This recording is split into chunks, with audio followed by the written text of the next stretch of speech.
The ominous gate to the demon realm looms, its dark presence resonating with a low hum.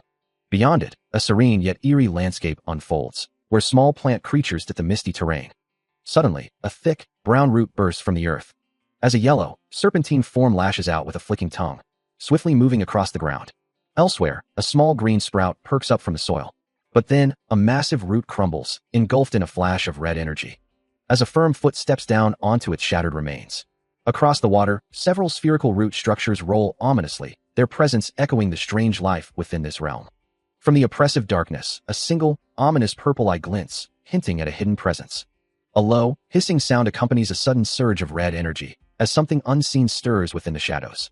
With a ferocious lunge, a massive yellow serpentine creature bursts forth, its wide maw open and fangs bared, surrounded by a faint green aura.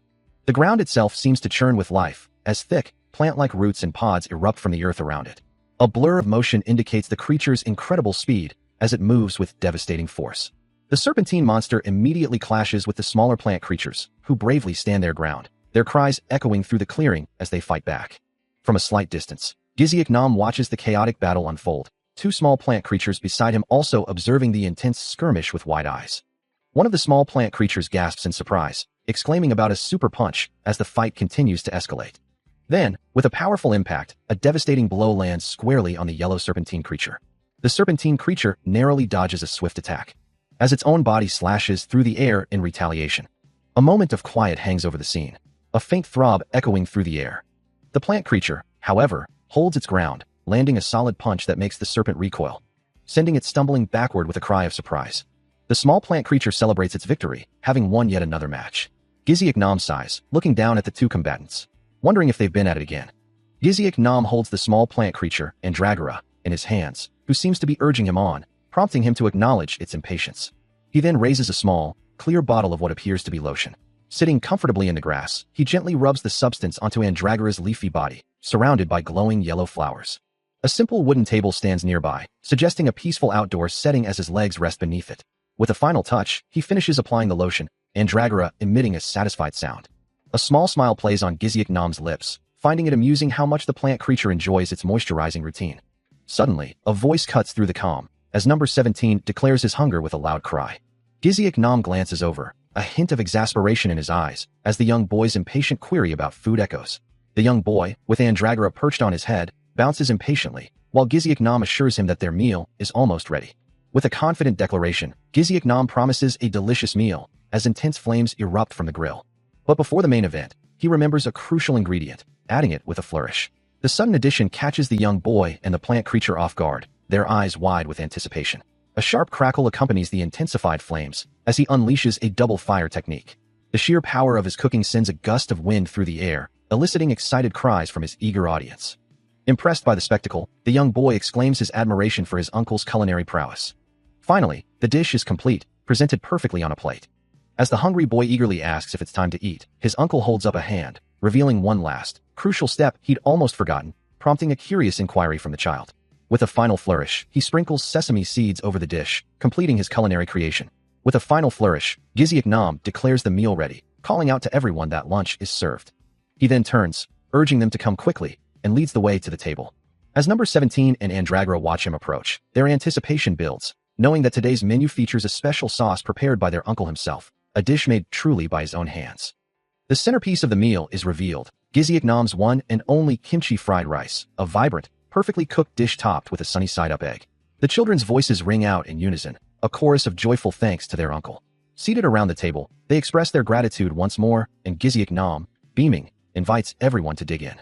As number 17 takes his first bite, his eyes glow with an intense, almost magical light, a flash of pure delight. Andragora, equally overwhelmed, reacts with wide-eyed astonishment, utterly captivated by the flavors. Both children exclaim their praise, finding the food incredibly delicious, and Giziak, pleased by their reaction, assures them there's plenty more to enjoy. Number 17 praises his cooking, calling him a really good chef, and he smiles, glad they enjoyed it, considering it an honor. Then, he looks around, pondering his next move. His gaze sharpens, a soft sound of realization escaping him. Andragora, meanwhile, has drifted off to sleep, nestled among small plant creatures. The demon realm serpent, too, savors the meal, exclaiming its deliciousness. All four gather around a table, continuing their feast. Number 17 announces he'll return shortly, while the serpent eagerly requests more. A sudden idea sparks, and with a swift, almost imperceptible motion, he disappears. A wide grin spreads across his face. Standing beneath a tree, he calls out, "I'll be right back." Life here in the demon realm. He muses, as the sun begins to set over the mountains, casting a warm glow over him and his companions gathered around a table. Isn't as bad as he thought. A searing red fissure tore through the sky, marking the beginning of a new era. From its depths, an ominous energy pulsed. As the gates to another dimension opened, unleashing an unstoppable tide of monstrous creatures upon the world, bringing with them utter devastation. All manner of violent and terrifying beasts poured out like a waterfall. Cities crumbled under their might. But from what should have been a world of despair, a number of people awakened to new powers and became hunters, ready to fight back against the encroaching darkness. They were beings who gained special powers after their mana was awakened. With a swift, decisive motion, he cuts through the unseen threat. And thus, humanity began its counterattack. Time passed, and cities were rebuilt. Although there were still many issues to be dealt with, at least people were able to live somewhat like they used to live before.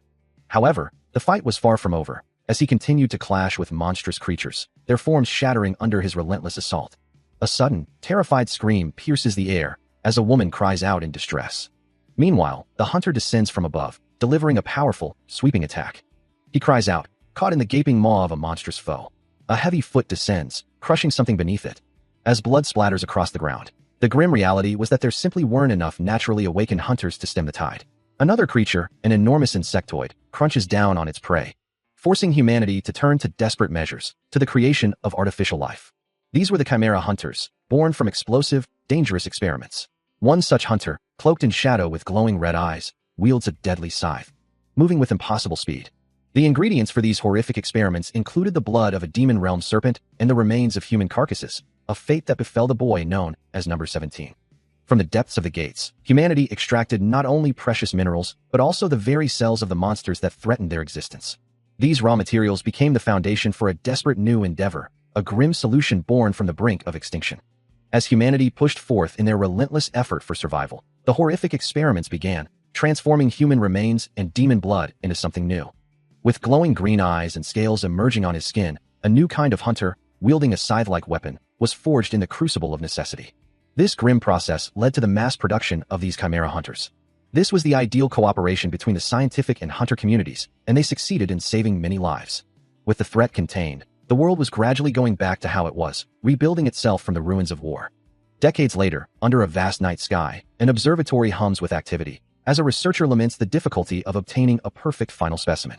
Below, two figures in lab coats peer down into a dark, high-class Chimera holding area, a faint step echoing in the silence.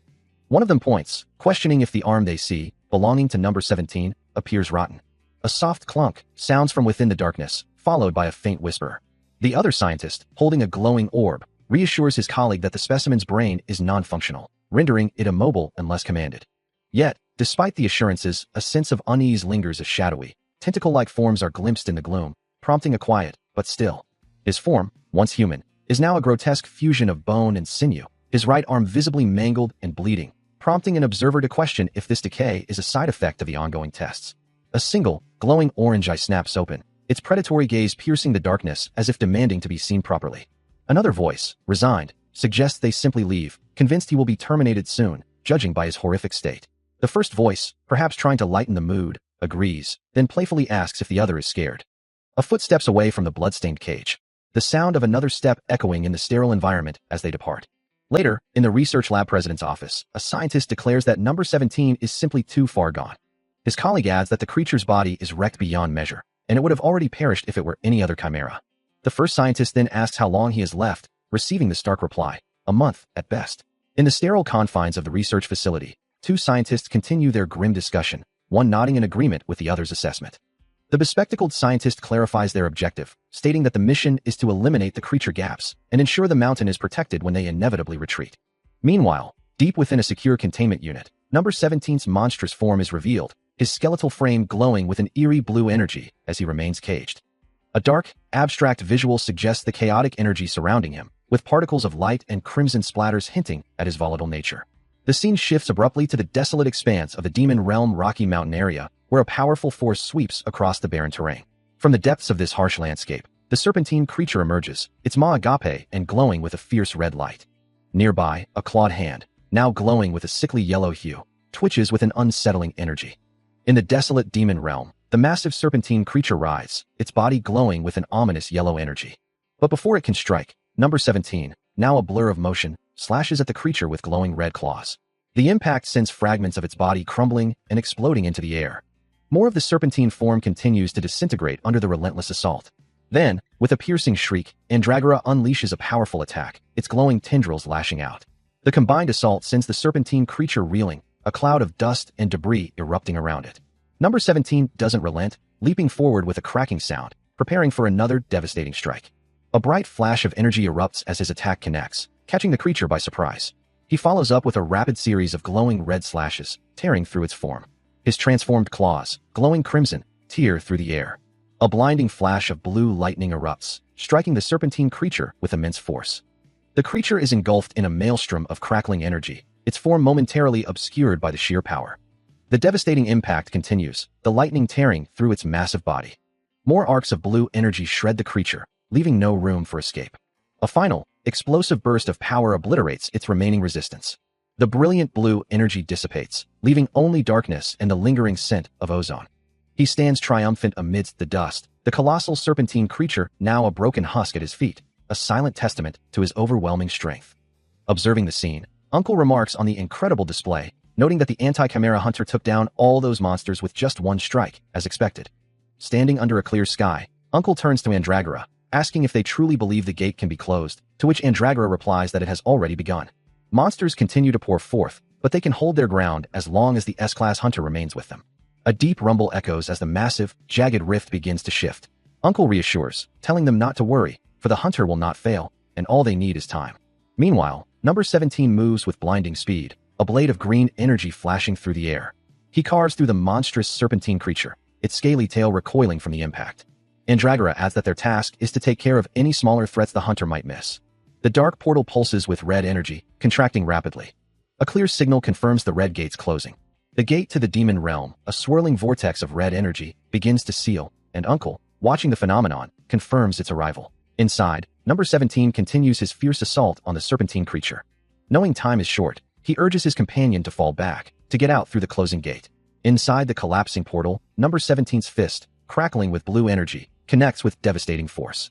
He unleashes a final, explosive attack, tearing the monstrous serpent apart amidst a chaotic burst of red and blue energy, but then questions the order to retreat.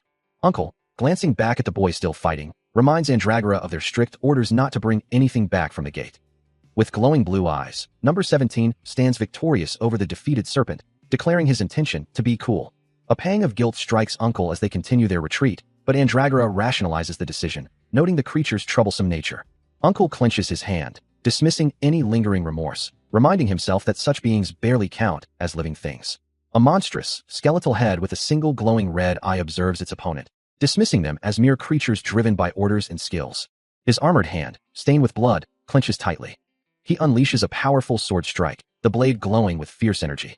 Leaping with incredible speed, he closes the distance to the monstrous foe, knowing that this mission ends only once the hunter's exit has been secured. The monster snarls, a guttural sound escaping its maw. A surge of blue electrical energy erupts, engulfing the creature in a blinding flash. He unleashes a devastating surge of blue energy, shattering the very air around him as it slams into his foe. His voice echoing with a chilling resolve, "Understand me?" The impact sends a torrent of viscous green liquid erupting from the monster, its skeletal mass cracking and shattering under the immense force. The creature begins to topple, blood spraying from its wounds as it falls. A final, definitive thought echoes, "That is all. The mission objective is clear. It means you don't need to come back once the mission is over. Exit." With a heavy thud, the monster's body hits the ground, and a shimmering portal opens, offering the path to return. A low, guttural hiss echoes, as if from a deep, primal memory. Yet, the system registers the data as not authorized, its records of the past deleted. According to Chimera Hunter number 17's own data, the results of his last mission were clear: 0 hunter casualties. The desolate landscape of a recent battle, strewn with defeated monsters, confirms the success. Green fluids splatter across the ground, a testament to the brutal efficiency of the hunt. But the data also states 0 monsters defeated at the moment of its death. Number 17 faintly recalls a time in the past that wasn't recorded in his system, accompanied by that same chilling hiss. A fragmented thought surfaces, that he was actually a human being at one time, and that he'd been snapped when he was just 9 years old. And starting with that memory, a deeper, darker truth begins to emerge. His life flashes before his eyes, a chaotic reel of fragmented images, with a monstrous, spider-like entity briefly visible within the jumbled recollections. Unfortunately, due to a malfunctioning brain, he fails to process what it all means, yet he still stands there, calmly turning to face something unseen. Among the jumbled recollections, the terrifying visage of a skeletal monster briefly appears. The fragmented memories coalesce, focusing on his past life, 79 years ago, punctuated by a child's mournful cry. 70 years ago, a young boy, number 17, stands alone in a room, hearing a voice question a past event. Wow, they really did that. An adult figure scolds him. You can't just strike your friend because he teased you. If you do, what are we going to do through this? The memory shifts to a door slamming shut, a stark sound echoing the finality of the moment. Outside, the child stands alone as a voice delivers a harsh verdict. We can no longer take care of you. A heavy thud marks the end of this painful memory. A chaotic memory flashes, a small figure in a green and white suit tumbling through a snowy, urban landscape, the sounds of struggle echoing around him. Suddenly, the scene shifts to a sterile laboratory, the same small figure now lying motionless on a cold, metallic table, as a voice questions if he is the newest test subject. A closer look reveals a device attached to his head, and another voice confirms his identity, simply stating, 17, sir. From a distance, two masked figures observe the child, one inquiring if a barrier has been placed to prevent his escape, receiving a swift affirmation. With a nod, one of the scientists prepares to document the proceedings, instructing the other to begin recording. A sharp, metallic sound accompanies the injection of a substance into the child's arm, the needle piercing his skin. A small device, marked with the number 4, now rests on his forearm, as the scientists wait to observe his reaction. To their surprise, the monitors show no immediate side effects, prompting a bewildered exclamation from one of the researchers. The data on the screen confirms the unexpected outcome. Number 17, injected with class silkworm larvae, has developed vocal abilities and is maintaining both human form and consciousness, leading them to believe there is something more profound about him. He wonders if he was always like this, a monster, or if he was made into one. The memory flashes back to a sterile laboratory, where unseen hands continue their invasive work, the sharp, metallic sounds of the experiment echoing through the cold air. 64 years ago, the world trembled and shook, a time of profound upheaval and fear. Confined to a circular platform, the boy begins to glow with an intense, ethereal blue light, a radiant energy shimmering around him. From within him, a grotesque, yellow, insect-like creature begins to emerge, its segmented body clicking with an unsettling sound. The blue energy intensifies, bursting forth in blinding waves. A powerful surge of force rippling through the air, a resounding thwash accompanying its release. With a glowing hand pressed to the ground, he channels the energy, cracks spiderwebbing across the floor beneath his touch. In the aftermath, a woman clutches her child, looking up at him with profound relief and gratitude, thanking him for their salvation. Standing over the defeated remnants of a monster, he laments the heavy burden a child was forced to bear, a responsibility no young soul should ever have known. It has been 59 years since those events, and a quiet voice within him insists that everything is fine, yet another part of him urges caution, a silent weight echoing in his mind. Surrounded by more fallen creatures, he questions his own presence, a profound sense of disorientation washing over him. His gaze sharpens, a flicker of self-recognition mixed with confusion as he wonders, why has number 17 forgotten so much, and is there truly something wrong with his memory? In a sterile laboratory, he stares at a screen, a frustrated thought escaping him. He was foolish to be affected by the side effects, a consequence he now ponders deeply. This was 54 years ago. A sinister chuckle escapes him as he continues to analyze the data, realizing that after tracking over 500 types of monsters for the past 15 years, he is finally on the verge of creating a monster that can even surpass all others. A young boy, number 17, collapses to the ground, his small body racked with pain as unseen forces crash around him. This harrowing scene, a glimpse into his past, was from 20 years ago, when the researchers declared, number 17 is our greatest masterpiece. Even then, he was treated less like a child and more like an animal, a gloved hand offering him sustenance with a condescending tone. Number 17. Here, good boy. He recoils from a monstrous, bird-like creature, a desperate cry escaping his lips, as the beast looms over him. An adult researcher observes the scene, a smirk playing on his lips as he remarks, see, I told you it would eat it. Don't look down on him just yet. The timeline shifts abruptly to 3 days ago, a sudden surge of energy crackling through the air, signaling a new, ominous development. A monstrous eye, glowing with an eerie, reptilian light, opens slowly, its gaze piercing the darkness. The creature's head emerges, its scales shimmering, as a voice declares, all illusions. A surge of raw power erupts, signifying the final stage of a process, the creation now complete. A vast, desolate landscape unfolds beneath the dramatic sky, a deep chasm cutting through the rugged mountains. The barren terrain stretches endlessly, a testament to some ancient, forgotten cataclysm. Suddenly, a faint rustling sound emanates from a single, unremarkable rock, hinting at something stirring beneath the surface. With a clatter and a flash, a skeletal hand bursts violently from the earth. A blinding pillar of light erupts from the fissure, energy lines crackling and radiating outwards with immense power. The light coalesces into a swirling vortex of skeletal fragments and raw power, the culmination of 597 monster cell transplants. Finally, a monstrous skeletal form, glowing with malevolent red energy, fully emerges as Chimera Hunter number 17.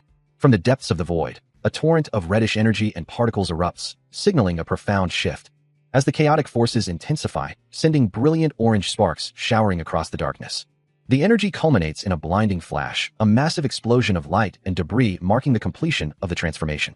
Slowly, from the settling dust, a pair of human feet emerge, glowing faintly as they touch down on solid ground. A young man stands, his dark hair slightly disheveled, his expression one of dazed confusion as he takes in his surroundings.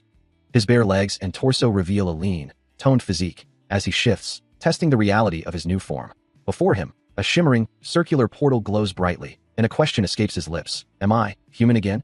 He stands in a desolate, rocky landscape, gazing at the portal, the implications of his transformation slowly dawning on him. The truth is undeniable. He has been revived. Standing in the shallow water, Giziak Nam stares at his hands, a small plant creature observing him from his feet, as he wonders if he is truly human again. He muses that, strictly speaking, he probably isn't, given that he can still use his monster abilities. Observing the sharp, black claws that have replaced his fingernails, he concludes that after days without turning into a corpse, it's safe to say he's all right. He remembers being terminated, and that the specimen number imprinted on his wrist is also gone. Holding his hand up, a faint glow emanating from his palm, he wonders if this means he won't have to deal with the lab anymore. A surge of fiery energy confirms his suspicion. He was probably revived.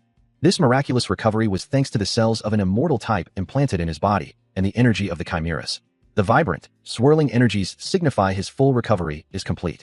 Flexing his muscles, Giziak Nam acknowledges he'd never heard of immortal type cells successfully fusing, but he supposes it's safe to say his body has returned to its peak state. He muses that perhaps it's the lingering effects of the experiments, but he feels remarkably well, recalling how his thoughts were once muddled when the side effects first began to manifest. Looking out at the horizon, he realizes that even the spells designed to control him, to prevent him from going berserk, have vanished. As glowing lines trace across his hand, imagining the monstrous form he once was, he hopes to finally begin his life anew, as a human. The name number 17 was merely a label the lab had given him, he thinks, remembering someone calling him a nut job for his aggressive nature, but his real name is. He clenches his fist, recalling the effort it took to consciously control himself, a task made harder by being one in thousands. And then a new name comes to mind. How does Du Hyun Cheon sound? A slight smile plays on his lips as he dismisses the thought, muttering, "That's some bullsh asterisk T." Looking up at the vast sky, he wonders what his next move will be. He gazes out at the setting sun, a question echoing in his mind. But revenge, he knows, is only possible if the target still lives. Frankly, he doesn't want to dwell on what feels like a lifetime ago, nor is there any way for him to return to the human world right now. He muses that he'll inevitably encounter them again, one way or another. So he decides to put those thoughts aside for now. As his eyes open, a new resolve hardening his gaze. He stands silently, the weight of his decision settling upon him. With a deep breath, he makes up his mind. His first goal is to live as a human being should. He turns, noticing the discarded clothes nearby, a symbol of his past self. He looks down at his bare skin, a thought crossing his mind about the last time he had to consider wearing clothes. With a soft tread, he continues to walk through the desolate landscape. The gentle sound of trickling water draws his attention, as he ponders the challenge of crafting clothes from raw materials in this unfamiliar world. He spots a body of water, a river flowing through the wilderness. A rustle in the dense foliage signals his entry into a forest, and he decides to take a closer look around. His footsteps echo softly as he continues his exploration. With a determined gaze, he surveys the new world before him. He surveys the scene before him, a massive, fallen bird-like creature lying still on the forest floor. A quiet assessment follows. As he notes the creature's condition, realizing it must have been killed by something else. There's no sign of a struggle, no obvious wounds from a territory dispute. A grim smile touches his lips as he reaches out, this unexpected bounty a welcome gift in his struggle for survival. The hide, he muses, will be perfect for crafting. He needed some leather to work with anyway. With his new resources secured, he moves swiftly through the dense foliage. The forest blurring around him. Now armed with a crudely fashioned knife, he feels a renewed sense of purpose. He'll keep pushing forward, one step at a time. He ponders his next move, recalling the knowledge he gained from his time in the lab, a past life that now seems so distant, yet so vital to his present survival. He begins the meticulous process of skinning the large bird-like creature, carefully planning his incisions down the stomach, across the wings, and along the legs. With a precise, swift cut, he initiates the work. But as the blade penetrates, a sudden gush of dark, viscous fluid splatters onto him. and he immediately identifies the substance as poison, as a noxious purple mist begins to emanate from the creature's body. The dead creature's form contorts, dark tendrils, and the purple mist spreading rapidly through the air. Despite the potent toxins, he remains remarkably unscathed, though a stinging sensation alerts him to the danger, prompting a mental note to cleanse himself thoroughly. Undeterred, he continues his work with the knife. And soon the task is complete, inspecting his handiwork with satisfaction, already contemplating his next move. He finds a nearby stream, washing away the lingering traces of the creature's poison from his hands.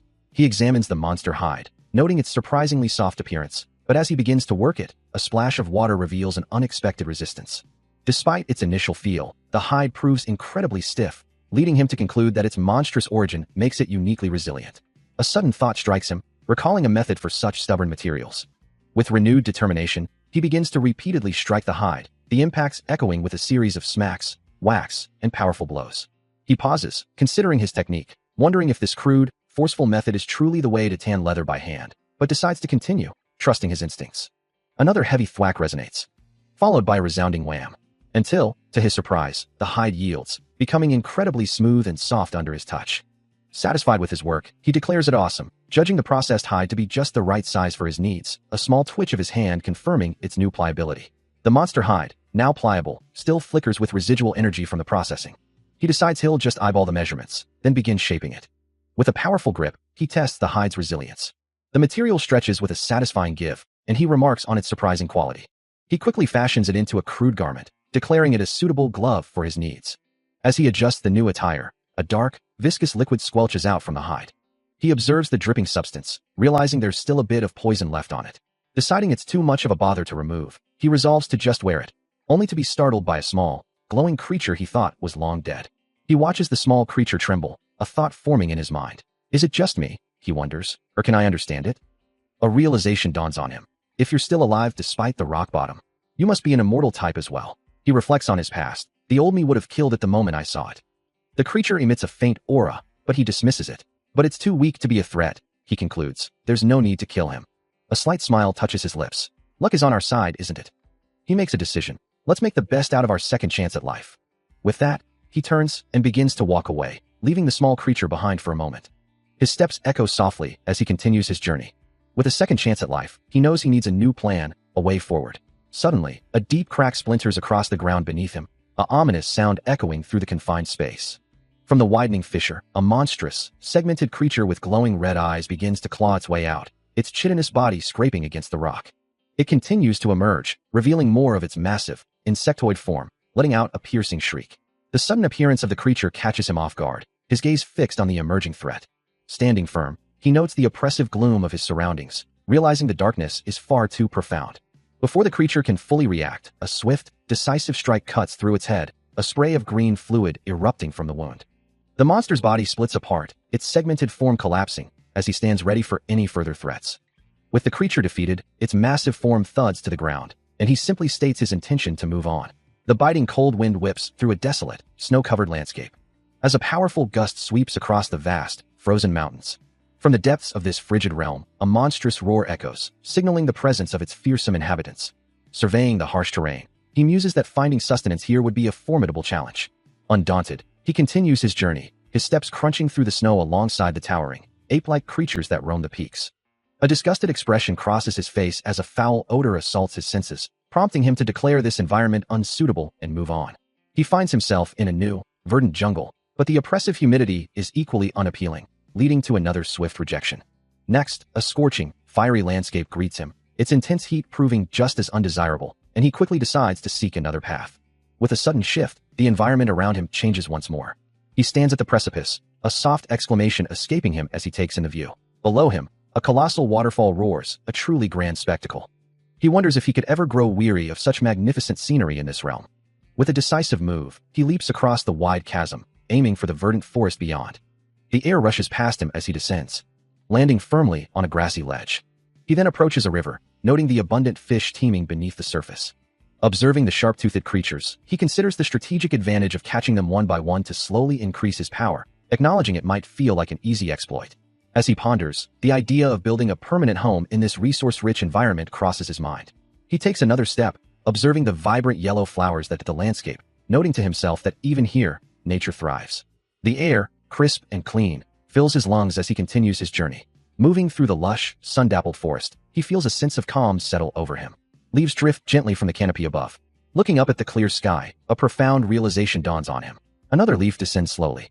With a soft rustle of foliage, he declares this place will be his home. The vast expanse of sky stretches above, reflecting his newfound resolve. Ripples spread across the water's surface, as if echoing his decision. A sudden surge of energy crackles through the air, accompanied by a sharp, buzzing sound. As a swirling vortex of blue light begins to tear open the fabric of reality, emitting a deep, resonant hum. The nascent portal expands rapidly, its edges shimmering with power as it tears through the sky with a forceful whoosh and a booming crack. Fully formed, the dark, elliptical opening now stands stark against the bright landscape, a silent, gaping maw leading to an unknown destination. Through the shimmering distortion, a glimpse of a dark, metallic world can be seen, accompanied by a soft, hissing sound. The view solidifies, revealing a desolate, mechanical environment, where a dark, armored figure with glowing red eyes stands, its internal mechanisms whirring softly. Could this truly be the demon realm? He continues his journey, noting the vibrant flowers blooming around him. The air here feels particularly fresh and clean, a welcome change as he presses onward. Du Hyuncheon walks through the dense forest, a perfect spot emerging before him, complete with the distant sound of a waterfall. Just a 10-minute walk to the valley, he decides this is the place to begin building. He gazes out at the landscape, a quiet determination settling over him as he envisions his new home. Extending his hand, glowing lines of energy begin to trace around his fingers as he prepares to clear the ground. With a powerful whoosh, the ground below is rapidly cleared. A golden slash of energy cuts through the earth, leaving a perfectly flat surface. The area is now completely clear, ready for construction to begin. The ground trembles with a heavy impact, as trees crack and fall, clearing the designated area. With a thought, he floats the felled logs, gathering them to the side, deciding that should be enough for the initial clearing. He surveys his work, a quiet satisfaction settling over him, acknowledging the progress. However, the ground remains uneven, requiring further attention. With a focused breath, he prepares to smooth the earth, golden energy beginning to swirl around him. A powerful golden slash erupts from his hand, carving into the uneven terrain. The ground churns and reshapes under the force, dirt flying as it yields to his will. Finally, with a soft whoosh of settling dust, the land lies perfectly flat and ready. He stands in the perfectly cleared space, bathed in sunlight, declaring it ideal for his new home. Moving where his hands and feet instinctively guide him, he taps a log, ready to begin. First, he drives the foundational logs into each corner of the prepared ground. The heavy thuds echoing as the timber settles deep, a sense of free will guiding his actions. Whatever this feeling is, he embraces the fun of building his very own place for the first time. Next, he lays down the planks, swiftly covering the ground to form a solid floor. With the floor complete, he prepares a bubbling green substance, ready to construct the walls. This unique material, hardening like stone and offering waterproof protection, squishes into place as he applies it. And last but not least, he looks up, the framework of his new home taking shape against the clear sky. Having secured his new dwelling, he ensures no monster will dare approach, carefully applying the final touches with natural elements. The small house now stands, protected by a shimmering barrier of monster alloy. Inside, a sense of comfort settles over him, a feeling he quite enjoys. Yet, a subtle unease lingers, a feeling that something isn't quite right, like something is missing, prompting him to wonder what a proper human home should truly look like. He recalls an educational video from the lab, showing what an ordinary house was like before the gates opened. The footage depicted families, often with a pet, enjoying their front lawns, and he notes that people usually had a pet or something like that on the front lawn. A single word echoes in his mind: empty. Still pondering the emptiness of his new home, he muses, it's not as if he can simply bring a dog from the human world into this demon realm.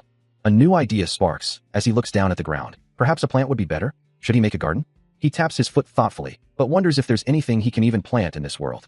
His expression shifts, a determined glint in his eyes, as a vast, snowy landscape fills his mind, and he declares he'll plant mandragoras. With a swift movement, he sets off, heading towards a house for a person. His journey takes him to the top of a snow mountain, where the mandragora live, a place thick with dense demon energy. Looking down at the pristine, white landscape, he acknowledges the sheer amount of snow, truly living up to the mountain's name. He thinks back to a heavy snowstorm, much like this one, from when he was kidnapped and brought to the lab.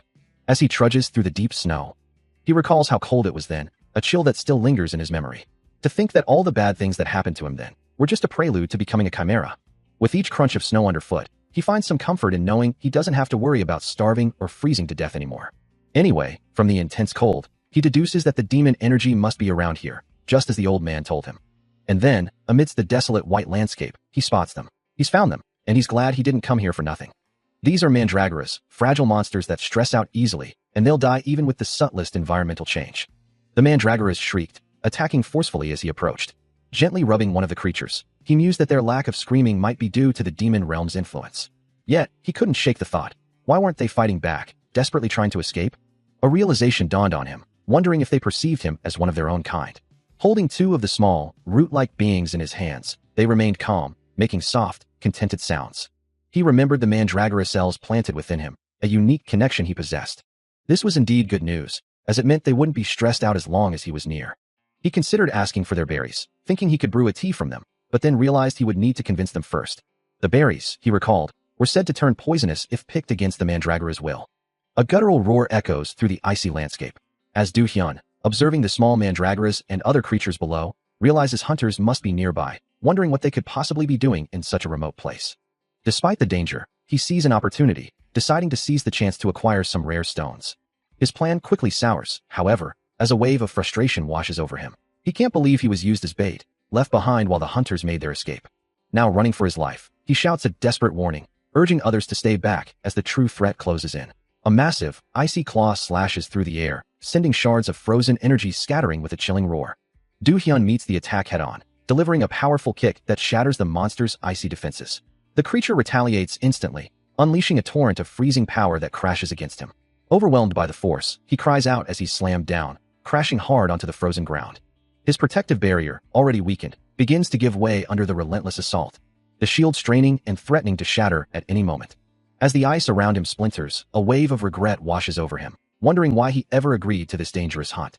The last vestiges of his defense explode into countless shards, leaving him utterly exposed, and he cries out for help. He is violently hurled backward through the air, the momentum carrying him further as a helpless projectile, until he slams into the ground with a deafening explosion. A cloud of ice and debris erupts from the point of impact, leaving him lying broken amidst the frozen wreckage as the monstrous claw of his assailant looms over him. In a desolate, snow-covered expanse, two military-clad figures find themselves ambushed by a pack of feral, white rabbit-like creatures, their red eyes gleaming with malice as they snarl.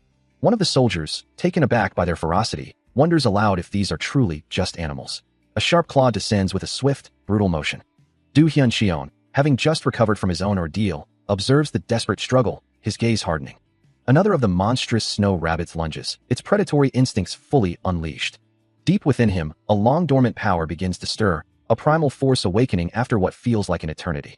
His form shifts, transforming into a terrifying, shadowy silhouette, eyes burning with an intense, golden glow, teeth bared in a silent roar. The surrounding snow rabbits, sensing the overwhelming shift in power, flinch and jolt back in fear. With a devastating, crimson-glowing strike, he smashes one of the creatures, sending it reeling. The two military figures stare in disbelief, unable to comprehend the sheer power that sent the B-class monsters fleeing. A drop of water falls onto the grass as one of them, his voice filled with gratitude, offers a heartfelt thank you for their rescue. Introducing themselves as Songju Oh and Taejin Kim, they inquire about the identity of their mysterious savior. The man, looking down thoughtfully, reveals his name as Duan Cheon. One of the soldiers, observing the mana still lingering around him, questions the presence of a recluse hunter in such a dangerous area. The other soldier warns him, explaining that D-class hunters often underestimate the perils of Snow Mountain, though he admits their own motivation is purely financial. They speak of a lucrative job, capturing a chimera alive, with a huge reward awaiting success. Duan Cheon's eyes widen slightly, the word chimera catching his attention. One of the soldiers speculates about its origin, mentioning a lab test and a Magnesian hunter's account of a chimera consuming a gate while he slept, a chilling tale that leaves them all uneasy. He muses aloud, machine type? So I'm not the one they're looking for. He then realizes, that was them from the start. Good, he decides, then I'll just grab the gate stone and leave. Songju Oh, however, presses him. But where are your belongings? You didn't come to the demon realm empty-handed, did you? Where are your gate stones? Taejin Kim, looking distraught, exclaims, our teammates, they must have took them all and fled. Songju Oh laments, we should have known better. No S-rank hunter let us join his party. The S-rank hunter concludes, then they must have the gate stone. Songju Oh, visibly weakening, pleads, do you have a way to return anytime soon? We're about to pass out. He warns, and you know what happens if you get contaminated by demon mana? The narration adds, how long a hunter can last without a gate stone. Continuing in the demon realm depends on what class they are. A chilling wind whips through the desolate, snow-covered landscape as a horde of monstrous figures surges forward, their numbers overwhelming. The air itself feels heavy with menace, a clear warning that this territory is fraught with peril. Suddenly, a powerful aura erupts around Duan Cheon, his voice cutting through the silence with a sharp command. Now, capture it alive. His gaze unwavering, he urges his companions. Everyone charge. But before they can fully advance, a crimson, shadowy claw lashes out with blinding speed, tearing through the air. The intent is clear, total annihilation. Yet, Duan Xion, surrounded by a brilliant glow, meets the onslaught head-on, launching himself into the fray alongside Sangju Oh and Taejin Kim, their combined might clashing against the monstrous tide. Du Hyun arrives at a desolate, snow-covered scene, his gaze sweeping over the aftermath. A faint, ethereal blue energy pulses in the frigid air, a lingering trace of something powerful. The snow is stained with blood, and discarded equipment lies scattered, suggesting the hunters must have fled in haste. More blood and a discarded military jacket confirm the urgency of their escape, even as he considers the new threat.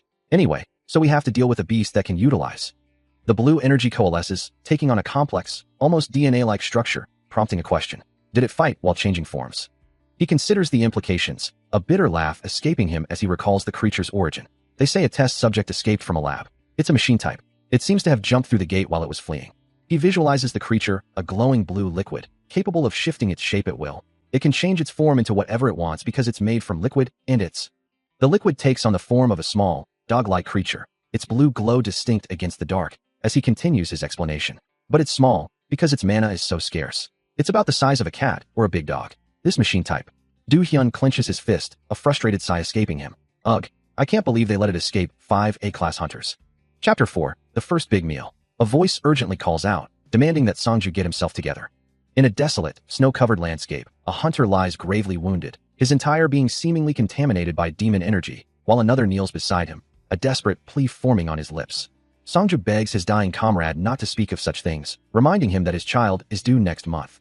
But the injured man, Taejin, can only offer a final, heartbreaking message to his wife, as Sangju desperately urges him to hang on, his voice filled with anguish. In such dire moments, one can only cling to the faintest glimmer of hope for a miracle. Suddenly, a bare foot descends with a sharp crunch, a brilliant golden aura flaring around it. Sangju's eyes widen in profound shock and distress, his face contorted in a silent scream. The golden energy ripples outward, a powerful presence now undeniably in their midst. A golden aura pulsed around him as he surveyed the desolate, snow-covered landscape, his gaze falling upon the grim scene below.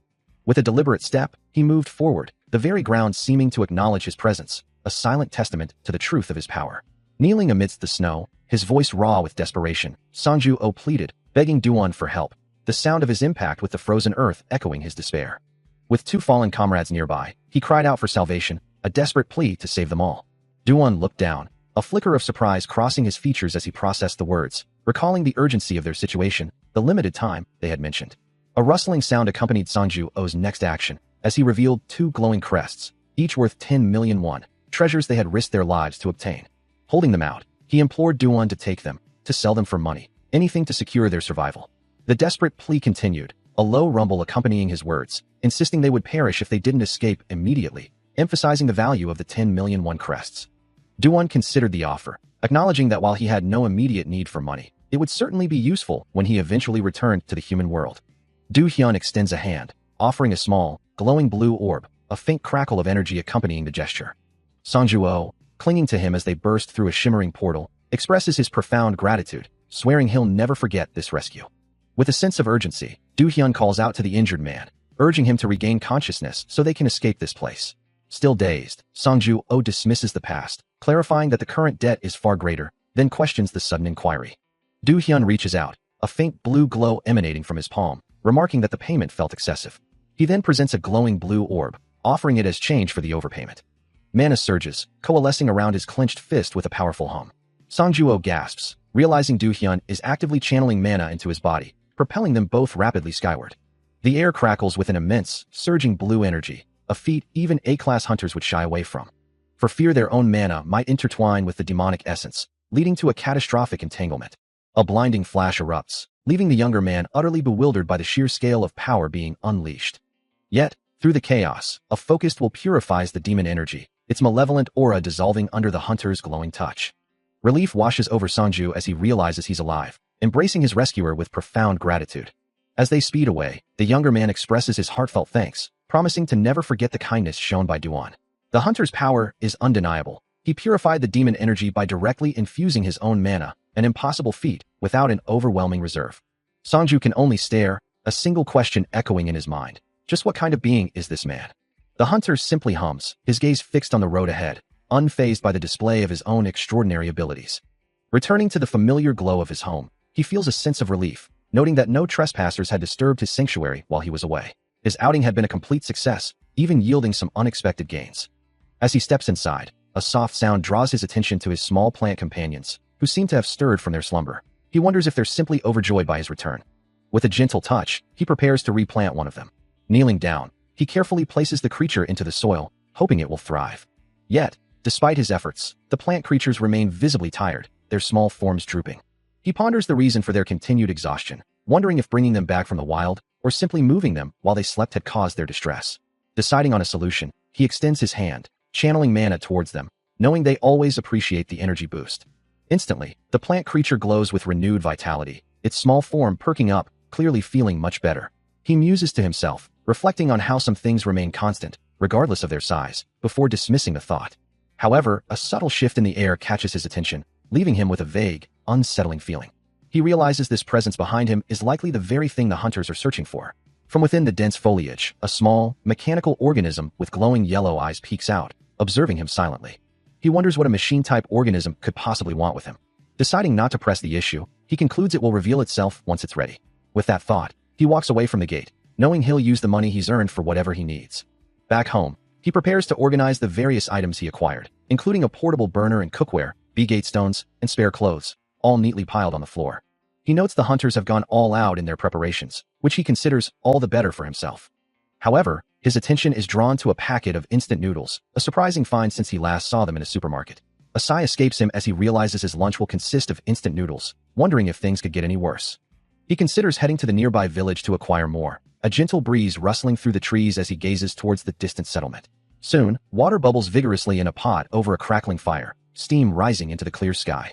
With a thoughtful hum, he reaches for a freshly caught fish.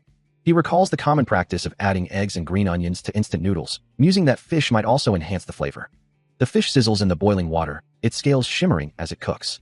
Following the advice to add various ingredients to taste, he reaches for eggs and green onions, ready to complete his meal. Still focused on his meal, Uncle adds more ingredients to the pot, musing that since there's no end to what he's gathering, he might as well use it all. And with no green onions available, he decides to substitute them, reasoning that it's pretty much the same. With a final slosh, the cooking is complete, and it's time to return. His steps echo softly as he makes his way back. Meanwhile, a small, potato-like creature with leafy sprouts on its head observes from a distance, its thoughts singularly focused on food. It watches intently, realizing the man is preparing a meal. Back at the pot, he carefully adds the fish, recalling the specific instructions to include it. He then pauses, contemplating a pile of wood nearby. The pot continues to bubble gently, its contents simmering. The small plant creature, a potato-like organism with leafy sprouts, rustles through the undergrowth, its movements barely disturbing the dappled sunlight filtering through the dense canopy. It pauses, its small, dark eyes fixed on something in the distance, a single thought echoing its desperate need: food. The creature's silent plea continues, a yearning for sustenance, as a human foot steps into view. Uncle's foot taps lightly on the ground, his mind already processing the subtle signs of observation.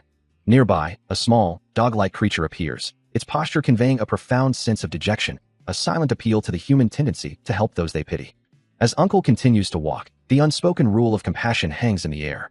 The dog-like creature whimpers softly, its small body slumping, while the plant creature watches the scene unfold, perhaps learning from the display of vulnerability. Later, as he sits cooking, Uncle reflects on the persistent presence of the small organism, acknowledging that the machine-type organism has been following him for quite some time now. He watches the small, dog-like creature, its fur a soft brown, as it limps forward, and a thought crosses his mind. Could it be that this creature, now appearing to be in pain, is trying to communicate with him, or has it simply transformed into a dog to avoid being seen as a threat?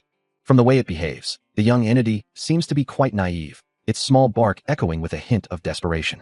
The dog-like creature wags its tail enthusiastically, its eyes wide and pleading. He wonders how something like this could have escaped the labyrinth and made its way to the demon realm, a place so far removed from its apparent innocence. A soft chuckle escapes him as he finishes preparing a meal, realizing the plant creature's hunger is finally about to be addressed. The dog-like creature lets out another small bark, leaning in curiously. He stirs the concoction in the pot, the dog-like creature watching with hopeful eyes. However, a pungent odor rises from the pot, suggesting his culinary skills might not be up to par. With the meal finally prepared, a hopeful voice suggests it's time to dig in. Both Uncle and the dog-like creature begin to eat, the sound of their slurping filling the air, but the initial enthusiasm quickly wanes. The dog-like creature recoils, finding the taste utterly repulsive, while the plant creature below lets out a pained groan, overwhelmed by the stench. The dog-like creature's expression is one of pure disgust, and even Uncle himself can't hide his own revulsion, letting out a sound of utter dismay. He tries to rationalize the taste, but the truth is undeniable. It's just as bad as it smells. Yet, the sheer potency of the stench, reminiscent of the instant noodles Duan ate when he was 7 years old, was strong enough to erase any foul stench. The memory, surprisingly, is one of deliciousness, a stark contrast to the current culinary disaster. The plant creature, however, is still reeling from the overwhelming odor, its entire being convulsing in disgust. The aftermath of the failed meal leaves the plant creature in a state of utter misery, its hunger still unfulfilled. He tells the dog-like creature that it can leave if it has finished eating, as he needs to clean up the mess. As the creature turns to depart, limping noticeably, he can't help but tease it, asking if it wasn't limping with its left leg earlier, a soft chuckle escaping him as it hobbles away. Do-hyun finishes his chores by the flowing river, the sound of the water rushing past him. He muses about the unpleasantness of pollen, but acknowledges the necessity of cleaning his leather gear, even if it means getting a little dirty. Carefully, he decides to take it easy, fearing the material might rip if he's too rough, sliding the stick gently across the surface. His hands grip the simple wooden tool, when suddenly, with a sharp crack, the stick snaps in two, leaving him with a look of surprise. The broken pieces fall into the water with a soft splash. But he quickly recovers, a slight cough escaping him as he reassures himself that it's fine. He still has another one left, raising the remaining stick. His thoughts drift for a moment, a brief glance at a memory of Songju Oh and Taejin Kim, before he dismisses it and continues his task. As he works, a small, sentient rock creature appears with a soft thump, prompting him to wonder why it keeps following him. He continues his mundane chores, scrubbing dishes by the river after a simple meal of instant noodles. Later, his gaze drifts to a pot of flowers, their yellow blooms resembling forsythia. These are the same flowers that Fleur, the sentient rock creature, had transformed into, yet they show no unusual activity. Suddenly, a swarm of bees buzzes around him, drawing his startled attention. With a soft poof and a swish of mechanical wings, one of the bees transforms into a small, green, insectoid robot. Its glowing red eyes fix on him, and a whirring sound accompanies its declaration, "I know like bees." The mechanical, slurred speech continues, punctuated by a soft clap as it shifts form again. He stares at the now humanoid, small robot, recognizing the slurred speech and erratic behavior as a common side effect in young chimeras, whose mental age is likely around 5.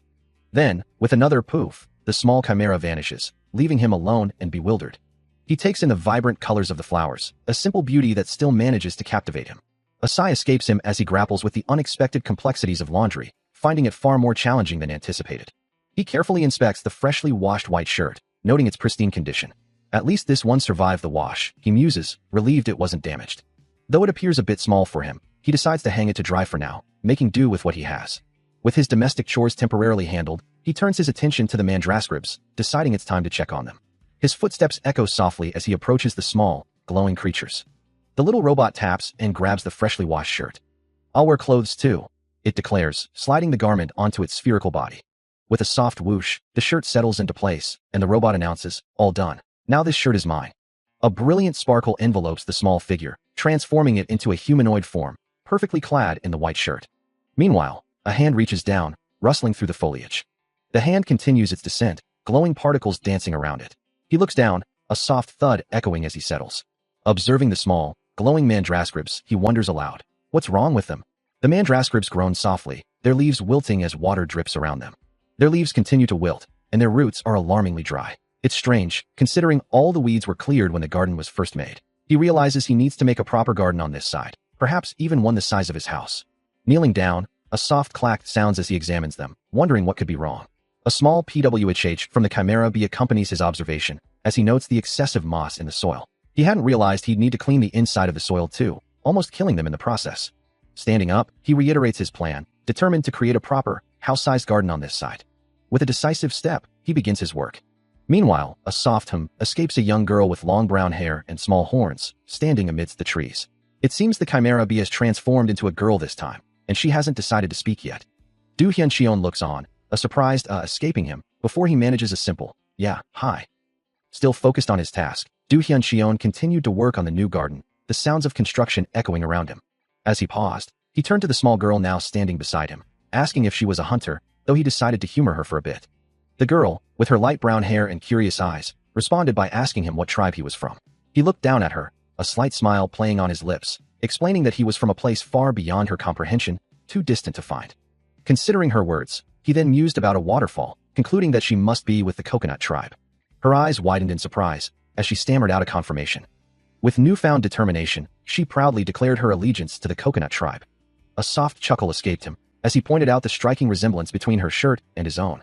Undaunted, she quickly asserted her tribe's rule of finders keepers, claiming the shirt as her own, to which he simply conceded. Observing the small figures in his garden, Du Hyun-cheon wonders aloud what someone from the coconut tribe is doing here. Looking up at him, she explains that they picked her out, and so she is here to ask for a favor. Bowing deeply, she declares her wish to live with him. Her eyes wide with hope, she implores him to say yes. A bead of sweat forming, he questions her request to live there, pointing out the lack of beds. Her small hand tightly grips his, a rumbling sound accompanying her earnest plea that it is safe. Pondering her words, he realizes how desperately she wants to stay. He finally concedes, but only under the condition that she does her part. A brilliant smile beams across her face as she readily agrees to do anything he asks. He surveys the vast garden, realizing he needs to plow it before he can build a house for the mandragoras, and asks if anyone can help. Without hesitation, she grabs a tool, declaring her strength and readiness to assist. With a powerful swing, she begins to plow, exclaiming her natural talent for the task. Her hair flies wildly as she continues her work, the ground yielding easily beneath her. Watching her, he muses on her lack of past memories, realizing her human-like actions are still influenced by her former life as a bee. He then introduces himself, offering his name, Duan Cheon. She pauses, considering his question, realizing she has no name of her own. A new idea sparks within her, deciding she will create a name for herself, perhaps inspired by a beautiful flower she once saw. A radiant smile spreads across her face as the thought fills her with joy. Having decided on a name, the transformed Chimera bee proudly declares, "My name is Nari-kim." Duan Cheon, taken aback by the sudden choice, can only manage a surprised, "No, Nari." Meanwhile, the small mandragoras continue to thrive in the carefully prepared garden, their new stone fence, crafted by Duan Cheon, providing a secure home. Observing their contentment, he muses that they truly seem to enjoy it, realizing he should learn from this experience. A soft sniffle catches his attention, prompting him to turn and question the source. He finds Nari, tears streaming down her face, and asks, "Why are you crying?" She explains that seeing the mandragoras reminded her of her friends. Duan Cheon listens, perplexed, as she laments that no one could possibly have friends at the lab. A sharp cry escapes her, her eyes wide with alarm, as a deep, guttural roar echoes from the dark abyss below. The ominous sounds continue, a heavy thud following the growl, suggesting something massive moving within the void. She tries to reassure herself, or perhaps someone else, that the terrifying noises are merely the sounds of monsters fighting amongst themselves. But her gaze remains fixed on the darkness, recalling how she once witnessed a mandragora-like creature perish there, its demise attracting a multitude of others.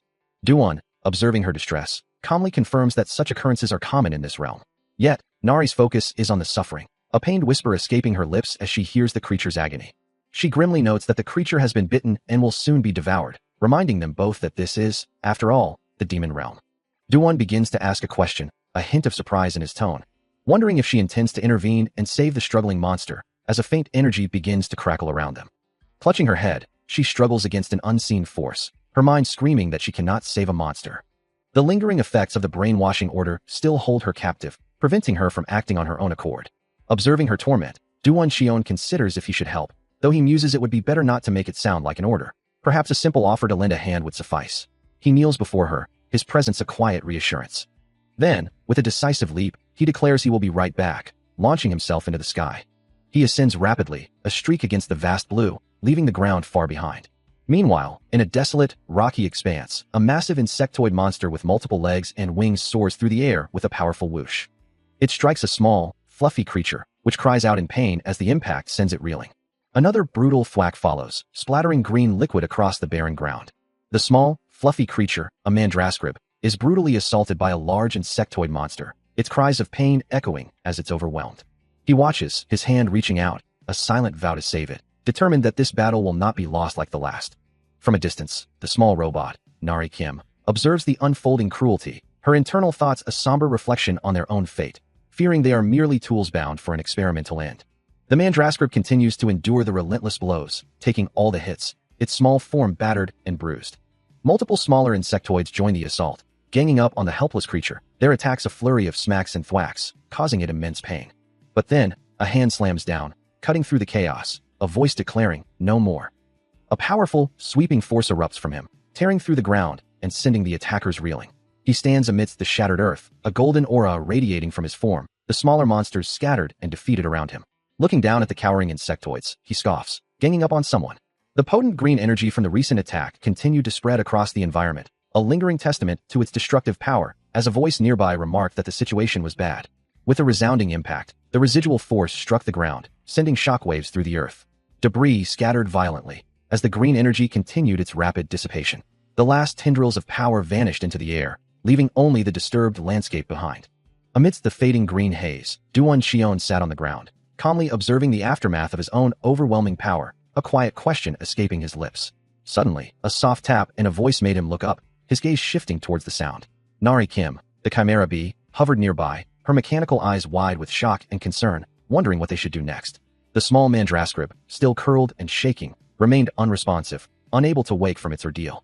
Duan Xion gently cradled the unconscious creature, trying to soothe it, but his attention was quickly drawn to something else, a new realization dawning on him. He wonders if he recognizes something about the creature, a nagging familiarity stirring within him.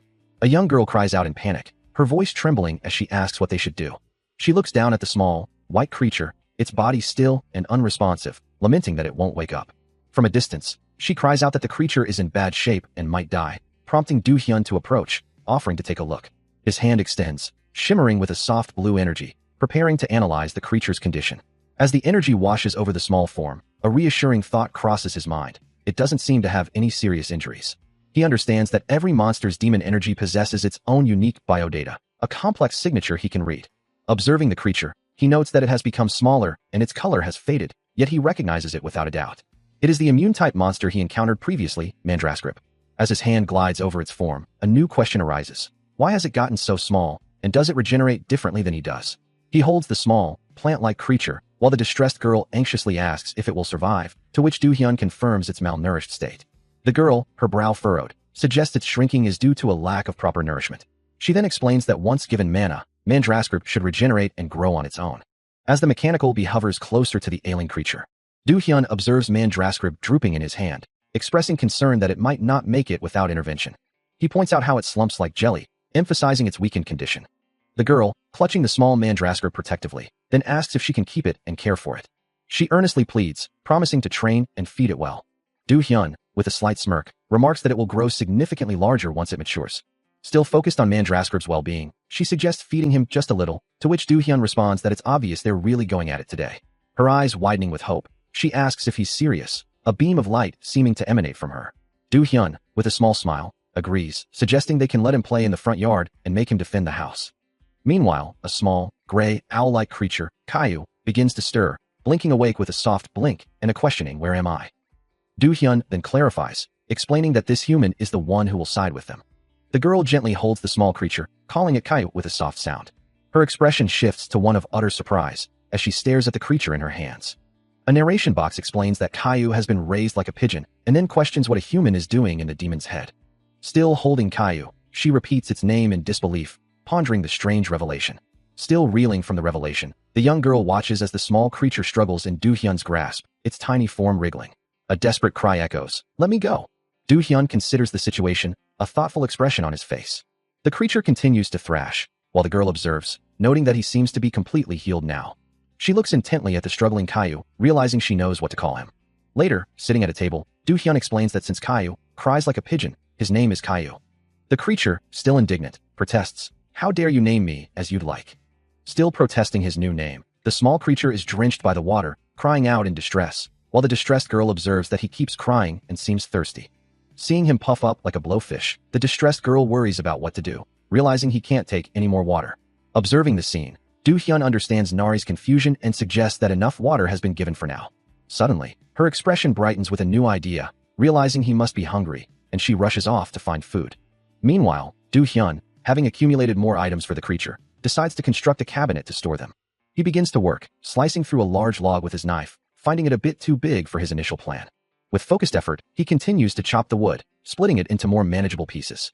As he works, shaping the raw timber, the small creature remains nearby, making soft sounds.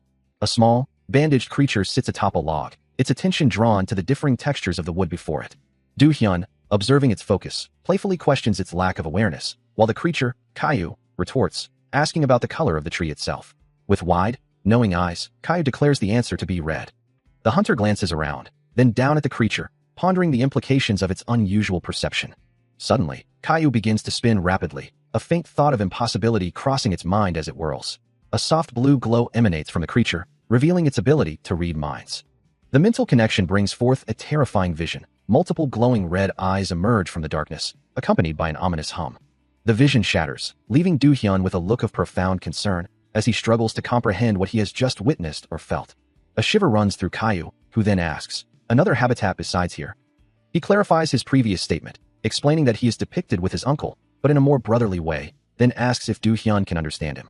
Do-hyun considers this, realizing it's more like he can hear what Caillou is saying in human speech. The small creature pauses, a moment of quiet contemplation passing between them. Then, Do-hyun asks if it isn't stranger that a monster can speak human, to which Caillou hesitantly agrees. He's probably an intelligent monster, the kind that's extremely rare. Caillou's thoughts echo this sentiment, having only heard about such creatures and now seeing one for himself. Do-hyun then asks if they haven't met before, quickly adding that he's wanted to see him again. Caillou looks up at him, curious as to why. As Caillou begins to walk away, the reason becomes clear. Do-hyun had saved him back then. Caillou continues, explaining his desire to return a favor, hinting at a past encounter where Do-hyun's immortal body was nearly broken when Caillou took his hide, yet he survived. And now, the creature insists Do-hyun can help him. Do-hyun questions the sudden demand. Elsewhere, a metallic lens grins with an unsettling glint. Caillou then transforms into a larger, floating form, urging Do-hyun to follow him, promising to reveal the location of the red dragon. Suddenly, a violent explosion rips through the air, the blast intensifying into a roaring inferno. Amidst the raging flames, a young girl cries out in terror, pleading not to be taken back to the lab. Her face contorts in fear as cracks spiderweb around her, the intense heat overwhelming her senses. The explosion culminates in a devastating, all-consuming blast. She tumbles through the air, debris scattering around her as the force of the explosion sends her crashing down. A wave of terror washes over her, her mind screaming that the lab people have finally come for her. Overwhelmed by the fiery chaos, she cries out, desperate and afraid of the flames that surround her. Meanwhile, an armored figure locks onto a target with a glowing device, addressing the transformed Caillou as the machine-eye demon, rumored to change form at will. Caillou, engulfed in a fiery aura, looks up, his small form radiating intense heat. The armored figure's expression hardens, acknowledging the unfortunate necessity of attacking a child. His eyes glowing with resolve, he declares that his own life is on the line. With a powerful surge of energy, the attacker lunges forward, a fiery aura trailing behind him. The impact erupts in a massive explosion, engulfing Caillou in a blinding inferno. Engulfed in the searing heat, the distressed girl screams, convinced it's all over. A deafening boom erupts, shaking the very ground. But before the flames can consume her, the man appears, snatching her from the inferno, though he laments being unable to finish off his target. He sprints away, a faint glow trailing behind him, promising to reveal the tree's location later. His eyes burn with a fierce, golden light as he declares that saving the child is his immediate priority. Now safe from the immediate blast, Nari collapses, trembling and crying, her fear of the fire still overwhelming. He watches her, realizing she needs to compose herself, but first, he must put out the raging fire. Looking down, he spots the small, owl-like creature, Caillou, and his thoughts turn to the despicable human who attacked a child like her, his anger simmering. He then turns his gaze upward, addressing an unseen presence, warning them to scram if they're after the machine-type demon, or face his wrath. Amidst the lingering smoke and debris of the explosion, he braces himself, a low growl escaping his lips. Surrounded by an inferno of his own making, he snarls, "Why you little?" His voice echoing with raw power. "And get lost." With a surge of fiery energy, he launches himself forward, a blazing projectile. Clutching the small, owl-like Caillou protectively in one arm, he channels a potent blue energy, his gaze fixed on a distant, shadowy figure. A blinding flash erupts, as the concentrated power explodes outwards. Standing firm amidst the dissipating flames, he watches as the distant attacker recoils from the impact. The air itself seems to crackle, with the resounding blam of the powerful strike. A woman with long, dark hair, her face etched with surprise, stares wide-eyed at the devastation, a single word escaping her lips. "What?" The powerful blast from Uncle's attack slams into the long-haired man, sending debris flying as his face contorts in shock and pain. A guttural scream tears through the air as massive chunks of rock rain down, testament to the force of the blow. From a distance, Uncle observes the chaos, asking the distressed girl beside him if she feels any better now. Nari, still visibly shaken, can only sniffle, worried that he's scaring the nearby pigeons. His voice calm and unwavering, Uncle instructs Nari that when she's scared, she should simply make the source of that fear pass out. Meanwhile, the long-haired man lies prone on the ground, defeated and unmoving, as a soft step approaches him. A hand reaches down and firmly grabs his arm, and if he wakes up again, the implication hangs heavy in the air. With a swift motion, the long-haired man is pulled upward, his arms still held fast. His eyes snap open, a look of utter confusion and surprise etched across his face. He lies prone in the dirt, his helmet shattered beside him, his concern not for his defeat, but for his disheveled hair. A voice expresses utter disbelief at the scene. Kneeling on the barren ground, Do-hyun mutters to himself, contemplating a desperate choice. Nah, wasn't I more scared? Just make up for it with a year of my life. Pass out. Still weighing the heavy cost, he considers the possibility of failure, and if it wakes up again. With a determined grip, he reaches down and grabs a thick clump of his own long, dark hair. Standing tall, his hair flowing around him, he declares his resolve. Then you just have to pull out one more hair.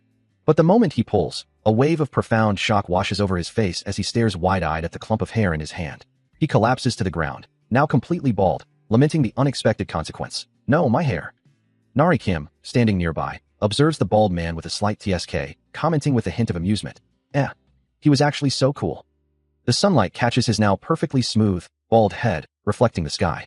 A burst of uncontrollable laughter escapes the young girl. She continues to laugh, finding his new bald appearance utterly hilarious. Do-hyun, however, is far from amused, calling out her name in exasperation. His mind flashes back to a time when he was younger, his hair still full, as he battled a monstrous creature, deflecting its attacks with ease. A younger Nari watched from a distance, confident that he would overcome the situation effortlessly. Back in the present, Do-hyun's eye glows with an intense yellow light, activating his mind reader ability, allowing him to delve into a target's memories. This power also enables him to relay those retrieved memories to others. Meanwhile, in a stark, sterile laboratory, a white coat hangs on a rack, awaiting its wearer. A man with sharp glasses and a chilling smile observes something unseen, beginning to speak. He addresses a wiggling, dark, amorphous mass on the floor, noting its apparent development of consciousness. A flashback begins as a hand, wreathed in vibrant blue flames, reaches out, the energy flaring with controlled intensity. A voice reassures, telling the recipient there's no need to be scared, that this is just another durability test. The blue energy impacts, and Do-hyun praises Nari Kim, acknowledging her great effort in holding on.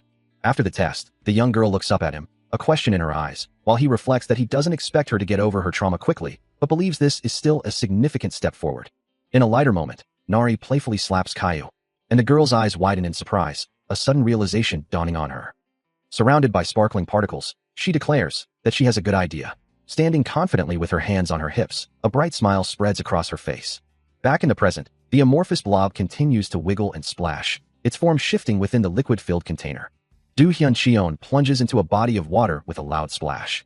His face contorted in a comical grimace as he laments. My fire goes out in water. Uncle Baldy is bad. I'm not an animal anymore. He continues to complain, his voice echoing across the water, wondering why he even came to the demon realm, still insisting that Uncle Baldy is bad.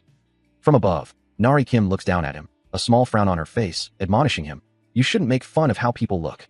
A surprised expression crosses Do-hyun's face as he considers her words, thinking she might be stronger than he initially thought. He then emerges from the water, looking up at her with a question, what are you doing?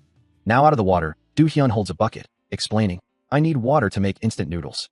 A moment later, he's happily slurping down a bowl of instant noodles, proclaiming their deliciousness, while Nari looks on with a hopeful, yeah? He expresses surprise that she likes them, though he clarifies they are his, prompting Nari to excitedly exclaim, we, instant noodles, yay.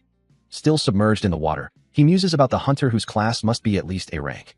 A slight frown crosses his face as he considers the implications, before he splashes deeper into the cool depths. He dismisses the idea of a lower rank, concluding that the hunter is likely much stronger, merely concealing their true skills. He ponders further, imagining them as a reclusive hunter operating independently. Meanwhile, Do-hyun considers his own immediate needs, realizing he'll need a lot of water to cook his instant noodles, while Nari, dangling precariously above, can't believe he's prioritizing food in such a situation. Her face contorts in frustration, as she exclaims that even in the demon realm, his actions are simply too mean. Suddenly, her expression shifts to triumph, as she proudly announces to the man that she's caught fish. Do-hyun, now with a bowl of noodles, calmly suggests they eat their own catch, and Nari eagerly urges him to hurry up and eat. He lets out a small, surprised sound, a bead of sweat trickling down his temple as he looks at his hand. Still suspended precariously, Nari dangles above the water, a monstrous catch secured below her, while Do-hyun looks on with a sigh, wondering aloud about the sheer weight of the creature she's managed to hook. His thoughts drift from the monster to a more pressing concern, the proper preparation of instant noodles, lamenting the excessive water that might ruin their texture. Later, as they make their way back, Nari skips ahead, clutching a freshly caught fish, her excitement palpable at the prospect of instant noodles, while Do-hyun follows, carrying the cooking pot.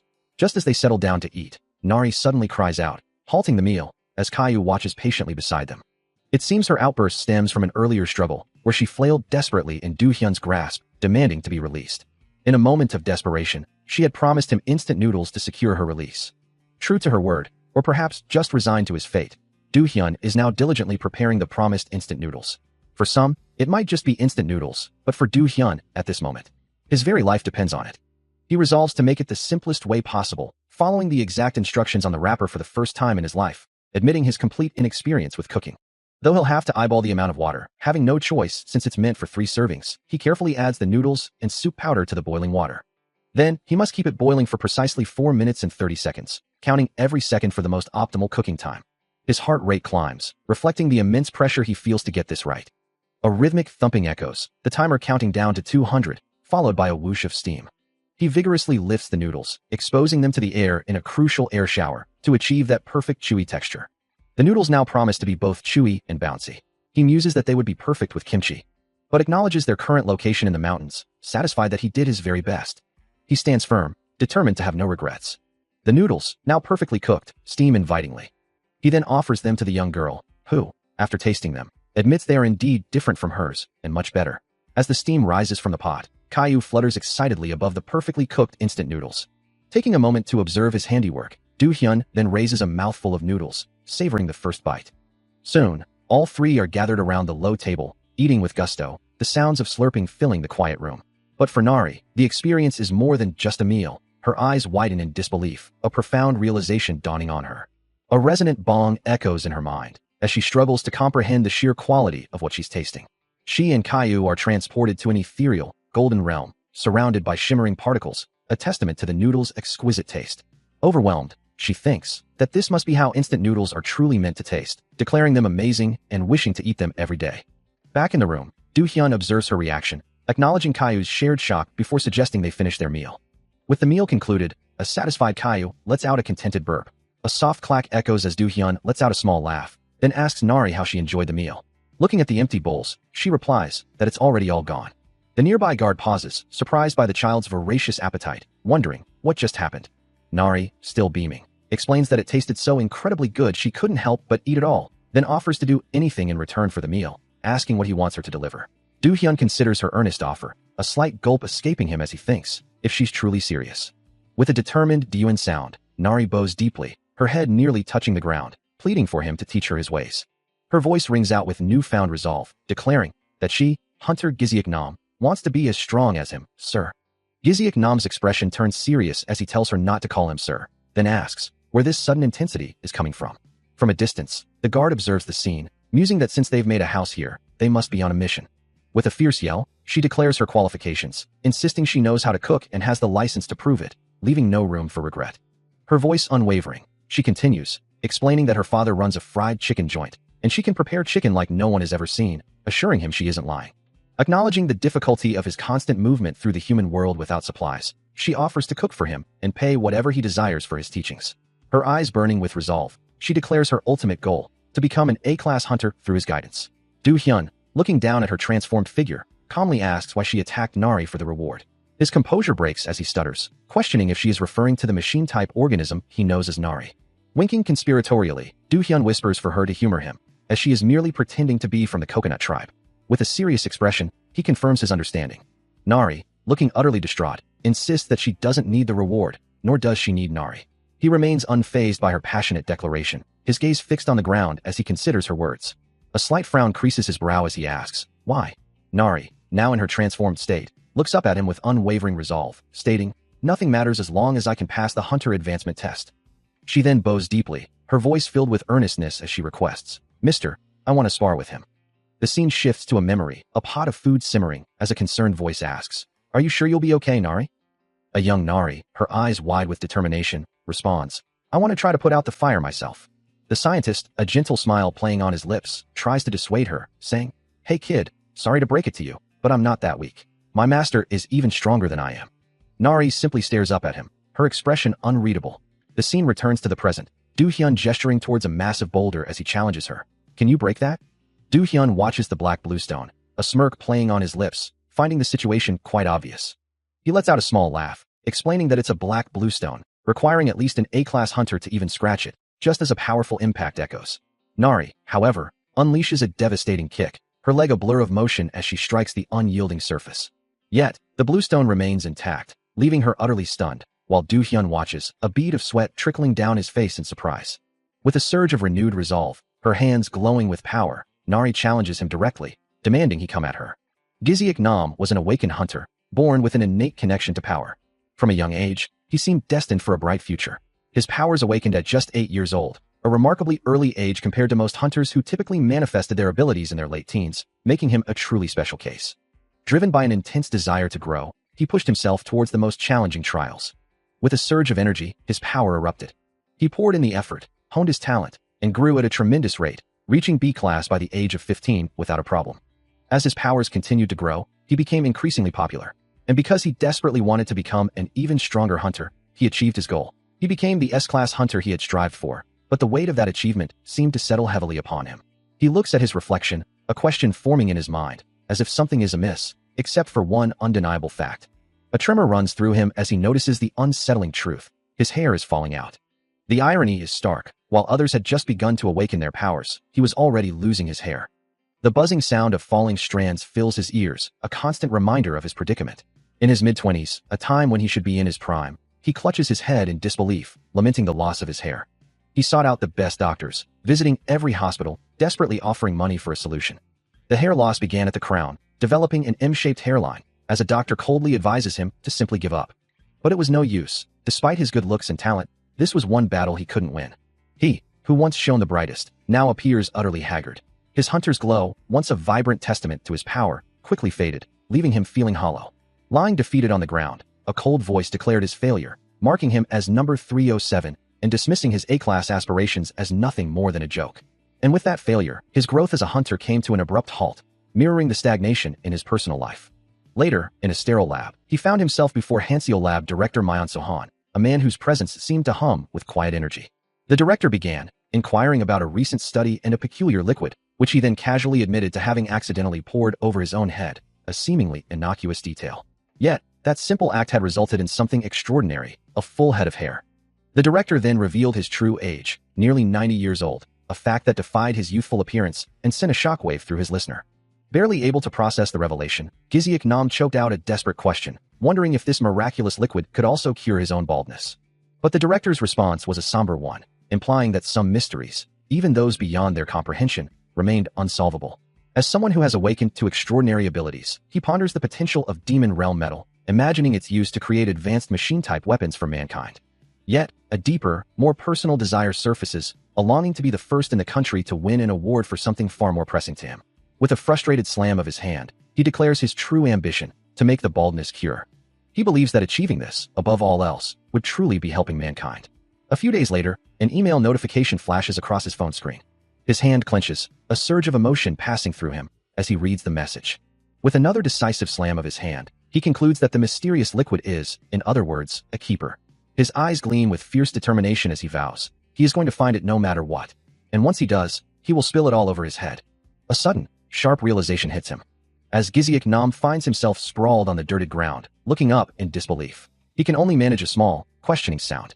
Standing over his defeated form, the imposing eagle-headed figure declares his victory once more, while a smaller, horned creature dismissively notes that Giziak Nam couldn't even land a single strike. Still seated on the ground, he listens as the eagle-headed trainer sternly warns him, refusing to teach him anything further if he continues to lose. But a fierce resolve ignites in his eyes, and he vows to do his best, promising not to let his sir down. Later, the rhythmic sounds of wood being worked fill the air, as a newly constructed wooden cabinet rattles and clacks into place. Standing proudly beside his handiwork amidst the vibrant red-colored trees, he confirms the cabinet's completion, noting the sturdy quality of the wood, as an unseen voice offers thanks. He looks down at the finished piece, confident it will endure for a very long time. Later, standing thoughtfully with Caillou by his side, he muses on someone's tenacity, acknowledging their persistent nature. He lets out a soft humph, reflecting on the day's intense training, a day where he felt utterly defeated, yet strangely liberated. He wonders if this newfound freedom stems from shedding his inhibitions, or perhaps, from something as simple as taking off a wig. With a sudden surge of power, Giziak Nam ignites, his body wreathed in vibrant orange flames that dance and crackle around him as he challenges his opponent to come at him again. From a distance, the small creature observes, skiing at the display. He notes Giziak Nam's impressive control over fire, yet remarks that he still struggles to defeat even a child. Giziak Nam gently places a hand on the girl's head, acknowledging that she is indeed no ordinary child. With a determined cry, the distressed girl lunges forward, enveloped in a shimmering green aura, declaring her intent to win this time. A powerful rush of green energy follows her, signaling the swiftness and force of her attack. He plunges into the rapidly liquefying ground, the sudden transformation catching him completely off guard. The squishing earth pulls him deeper, as the entire surface around him turns to a viscous, swirling pool. Before Giziak Nam can recover, Nari Kim unleashes a focused blast of green energy. Giziak Nam is thrown violently backward by the concussive force, while Nari Kim stands firm, declaring her fearlessness and thanking him for the challenge. Exhausted, Giziak Nam lets out a wry laugh, musing on the limits of an S-class hunter and admitting he has no more skills left to use. Despite his exhaustion, Giziak Nam forces himself to move, knowing he must get back up. He wonders where else he could possibly spend his time when everyone else treats him like a has-been. With a determined grunt, he pushes himself up once more. A trickle of blood runs down his face as he hears a faint, unsettling sound, a bloody noise that makes him question its origin. The scientist, Mayan Suhan, approaches, asking how long it has been since Giziak Nam arrived in the demon realm, to which he replies, 9 days today, sir. Mayan Suhan sternly advises him to return, warning that the mana energy at his current class level will be too much for him to handle if he stays any longer. Giziak Nam concedes that the scientist is probably right, though he doesn't want to leave just yet, believing he could last a class with a bit more effort. Mayan Suhan's words hit him with a jolt, as he asks, really? The scientist explains that there's no chance of passing the test under these circumstances, and in his opinion, Giziak Nam's mana hole has already developed enough for this level of test. He clenches his jaw, a silent resolve hardening his expression, as a voice echoes in his mind, urging him not to give up and become an A-class hunter. Meanwhile, the scientist, Mayan Suhan, reminds him to cleanse the demon energy upon his return. Elsewhere, Nari, accompanied by Caillou, declares her determination, promising to do her best and not disappoint. The voice in Giziak Nam's mind continues, defining his current role as merely an A-class errand boy.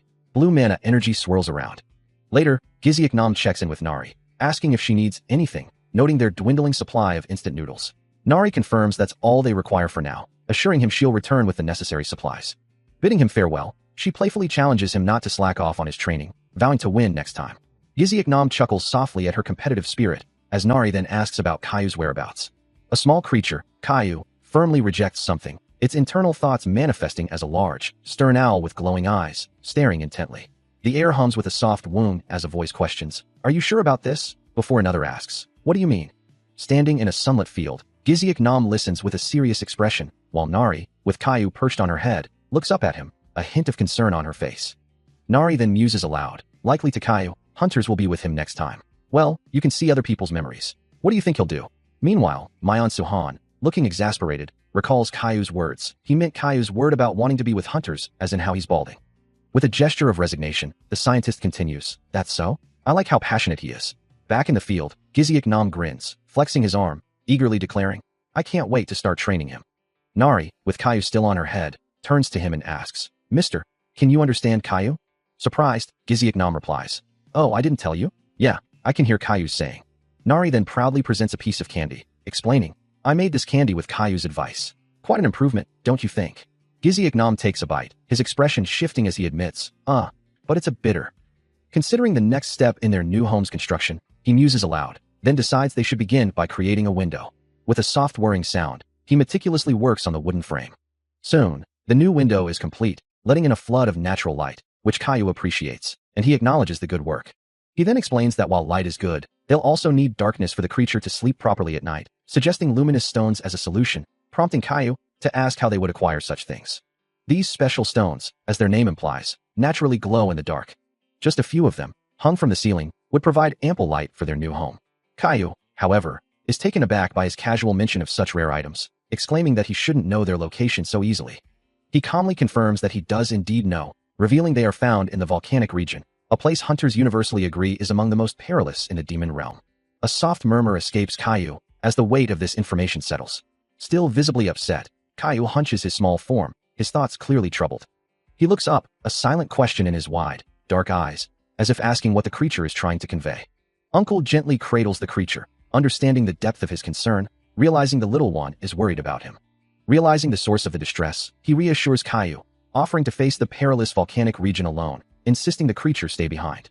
But Caillou, with unexpected resolve, firmly declares his intention to accompany him, refusing to be left behind. His determination surprises Uncle, who can't help but admire the creature's sudden bravery, impressed by how quickly Caillou overcame his fear. Caillou reiterates his decision, explaining that he has his own reasons for needing to go, with business to take care of there. With a gentle hand on Caillou's head, Uncle finally agrees, sealing their joint venture to the volcanic region.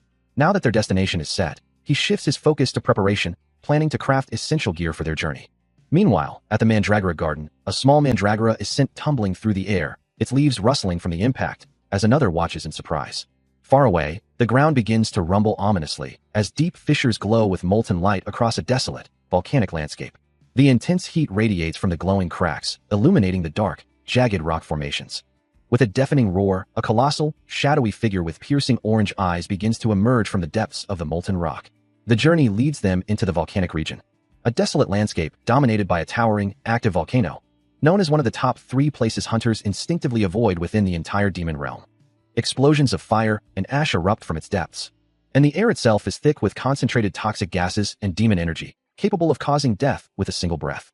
Overwhelmed by the oppressive atmosphere, Caillou begins to sweat profusely, wondering aloud what in the world is happening. Yet, amidst the splashing lava, the man stands unfazed, finding the perilous environment amusing. The scientist, observing his incredible resilience, questions how he can possess such strength, to which he simply replies, "Me? I'm a Chimera hunter." The scientist acknowledges the revelation, while Caillou, still bewildered, ponders if Chimera hunters aren't supposed to be monsters themselves. He reflects on a time when he resembled the monstrous beings of this realm, before waking up in a human form, a process he describes as degeneration. Caillou, still processing the revelation, asks if he finds it uncomfortable to be called a monster, especially as a hunter like them. He considers the question for a moment, then dismisses it, finding it not so bad. Having someone to talk to about such things, he muses, is quite nice. He acknowledges their concern, glad to hear their honest thoughts. A young girl suddenly interjects, asking if he's talking to Caillou again, then eagerly declares her desire to join them. He turns to the girl, explaining that Caillou had just asked him about his true nature. With a bright, almost sparkling demeanor, she reveals that he's a native of the demon realm, and so is she. She confirms her statement with a confident smile, asserting herself as the real native. The distant, fiery landscape stretched out before them, a clear sign that the luminous stones they sought lay close to the lava. Moving across the glowing terrain, the man urged them forward, believing they were almost at the crater. They dashed with renewed speed. Reaching the summit, the young girl exclaimed their arrival, eager to see what lay below. But as she peered into the depths, a surprising sight caught her eye. Within the glowing crater, a massive, fiery toad-like creature emerged, prompting the man to question its identity. And to their astonishment, the monstrous creature was openly weeping. The girl, pointing down, called out to her companion, drawing his attention to the emotional beast. There was another one nearby, a female, who must have perished during her journey. The massive fire toad, its back laden with eggs, is clearly the female of the species. Caillou frowns, explaining that only the females develop a hollow back for laying eggs during breeding season, carrying them there. But with the female now gone, all of them are doomed. A mournful croak echoes through the cavern, as the male fire toad weeps, knowing its entire clutch will perish. The intense heat of the lava-filled environment is simply too much for the fragile eggs to endure. A sniffle escapes the young girl, her heart aching for the poor fire toad, so sad over its lost companion. Her uncle taps her shoulder, instructing her to wait, before leaping forward with a decisive push. As he soars over the molten rock, Nari calls out, wondering where he is going. He lands with a soft thud, directly onto the fire toad's back. The creature lets out a surprised croak and begins to turn its head, as Nari cries out in alarm for Du-hun to come back. As he continued his determined charge, a young girl's voice cut through the air, warning him that the creature was extremely sensitive and he mustn't get any closer. Undeterred by the warning, he pressed forward, his gaze fixed on the massive fire toad. The creature let out a heavy huff, its massive head turning slowly. A vibrant orange aura began to pulse around its head, intensifying with each labored breath. He moved with a sudden burst of speed, a whoosh of air following him, as the young girl cried out his name in sheer panic. The fire toad responded with a powerful FWOM, unleashing a wave of fiery energy. Despite the blast, he landed squarely on the creature's broad back, kneeling to steady himself. A soft thud echoed as he settled, and he began to speak, his voice calm amidst the chaos. He gently instructed the agitated beast, telling it to stay still for just a moment.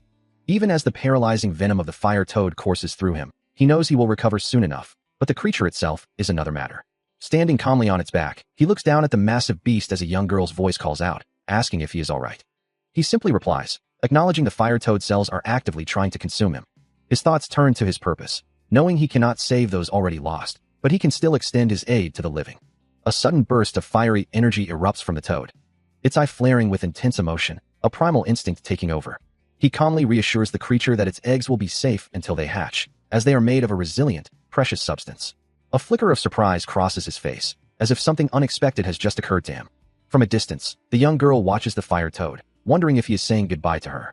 As the massive fire toad presses its claw down, a low rumble echoes through the cavern, and Du-hun leaps away from the creature, a smaller figure exclaiming, "Whoa, he flew." The fire toad then lands with a heavy thud, its massive eye turning to glance back at the human before it departs. Du-hun takes another jump, putting more distance between himself and the retreating monster. From her vantage point, the distressed girl observes, musing aloud, "The fire toad looked at me. I think he thanked us." Looking up at her, Du-hun confirms her suspicion. He probably looked back at the female. "Yeah, I think he did." The girl then calls down to him, her voice carrying a hint of impatience. "Now, come on down. Let's get the luminous stones and go home." Following her instruction, Du-hun begins to collect the glowing, wiggling luminous stones, their soft light illuminating his hands. With a soft pop, Nari excitedly secures one of the glowing stones. She marvels at its beauty, while Du-hun, carefully collecting his own, warns her not to drop it on her foot, finding the task surprisingly easy. His foot gently presses down on the soft earth, gathering more. Nari, observing him, muses that he doesn't need her help and should attend to his own business, wishing her body was as strong as his. He simply looks down, listening. He then reminds her that the fire toad even brought these gifts to give to its friends. The fire toad, still nearby, internally refutes the idea, believing a monster has no friends, as it springs away from the remaining stones. It ponders the kindness shown, finding it different from its own nature, and decides to leave what remains behind. With a final, lingering thought, the creature questions why it left in the first place, before pausing its departure. As the fire toad continued its solitary journey, it mused on the advantages its awakened intelligence brought, a stark contrast to the simpler existence of other creatures. It pondered the glowing orb before it, wondering if this small, radiant object represented the shackles of emotion or the essence of scarlet itself, a mere glow from an orb of pure feeling. With a decisive movement, the creature consumed the glowing object, a soft crunch echoing in the silence. A fleeting thought crossed its mind, questioning its own actions, but then dismissed it, knowing the one-eyed monsters surrounding it couldn't possibly comprehend its complex thoughts in a world where language was absent between their kinds. It was this very understanding of language's importance, or rather, its absence, that made the creature feel so empty, even as it stood amidst a horde of lesser beings. Clutching another glowing orb, it recalled the reason for its solitude. It had left its own kind, choosing to be alone since there was no true language between them. Its former pack, it mused, might not even know it had departed, given the fundamental lack of communication between them. Suddenly, the smaller, one-eyed creatures swarmed it, their growls filling the air, and the fire toad cried out in pain, questioning why this simple act of escape was proving so difficult.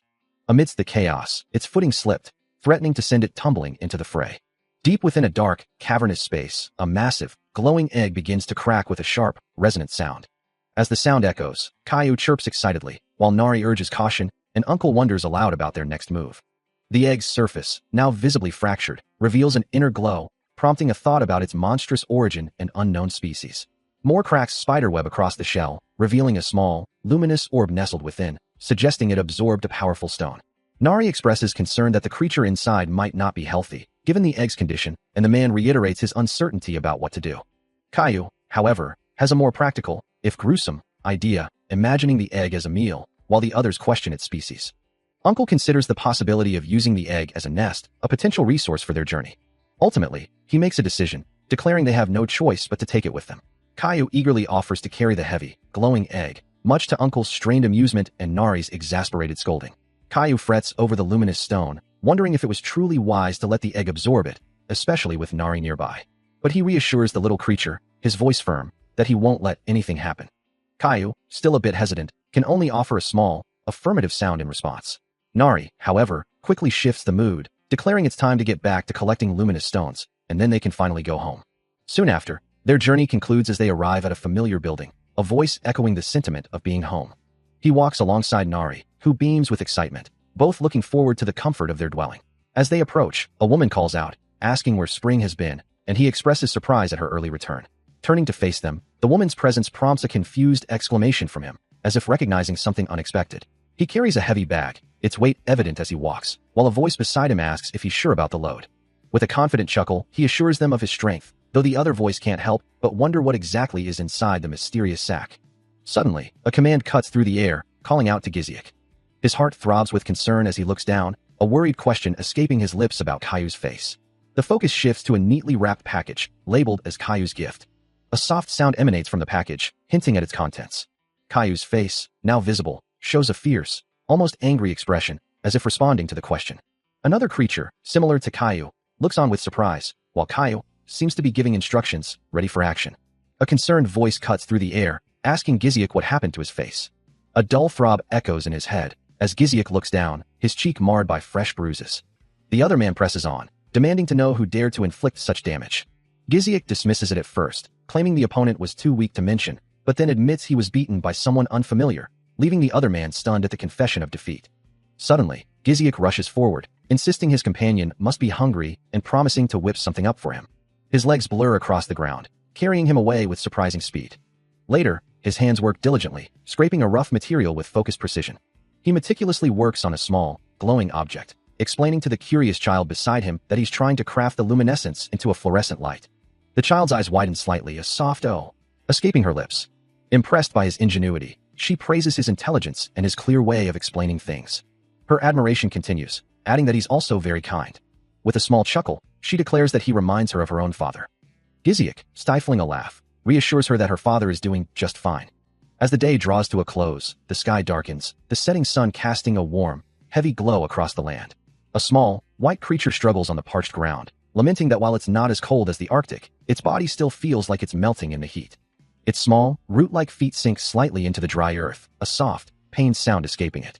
A dark, shadowy creature, round and menacing, begins to roll forward with a heavy thud. Its red eyes gleam with a sinister light, before it launches itself into a powerful leap. The Mandragora, now revealed in multiples, executes a devastating 3-level combined rolling attack, striking the small, white plant-like creature with a sharp, metallic sound. The impact sends the little plant creature reeling, while nearby, Caillou flails, crying out in alarm. "Why are you fighting?" the plant creature demands, as Caillou explains that the Mandragoras are annoyed because he invaded their territory. Meanwhile, a hand extends, offering a plate with a warm apology for the wait. On the plate sit perfectly fried bean curd rice balls. A plate of Giziak Nam's fried bean curd rice balls sits steaming, a simple yet comforting meal. He gazes at the food, a small bandage visible on his cheek, the name of the dish of familiar comfort. Around a table, others comment on the meal, one remarking on how nice it looks, another relieved by the positive reception. But before he can fully enjoy the moment, his gaze shifts, a question lingering in the air. He scratches his head, a slight discomfort in his expression, as he's reminded that he hadn't answered a previous question about what happened to him. The memory of the recent past begins to surface, as he recalls running into A-class hunters at the association while registering for his assessment test, a detail that seems to amuse his companions. One of them playfully chides him for not even taking the test, while another praises the softness of the rice balls. He confirms that he was told to stop coming back if he didn't take the test. Lost in thought, he muses on the reason for his predicament, recalling how he claimed to have lost his memory along with his hair, a story he couldn't help but stick with. Giziak sits at a table, a bowl of food before him, as a voice questions his appearance, noting his recently shaved head and asking if he is completely bald. He recalls the medical community's explanation for his condition, a rare disease where hair roots die while the scalp remains alive, causing severe hair loss and itching, a condition that makes him feel like he's going crazy. His hand clenches, remembering the doctor's words that his hair would grow back in 60 days, but the wait feels endless. Across the table, the man in uniform suggests that they should begin his special training immediately, a proposal Giziak receives with a slight frown. The man assures him that no special training will be done without his consent, addressing him respectfully. Meanwhile, the small mechanical bee, Nari, perched on the table, chirps impatiently, demanding more food. Giziak, looking surprised, questions the nature of the dishes he's supposed to do, his expression one of disbelief. The man in uniform explains that the dishes are piling up and he needs Giziak's help, adding that Nari needs help too, much to Giziak's continued confusion. Now with a completely shaved head, Giziak stands outside, a bead of sweat rolling down his temple, contemplating his new reality. "Live the rest of your life in peace if you want out," a voice echoes as he stands over a sink full of dishes, while Nari, the mechanical bee, chirps, "Nari, wanna go out and play once we're done eating?" The mundane task of washing dishes continues, a stark contrast to the thought of fishing. Sounds fun, that crosses his mind, making him sigh. "Yes, sir." With a determined step, he moves, his newly shaved head reflecting the light. The clink of porcelain against porcelain fills the air as he cleans, convinced that even this tedious chore is a part of his plan. A quiet thunk accompanies his internal reflection. "Everyone thinks I was born a genius." But he knows he has made it this far through effort alone, walking away from the table with a resolute jadon. He presses a button, affirming, "I'm nothing if not for my tenacity and resolve, and he will see this to the end if he gets to learn something." Running through the forest, he declares, "I try again no matter how many times I fail," calling out, "Sir, wait for me." With a WHRR of motion, he sprints, believing himself actually the perfect man who has everything. adding with a flourish, "I'm also nice and also hot." The gentle sway of the water and a soft yawn fill the air as he patiently waits for a bite. His companion, a bald man, sighs, "Mister, we're catching no fish." Suddenly, a small plant creature latches onto his head, pulling at his hair, its voice shrill. "Hitch, that hurts. You baldy." He looks down, a thought forming that it truly is as he suspected. He's incompatible with plant monsters, while the bald man observes that he's quite high maintenance for an errand boy. The bald man then questions him. "You have all that mana. Why don't you use it to make a shield around you?" He lets out a small, exasperated laugh, admitting, "I'm trying, but it's not going as well as I thought." Then, with a decisive clack, he holds up a glowing disc. He turns to his companion, instructing, "Giziak, hold this." He kneels, holding the luminous stone, questioning its purpose, wondering why he must do it this way.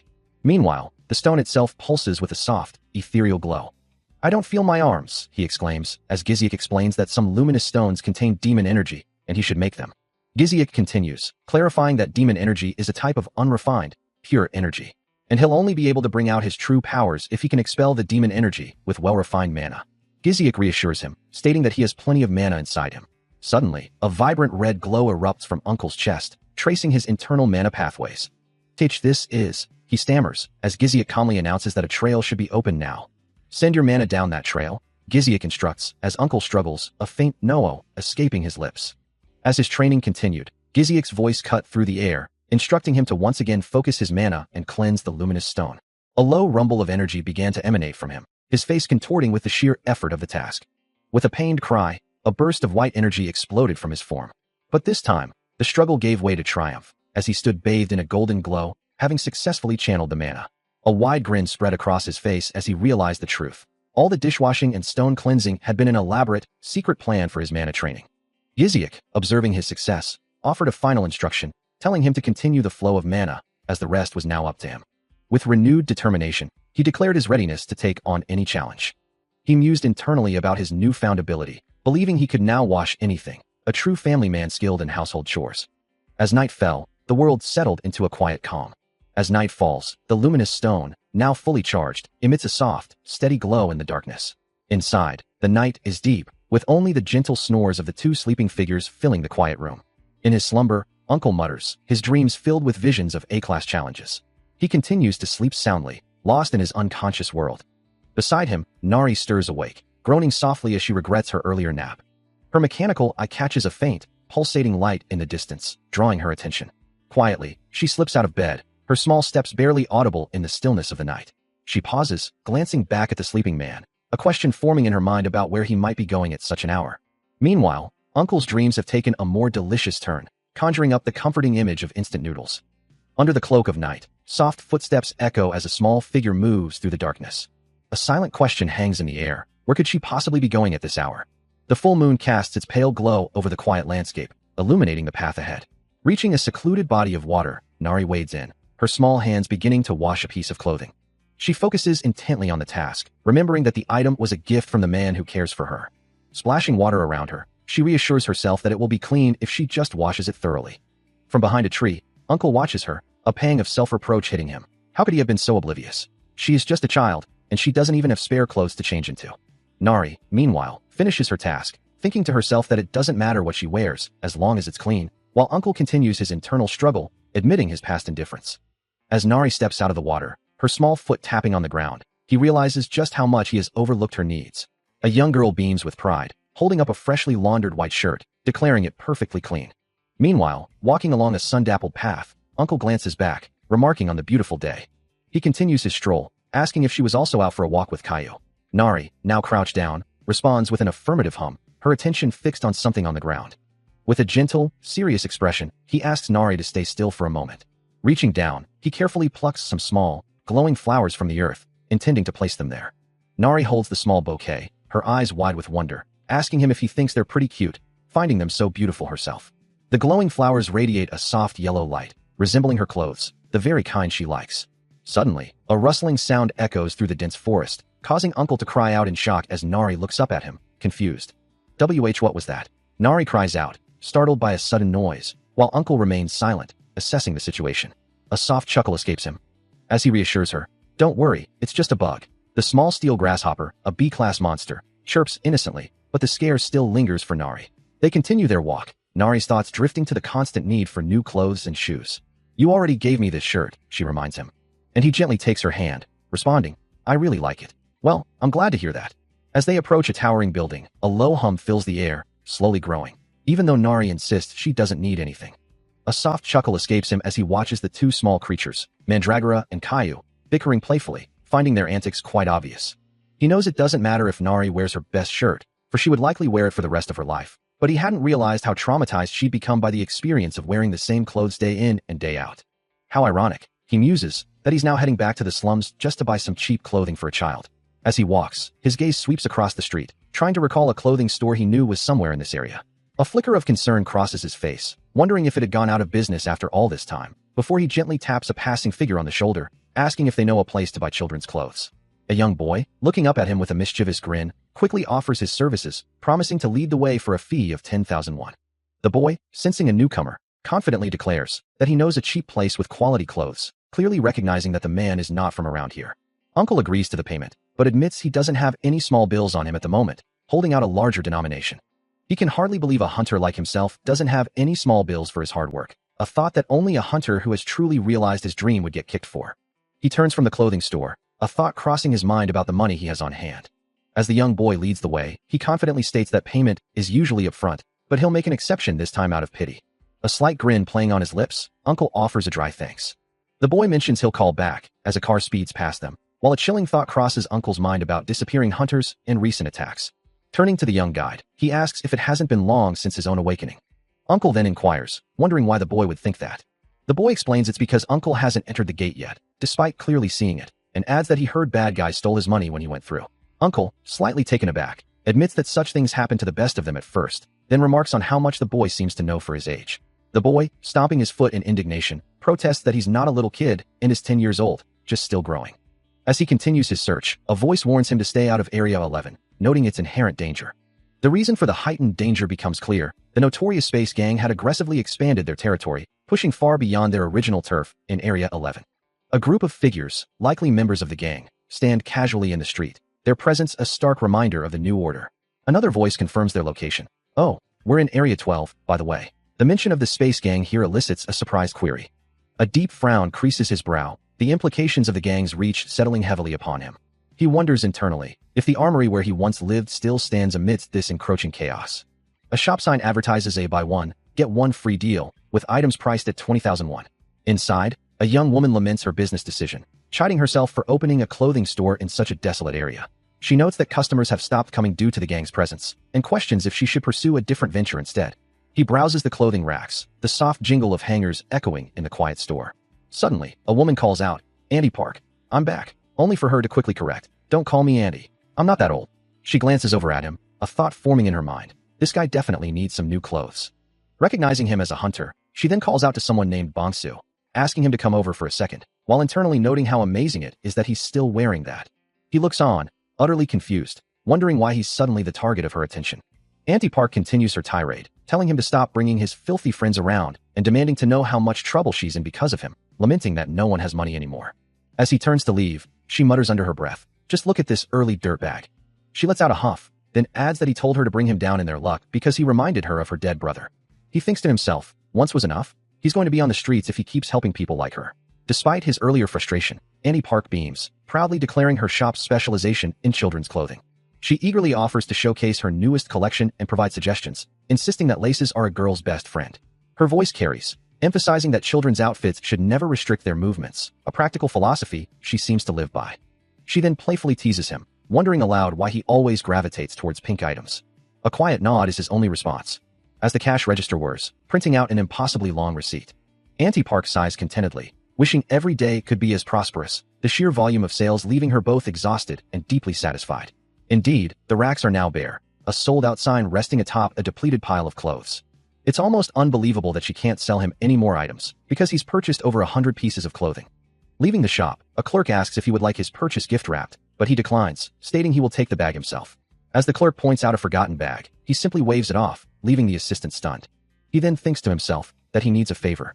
Walking down the street with the massive bag slung over his shoulder, a narration box notes that shopping feels pretty good.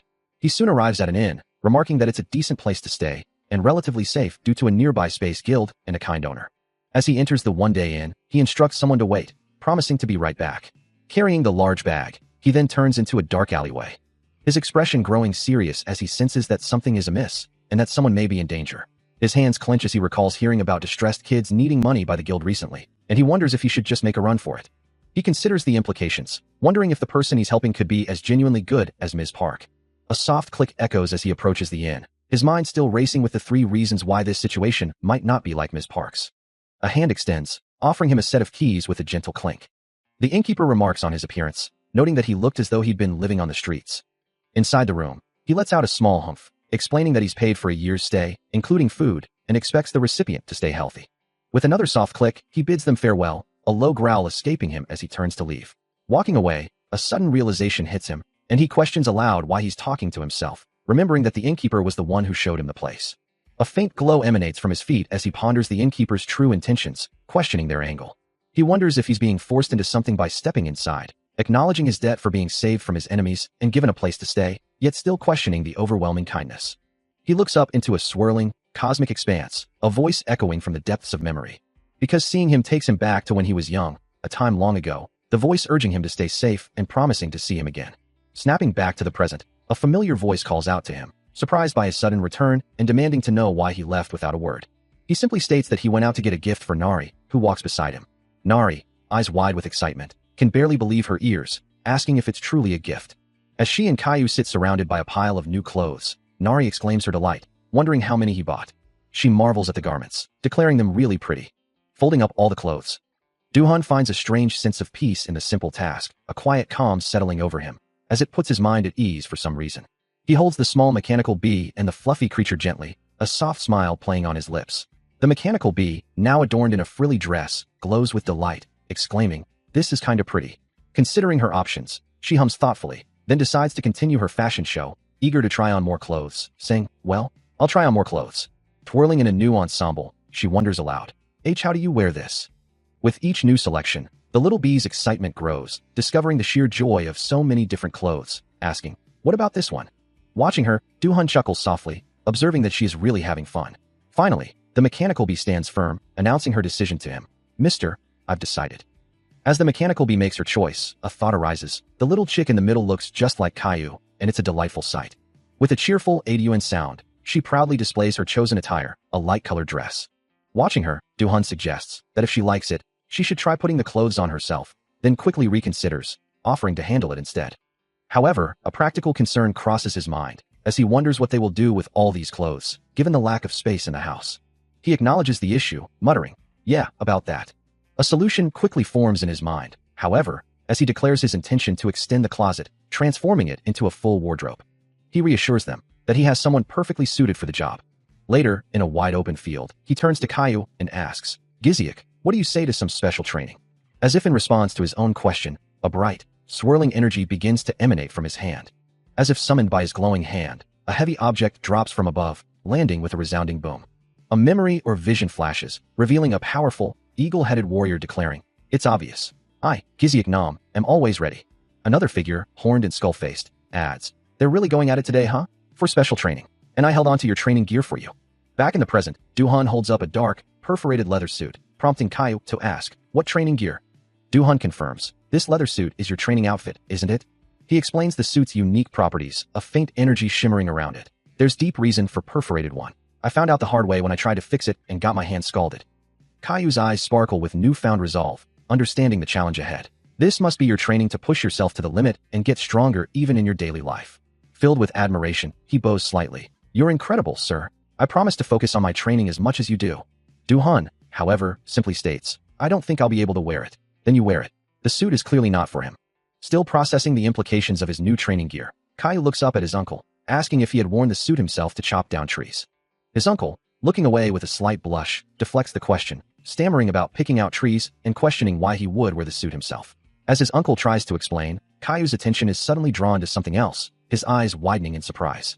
A strange energy emanates from the large egg before them, a narration box confirming its unusual activity. All three watch in tense silence as the egg begins to crack, ominous sounds echoing from within its shell. The egg shifts and trembles, prompting his uncle to observe that it will likely hatch very soon. Caillou, worried, asks if it could be a monster, but his uncle dismisses the idea with a confident smile, assuring him it will be a cute creature. Chimera B, however, offers a more cautious perspective, reminding them that one can never truly know what might emerge. The egg pulses with an intense, dark energy, its cracks widening further as the moment of hatching draws near. As the mysterious egg continues to crack, a terrified Caillou cries out, confirming that the hatching is imminent. A monstrous, scaly claw then violently tears through the shell, glowing with an ominous red light. The claw continues to emerge, its sharp talons and rough scales becoming clearer, a truly intimidating sight. Caillou, pointing a trembling finger at the horrifying appendage, declares the creature a monster, its tongue seemingly wagging in anger. But then, a small, unexpected peep sound emanates from the egg, accompanied by a shower of sparkling particles. The creature fully emerges, revealing itself not as a monster, but a small, yellow chick-like being, its large, innocent eyes blinking in confusion. The uncle, delighted, exclaims how cute it is, while Caillou, still processing the sudden shift, wonders aloud about its species. Before anyone can react, the tiny hatchling suddenly leaps, a blur of yellow motion. It lands squarely on the uncle's head, leaving him wide-eyed in surprise as Caillou watches, still startled. The newly hatched creature, Caillou, lands with a soft splat, its tail wrapping playfully around the uncle's head, who looks up in a mix of surprise and mild annoyance. Meanwhile, a nearby wooden structure groans and bends under an unseen force. As the uncle taps a small mandragora with a stick, muttering to himself about the need to work quickly, he carries a heavy log, the small creature still perched on his head. A frustrated sigh escapes him as he wonders if the monster is scolding him. The mandragora's poison making it hard to breathe. He hears a voice, likely the mandragora's, instructing him to walk around it, as he continues his work under the clear sky.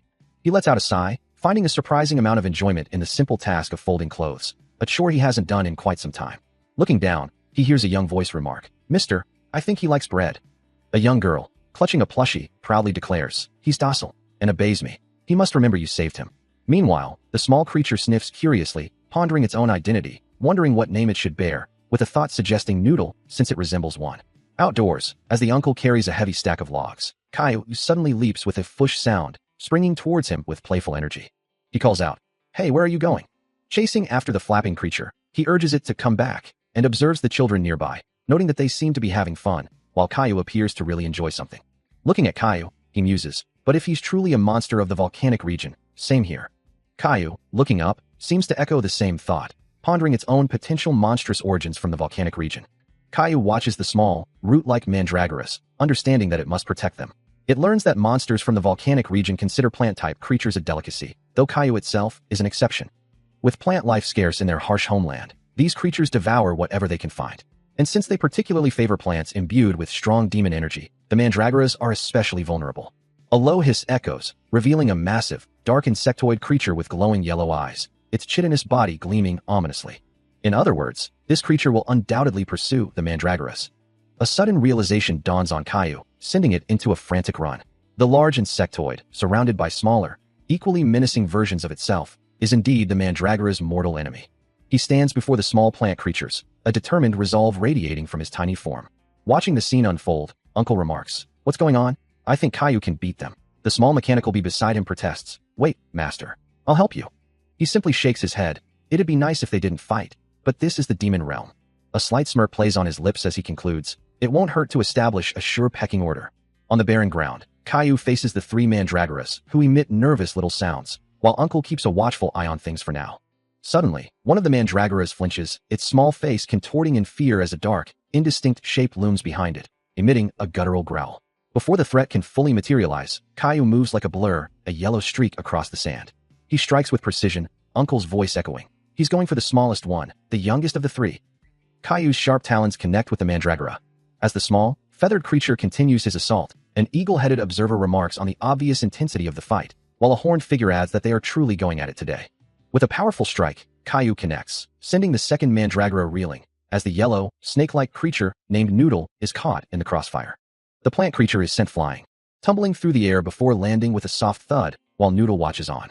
But Caillou knows it's too soon to let his guard down, as he swiftly shifts his stance, preparing for the next opponent. The youngest mandragora is still left, a small, vulnerable target. With another explosive impact, Caillou strikes the final mandragora, sending it crying out in pain.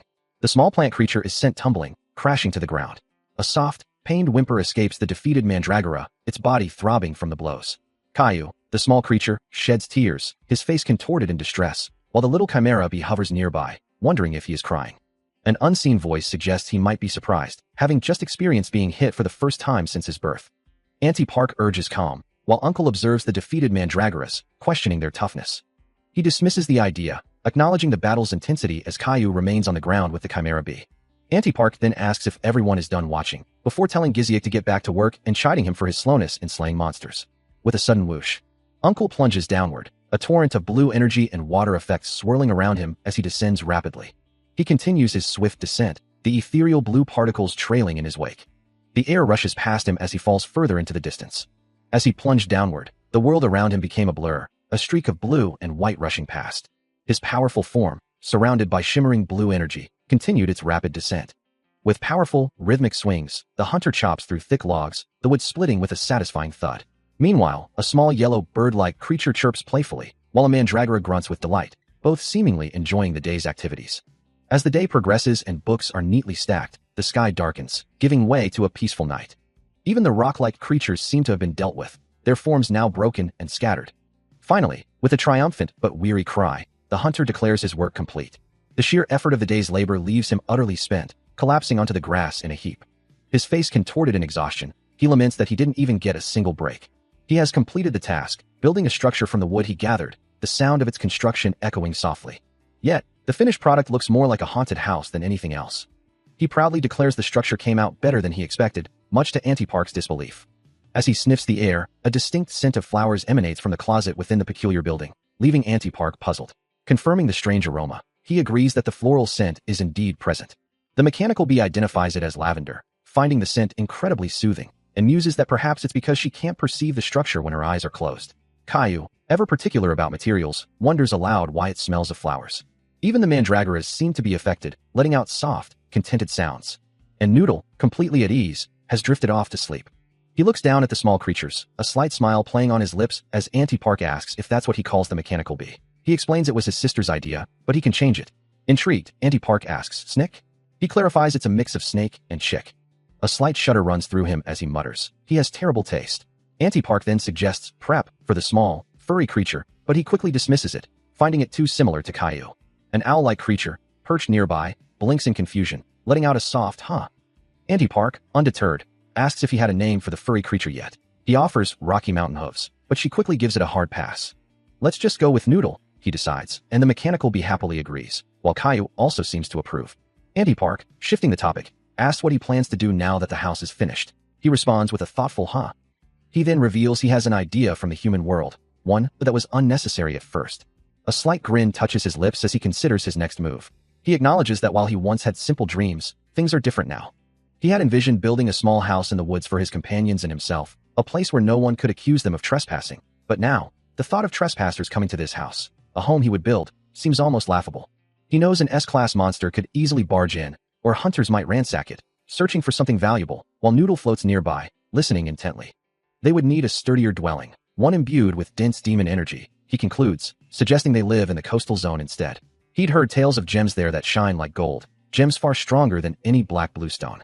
If he could construct a house from such materials, with luminous moss growing on it, it would look quite beautiful, bright enough to serve as a candle at night. Discussing the coastal zone, Duhan considers its potential, while Caillou, Chimera bee, and Andragora listen intently. His expression shifts, a sudden realization dawning on him. As a trickle of blood escapes his nose. Back on Earth, he faces Auntie Park, who scolds him for his recklessness, remarking on his impeccable timing. She reminds him to look after the mandragoras, should he return home late. Duhan attempts to explain his reasoning, but she cuts him off, warning him of the dangers of the coastal zone. The area, she reveals, is now under the rule of two formidable demon-class monsters. A nervous gulp escapes him, the weight of her words settling in. Standing on the cliff overlooking the vast expanse, he turns to her, asking if she knows about the creatures, then adds that they are likely chimera hunters, active long ago.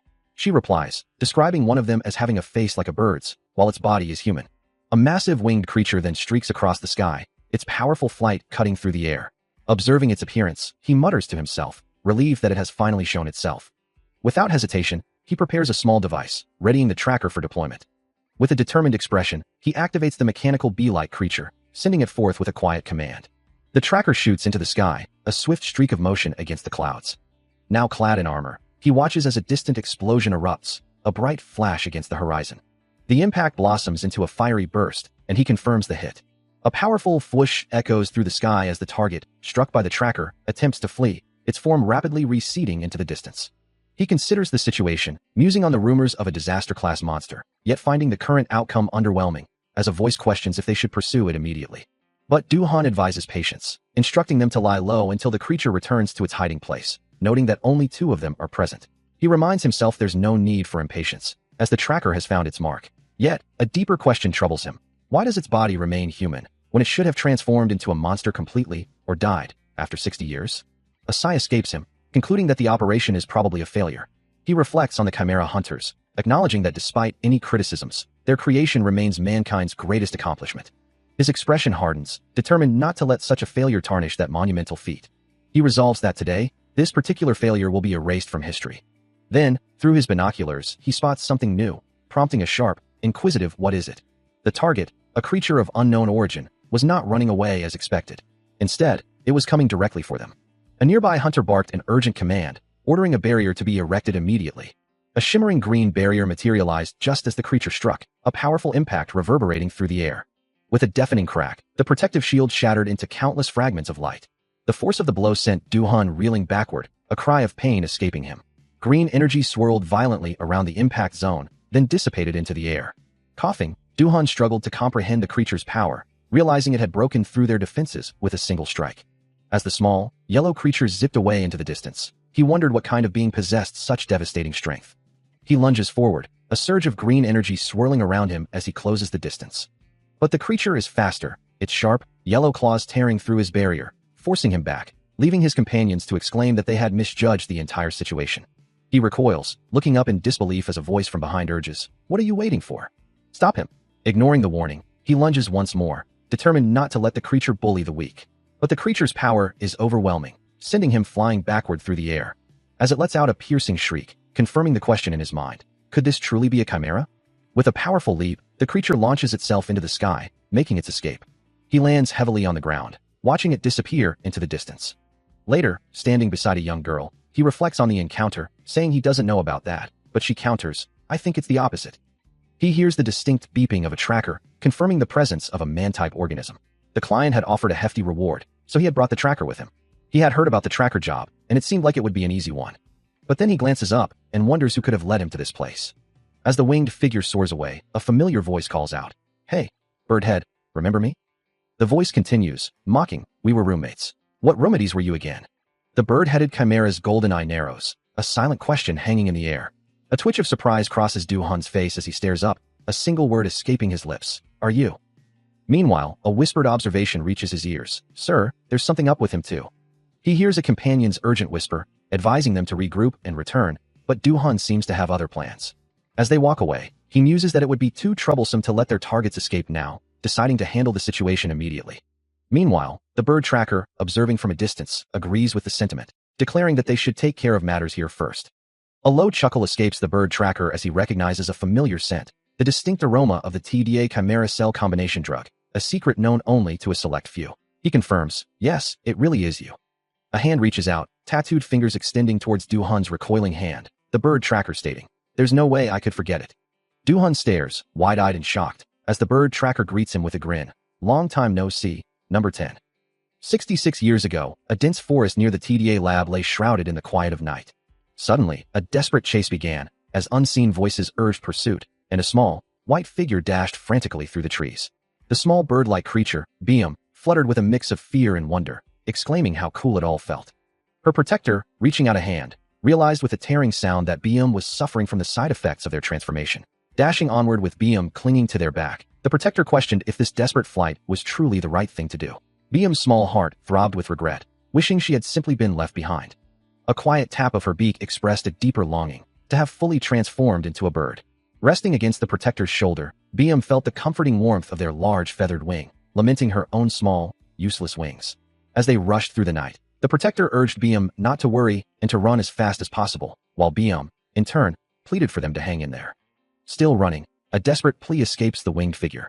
As Biam's small face contorts in pain, a faint glow emanating from her. The young boy, known only as number 17, looks up in surprise, demanding to know why she is there. The situation is severe, he thinks, as he dismisses her concerns with a sarcastic remark about her being a nut job.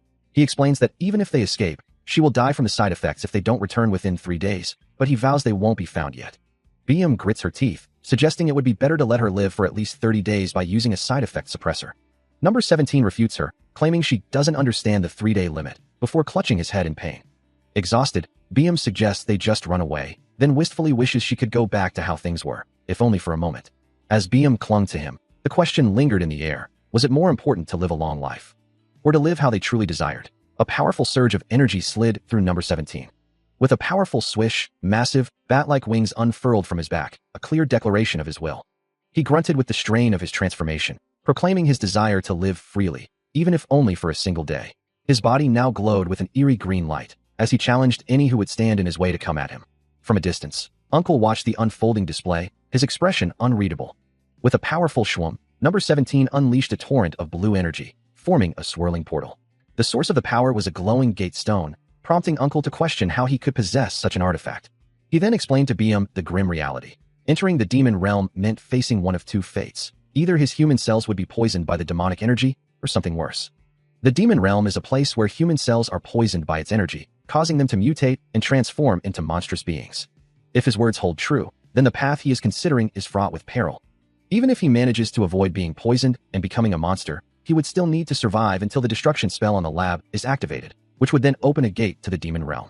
The transformed boy, now with draconic wings and scales, is asked how he expects to survive there as a human. A faint blue glow emanates from his chest, a theoretical shield of mana protecting his body from the demonic energy. It won't be easy, even with his current power, and if he fails, the consequences would be dire. As a gate begins to shimmer into existence, the boy declares his intention to proceed, despite the immense risks. Stepping forward, the man questions the boy's understanding of the situation. He wonders if the boy truly knows the extent of their shared history, the 4 years they've spent together, and the unspoken bond that has formed between them. A soft blue glow emanates from the figure of Duan Xion as he stares ahead, a single question escaping his lips. He seems to be searching for something, a name perhaps, as golden particles drift through the dark space, a faint echo of identity forming. My name is... A hand reaches down, bathed in the same ethereal glow, as the answer finally surfaces. Duan Xion. Yet, facing a small gathering that includes the transformed number 17 and the creature BM, he repeats the question, a hint of something more complex behind his gaze. Again, what's my name? An older man with a beard, looking utterly bewildered, struggles to recall, his confusion evident. I don't know. Why are you here? I'm not sure. Duan Xion then turns his attention to a swirling black portal on the ground, his tone shifting to one of instruction. Great. Now step right in. As the group, including number 17 and BM, walks away from the unsettling gateway, he issues a final, chilling directive. And forget everything that happened here today. A small, bird-like creature, sensing the lingering magic, questions the method of memory erasure. This scent. Did you erase their memories for the last 3 hours with blackout dust, and with hypnosis? Yes, I have the blackout flower implanted in me. It explains, as BM and number 17 stand nearby, their expressions unreadable, their recent experiences now fading into oblivion. So their memories for the last 3 hours will be wiped clean, as well as for the next few hours. Maybe it's because you.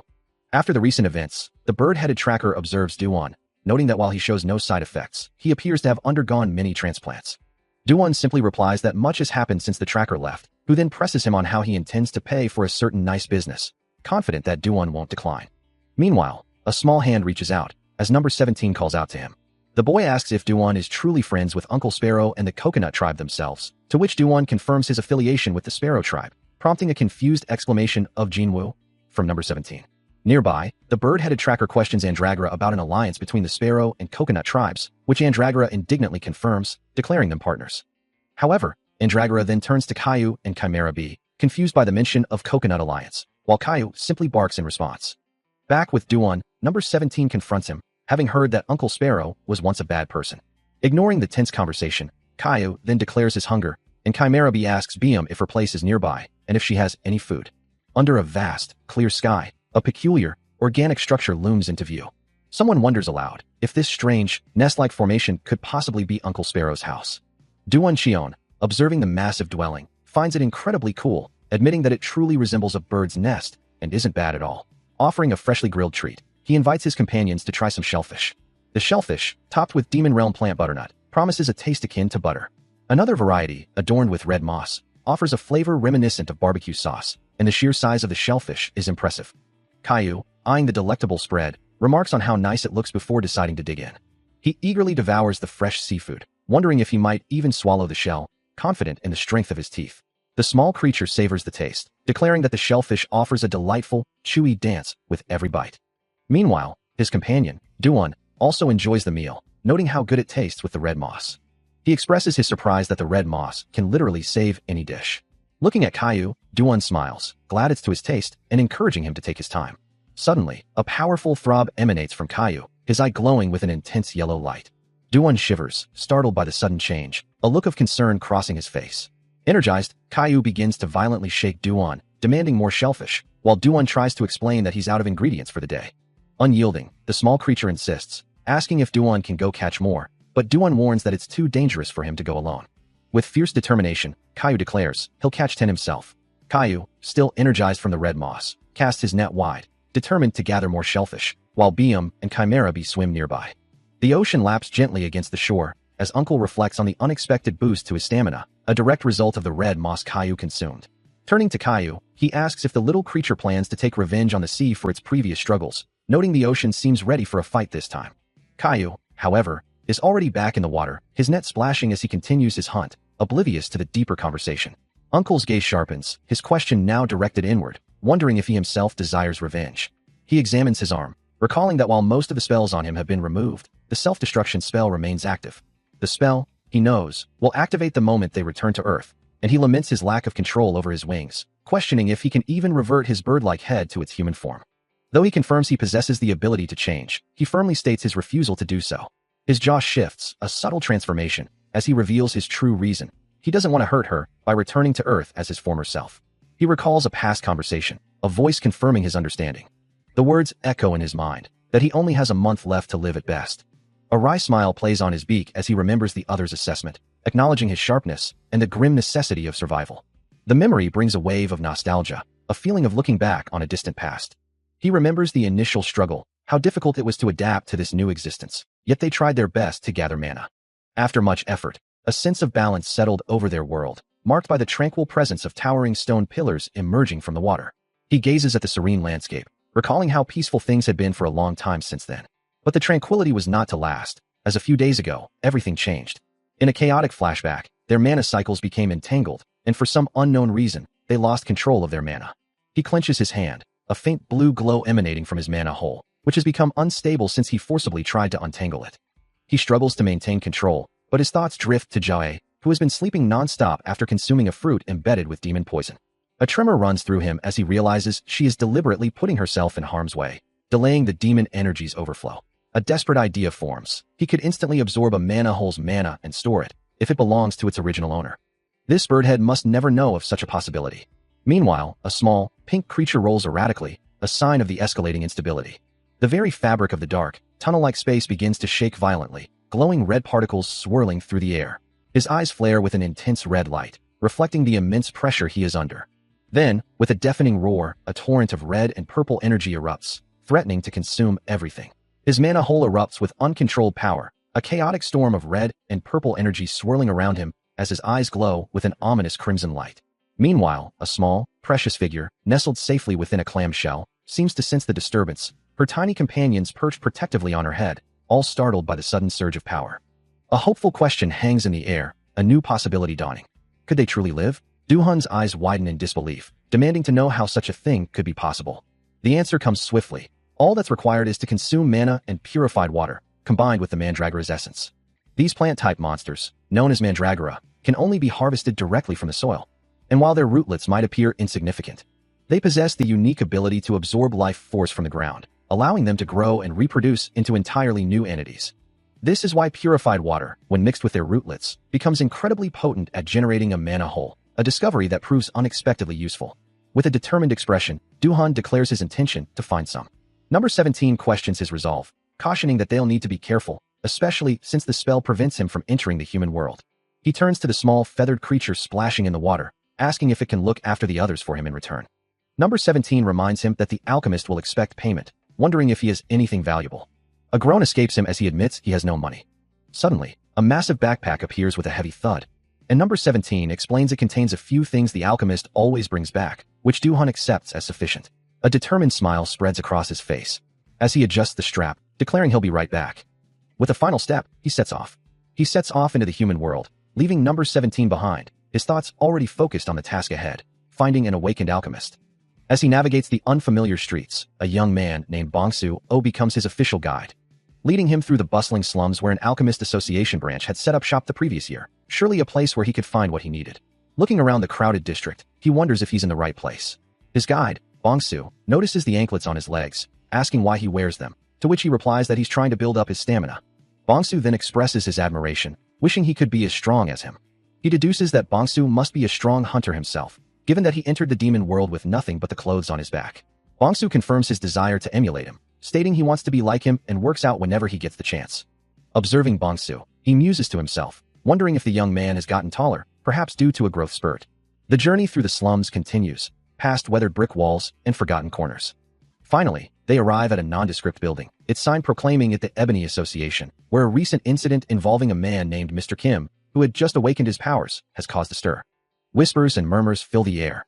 As he takes in the surroundings, his gaze sharp and observant.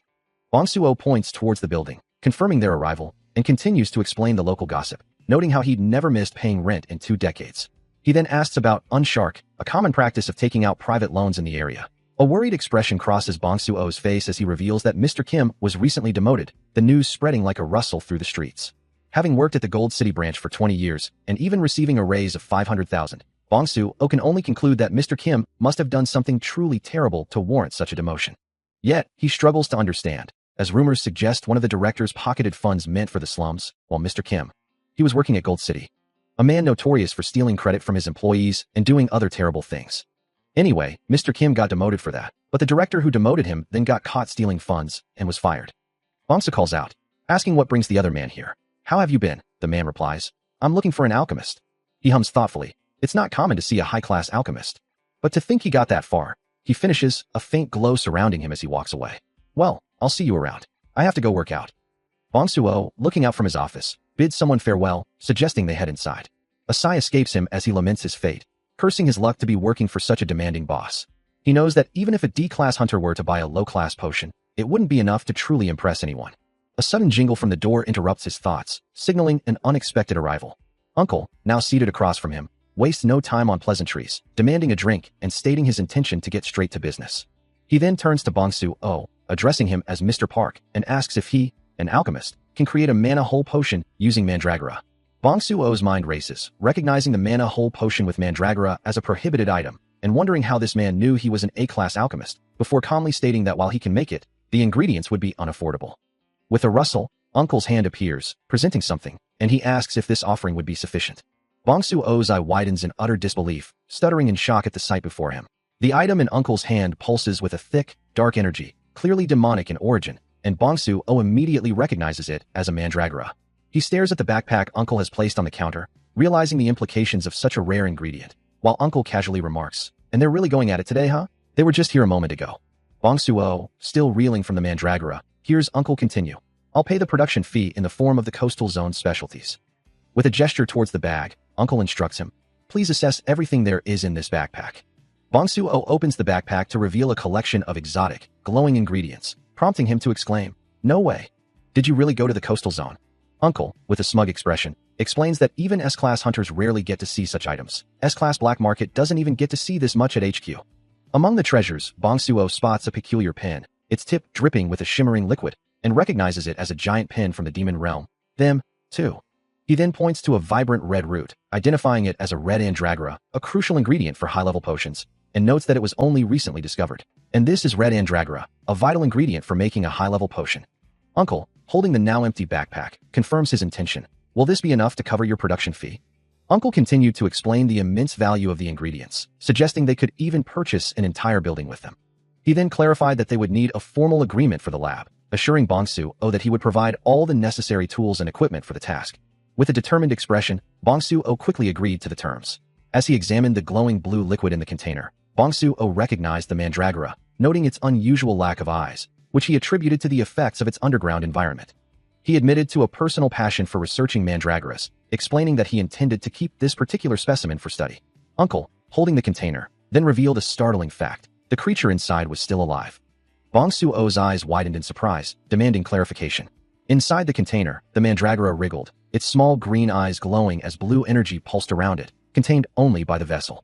The sight sent a jolt of pure shock through Bong Suo, who let out a horrified gasp. The mandragora, its green form faintly glowing, barely clings to life in its container, having exhausted its demon energy and entered a state of hibernation. It desperately needs more mana.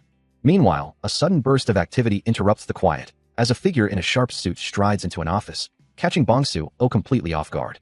The newcomer, Mr. Kim, looks visibly annoyed, though Bong Suo greets him with a surprised, "Long time no see, Mr. Kim. Director in." As he glances around the cluttered space, Bong Suo can't help but think this office feels like the embodiment of the slums, more akin to a low-life loan shark's den.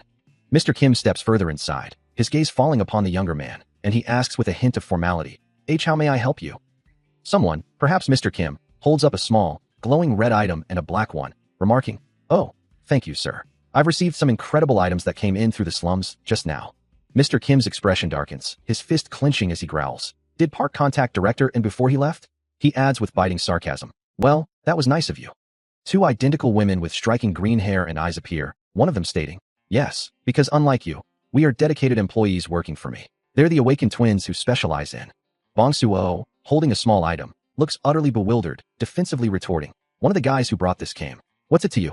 Director in, managing the Alchemist Association's Gold City branch, makes his position clear. He muses on the city's potential, believing it deserves the utmost respect, even as he recalls how smoothly things were going before someone else interfered. He insists that the desired items won't be acquired at a fair price in a filthy old place like this, guaranteeing not only the deposit, but the full price if Bong Suo signs with him.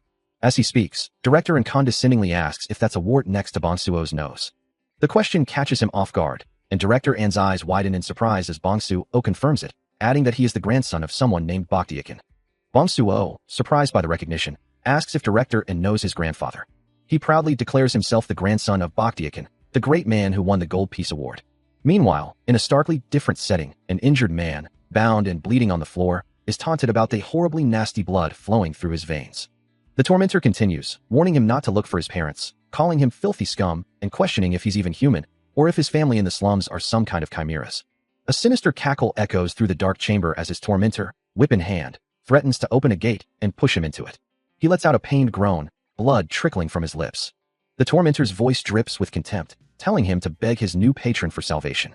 Meanwhile, in a starkly different setting, a sudden shwum and thud punctuate the silence of a laboratory, as Bong Suo stands alone, looking down at something unseen. A pained ugh escapes him, a crimson energy flaring around his arm as he hears the accusation, "You're just like him, aren't you?" The unseen voice continues its relentless assault, accusing him of bullying others with his influence and stealing whatever he desires. His eyes widen in disbelief, a stunned, "What are you?" escaping his lips. Composing himself, Bong Suo's expression hardens, demanding a proper answer this time. A blue, ethereal glow emanates from an unknown source as the critical question is finally posed. Is TDA Labs still operating? He makes a reluctant decision, apologizing as he states he will only use two, while a small Andragora creature lets out a soft hue sound. An accusatory voice cuts through the air, declaring, "You're just like him, aren't you?" The voice continues, explaining, "It's why you bully other people with your sway and steal whatever the hell you want." Mr. Kim's eyes widen in shock, his composure cracking as he stammers, What are you?" The demanding voice presses on, "You better answer me this time." A man in a lab coat, his electric blue eyes glowing faintly, looks intently at a screen, asking, "Is TDA Labs still operating?" His gaze falls upon a distinct logo, the word Logia emblazoned across it, a name he doesn't recognize. A worried man, sweat beading on his brow, looks up in disbelief, questioning, "You've never heard of the illegal Chimera lab where your grandfather worked as the leading scientist?" The shocking truth reverberates. Baekdiekin, a winner of the Gold Peace Award, had worked at an illegal lab. Mr. Kim recoils, his face contorted in anger and distress, shouting, "Ugh, you don't insult the dead." The researcher begins to explain, his voice filled with a strange mix of reverence and bitterness. "My grandfather devoted his life to research at the Diversity Lab and to cultivating young scientists like him." He recounts how Baekdiekin, upon retirement, donated his entire fortune to victims, earning him the Gold Peace Award. A scoff escapes the researcher, his eyes glowing with a sinister yellow light, as he dismisses the accolades, believing his grandfather merely eliminated all evidence in the shadows, then presented himself in the spotlight. His glowing eyes widen slightly, a chill running through him as he admits his curiosity about his grandfather's early death, especially since he was an awakened. The researcher then poses a chilling question, wondering if the incident that led to his grandfather's death was caused by falling from the windows. His eyes glow brighter, a tight grimace on his face, as he questions how anyone could know about that incident, a secret he believed was his alone. The researcher's form shimmers, surrounded by what appears to be shattered glass, as he prepares to reveal the shocking truth. Because his back is turned, his head bowed, as he confesses the horrifying act. I'm the one who pushed him. A disturbing flashback shows a young boy, eyes glowing with the same eerie yellow light, connected to tubes in a lab marked TDA, as the researcher reveals his grandfather's dark secret, turning abandoned children into chimeras. He had terrorized them, forcing them to push through the gate and bring him back, and now he would give them one last chance. Looking down, the researcher's gaze hardened, his mind set on one thing: to look into Bokdiak. He knew that the moment they returned to the TDA lab, he would come for them when the time was right. Meanwhile, Mr. Kim's thoughts raced, astonished to meet Bokdiak An's grandson in such a place. The researcher's voice shifted, a distant memory surfacing, recalling how he was only 9 years old when they conducted live chimera experiments on him. He was already in his 20s when the organization itself began. The details of that time blurred, his memories growing fuzzy from that point onward. The researcher's memories continue, depicting a monstrous, skeletal form with razor-sharp claws, existing in a world devoid of civilization. Its eyes glow with an eerie red light, as the creature recalls following primal instincts without reason or self-awareness, until a certain point. Back in the present, the researcher reflects on how much time has passed since those days, wondering if the lab's name might have been changed to hide its dark past. A soft knocking sounds at the door, announcing a visitor's arrival. Mr. Kim steps inside, apologizing for the wait with a warm smile.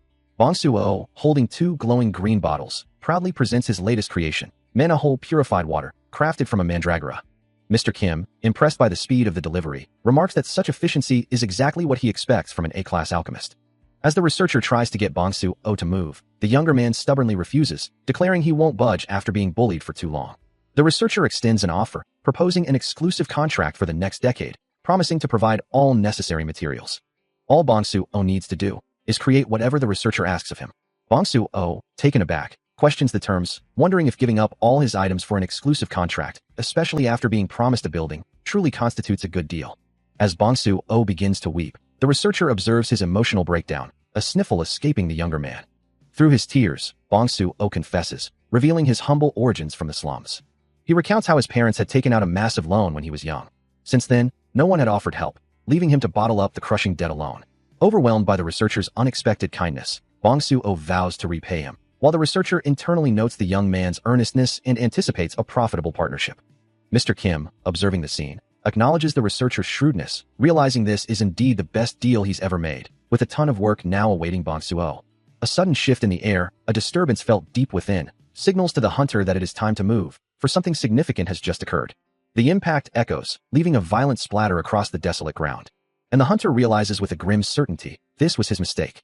Standing amidst a barren, orange-hued landscape, he prepares himself for the inevitable confrontation. As a horned, skull-faced entity crackles with uncontrolled red energy before him, prompting him to plead, "Please snap out of it." But his words are futile as a powerful, unseen force erupts from the creature, violently throwing him backward. The entity letting out a deafening roar as it unleashes a massive burst of destructive energy. The ground itself shatters under the immense pressure, leaving the hunter injured and defeated amidst the debris, realizing with a heavy heart that it is already too late.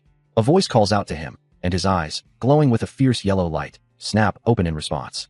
In his mind, a fleeting image of a small, bird-like creature and a tiny plant being flickers, their innocent faces looking up at him. He remembers the promise he made to them, a vow he intends to keep. Amidst the shattered landscape, he kneels, clutching a glowing orb, his body battered but his resolve unbroken. With a defiant grunt, he tightens his grip, the object cracking under the immense pressure, fueled by the memory of having saved them once before.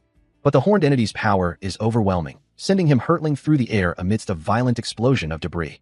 Injured and defiant, he vows to continue the fight, even if it means facing his end. The horned entity, wreathed in a furious red aura, delivers a final, crushing blow, its attack tearing through the air with devastating force. Despite his previous defeat, he unleashes a powerful, shimmering burst of energy, shattering the air around one of the horned creatures. With a wet, squelching sound, the energy rapidly expands, engulfing the creature entirely. The chaotic magic coalesces into a pulsating, glowing orb, trapping the horned entity within its shimmering confines, leaving its companions stunned.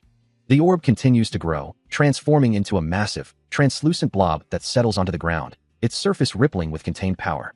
Perched calmly atop the gelatinous mass, Uncle observes his handiwork, hoping this was enough to render the creature unconscious. From within the shimmering blob, a tiny, glowing jellyfish-like creature drifts upwards, catching his attention. As the other horned creatures demand to know what he's done, he assures them the trapped one will be harmless, explaining it was the only way to overpower her. With a concerned expression, He then asks if a cure is available. Holding up a glowing green potion, he instructs someone to make her drink it immediately. As the embers of a dying campfire glowed softly, a small, leafy creature watched over the sleeping form of Uncle, who lay peacefully on the ground, unaware of the message echoing in his subconscious. One of them is for you. His face remained serene in the quiet night. While the small creature's glowing eye blinked slowly, a soft, inquisitive sound escaping it. Uncle continued to sleep soundly, a gentle snore filling the silence. But a thought began to stir in his mind. Am I dreaming? The small creature, startled by a sudden realization, blinked rapidly, letting out a tiny gasp. Its luminous eyes continued to blink, observing the awakening world around it. As the night deepened, Uncle now sat upright by the campfire, facing a large, muscular man with a dark beard, the two sharing the quiet warmth of the flames. He opened his eyes fully, taking a slow glance at his surroundings. A sudden, sharp sound echoes as the masked figure recoils, their glowing eyes wide with confusion. A small, yellow bird-like creature chirps a greeting, causing the figure to question their own identity, wondering if they are indeed Uncle Sparrow. From across the campfire, a muscular, bird-headed man greets him, asking if he can open his mana hole, a request that only deepens the confusion. The masked figure clutches his head, the words "my mana hole" echoing in his mind as a strange sensation begins to build. A powerful blue light erupts from his eyes and mouth, the skull-like mask cracking and dissolving as a voice declares that everything is back to normal. With a low rumble, the transformation completes, revealing his true face beneath the shattered remnants of the mask. Now standing in his human form, Uncle looks down at his companions, asking who they are, his memory seemingly wiped clean, much to their surprise. Jaya stares back in disbelief, utterly shocked that the man he longed to see again no longer recognizes him. The hunter's face, now returned to normal, holds a deep, unsettling confusion. He holds something small in his hand, a question forming in his mind. Jaya, cradling Andragora, wonders if he truly is the formidable number 17 they once knew. He sits by the water, a quiet thought echoing that he had saved them once more. Turning, he asks about a red nose, then declares their day's activities concluded. Jaya observes him, a narration box stating his apparent lack of skills, yet she resolves to accept him regardless. Suddenly, a radiant figure, the awakened twin, appears, bathed in a soft glow, offering thanks. Her hand extends, the gratitude for saving them palpable in the shimmering light. Jaya recoils, startled by the vision, questioning its sudden appearance. The night sky stretches above, the gentle calls of birds filling the air. A figure dashes towards the shimmering expanse of the sea. Observing the playful dance of sea fairies, creatures known to lead one to gold-colored quartz. Though they dwell in the ocean's depths, these fairies are easily enticed by games, a detail she recalls, along with the true reason she came. She watches them with wonder as they frolic under the night sky, knowing they'll retreat with the dawn. The thought of the gold-colored quartz resurfaces, a forgotten objective now remembered. A voice asks how long until morning, receiving the reply that it won't be long. A determined smile spreads across Uncle's face. As he resolves to dive into the ocean, the scene fades into darkness. Director On, his brow furrowed in thought, inquires about the current whereabouts of the machine-type organism. He learns that 10 B-class hunters had spotted it in the forest zone but failed to capture it, and it is now believed to be hiding in the coastal zone. The news echoes through a silent conference room, the mention of the coastal zone prompting a collective, unspoken concern. This area is particularly sensitive, as there was a recent incident where several A-class hunters returned with complete amnesia after leaving the coastal zone, though the organism's location was mysteriously found on their tracking gear. As the gravity of the situation settles, a phone begins to vibrate, displaying an incoming call from Director N. A hand reaches out to accept the call, the recipient greeting him with a polite, "Mr. And to what do I owe the pleasure?" On the other end, a green-skinned man with sharp features and glowing eyes holds the device, his voice a low rumble as he responds, "It's been a while, sir. There's something I wanted to ask you." His thoughts, however, betray a deeper agenda, as he silently ponders, "What do you know about TDA Lab?" Small, round creatures tremble and shake, a guttural roar echoing as an unseen force, GA, spirals out of control. A man on the other end of the line inquires about TDA Labs, a name the researcher claims to have never heard of. However, the caller persists, revealing that TDA Labs was an old, illegal operation from a long time ago, addressing the man as Mr. N. The older man, Mr. N, quickly tries to distance himself from the implication, insisting that Hanbit is nothing like those shady operations. Meanwhile, the researcher, a sinister grin spreading across his face, recalls the teachings of Professor Bakhtiakin, who always urged him to be an upright and moral scientist. He assures Mr. N that he has never forgotten those teachings, before smoothly ending the call with a pleasant farewell. Mr. N stares at his phone, a wave of confusion washing over him as he wonders why the researcher suddenly brought up an illegal lab. The very idea of such a place isn't even in any of the official records. A sharp knock at the door interrupts his thoughts, and a voice from outside requests permission to enter, addressing him as Sir. Still reeling from the unsettling phone call, Mr. Kim walks through the office, a single question echoing in his mind. As he enters his office, a subordinate reports, "Yes, sir, we combined liquid mana with a mandragora as you said, and got a liquid metal mandragora." Meanwhile, in a sterile laboratory, the TDA researcher observes the shimmering, metallic substance, a faint smile playing on his lips as he notes its excellent form. He muses on the mandragora's innate connection to their own kind and their keen observational skills. As two drops of the liquid metal merge, forming a chimera. With a sinister glow in his eyes, the researcher declares that mandragoras with these properties would be good enough to locate the machine-type mandragora faster than any tracker. Back in his office, Mr. Kim, now fully informed, issues a decisive command. Triple the reward money and call in the elite A-class hunters. The target of this intense search is a small, winged creature, seemingly innocent, yet holding unknown significance. A sudden splash echoes across the desolate landscape. As Uncle emerges from the frigid waters, standing alone on a vast, icy plain. Observing his arrival, Jaya mutters, "That nut job." Later, settled by a crackling fire, Jaya extends an invitation. "You should come hang out at our place too." The mention of our place catches Uncle off guard, who then questions, "We have quite the skilled chef there. Our place? Wait, don't tell me we're living in the demon realm." Looking down at the flames, he confirms, "I am, actually. It's not as bad a place as I thought. But why you?" He then turns to Jaya, asking directly, "Do you want to go back?" Jaya looks away, his voice tinged with resignation. "Yes. I don't have any fond memories to hold on to." He considers the passage of time, wondering if he has changed too much to ever truly go back. But then, a new thought emerges, a question of possibility. Could there be a way to get back at all, or is he simply placed on a new timeline? He recalls Mr. Kim, the man who made the purified water, and the idea of asking him to study this phenomenon, but quickly dismisses it, knowing he shouldn't get his hopes up too much. Turning his attention back to Jaya, he asks for clarification. Is he truly unwilling to return, or is it simply that he cannot? Jaya, sitting by the crackling campfire, responds with a sigh, explaining that he simply doesn't want to return. He elaborates, his voice tinged with weariness, asking why he would ever want to go back to a place where he has no fond memories.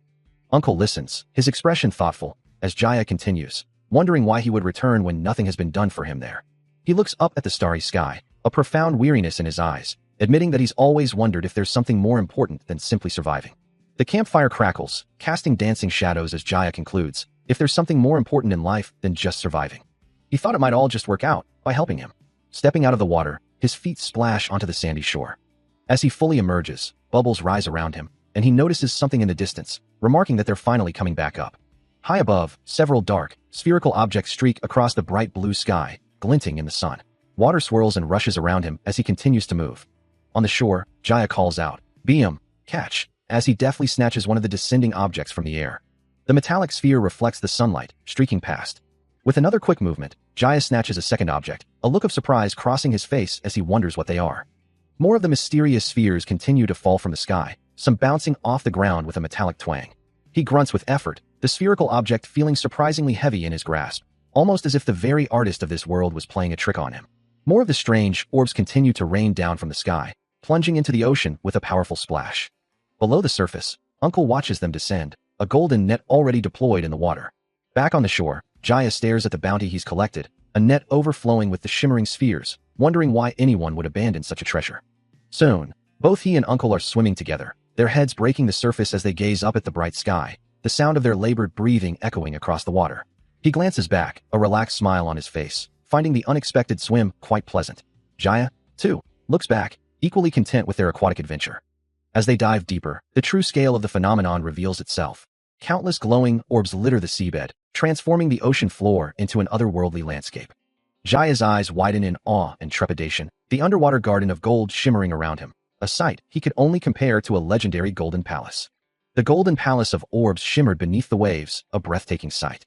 Back on the surface, Jaya expressed a wish to return to the mesmerizing depths, to which Uncle readily agreed, urging them to leave the area. However, their departure was not without an unexpected turn. Looking up at the sky, Uncle questioned Jaya about the logistics of transporting the massive net of quartz back to their forest home. Before Jaya could fully respond, a sudden rush of air caught Uncle's attention, interrupting his thought. He looked on, a puzzled expression crossing his face. A distinct flapping sound echoed through the air as he continued to stare upwards. His gaze finally landed on a vibrant, winged creature, which he immediately identified as a poison parrot. The poison parrot soared away, leaving Uncle to ponder why such a creature, typically found in flocks, was flying alone. Jaya gazes up at the sky, a small bird-like creature fluttering in the distance. As Uncle dismisses its beauty, explaining that its charm is only due to its distance, he warns that one would think differently up close, describing it as over 13 feet long with a nasty personality. The massive, dark-feathered creature soars through the air, its red eyes glinting, as Uncle adds that even his kind avoids it as much as possible. Jaya looks on in disbelief, questioning his words. Uncle, however, has already turned his attention to something else, remarking on the perfect timing, needing a truck to load whatever he's found.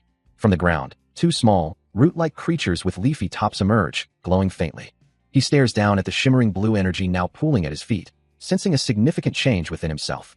The vibrant blue energy swirls and expands, a powerful surge of mana. He pushes himself to the limit, a determined grin on his face, believing he might finally achieve his goal at this rate. With a resounding clang, he strikes a massive rock, sending vibrations through the air. Another powerful blow lands with a deep dun, and he recoils slightly, surprised by the sheer force he's generating. The rock groans under the repeated assault, each clank a testament to his growing strength. Meanwhile, from a hidden vantage point, three figures in dark tactical gear observe his every move, one of them questioning his unusual training methods. One of the masked observers narrows his eyes, a subtle escaping him as he processes the scene. Back in the field, he wipes sweat from his brow, muttering to himself about the relentless nature of his training. Finally, utterly spent, he collapses to the ground, a hearty laugh bubbling up despite his exhaustion.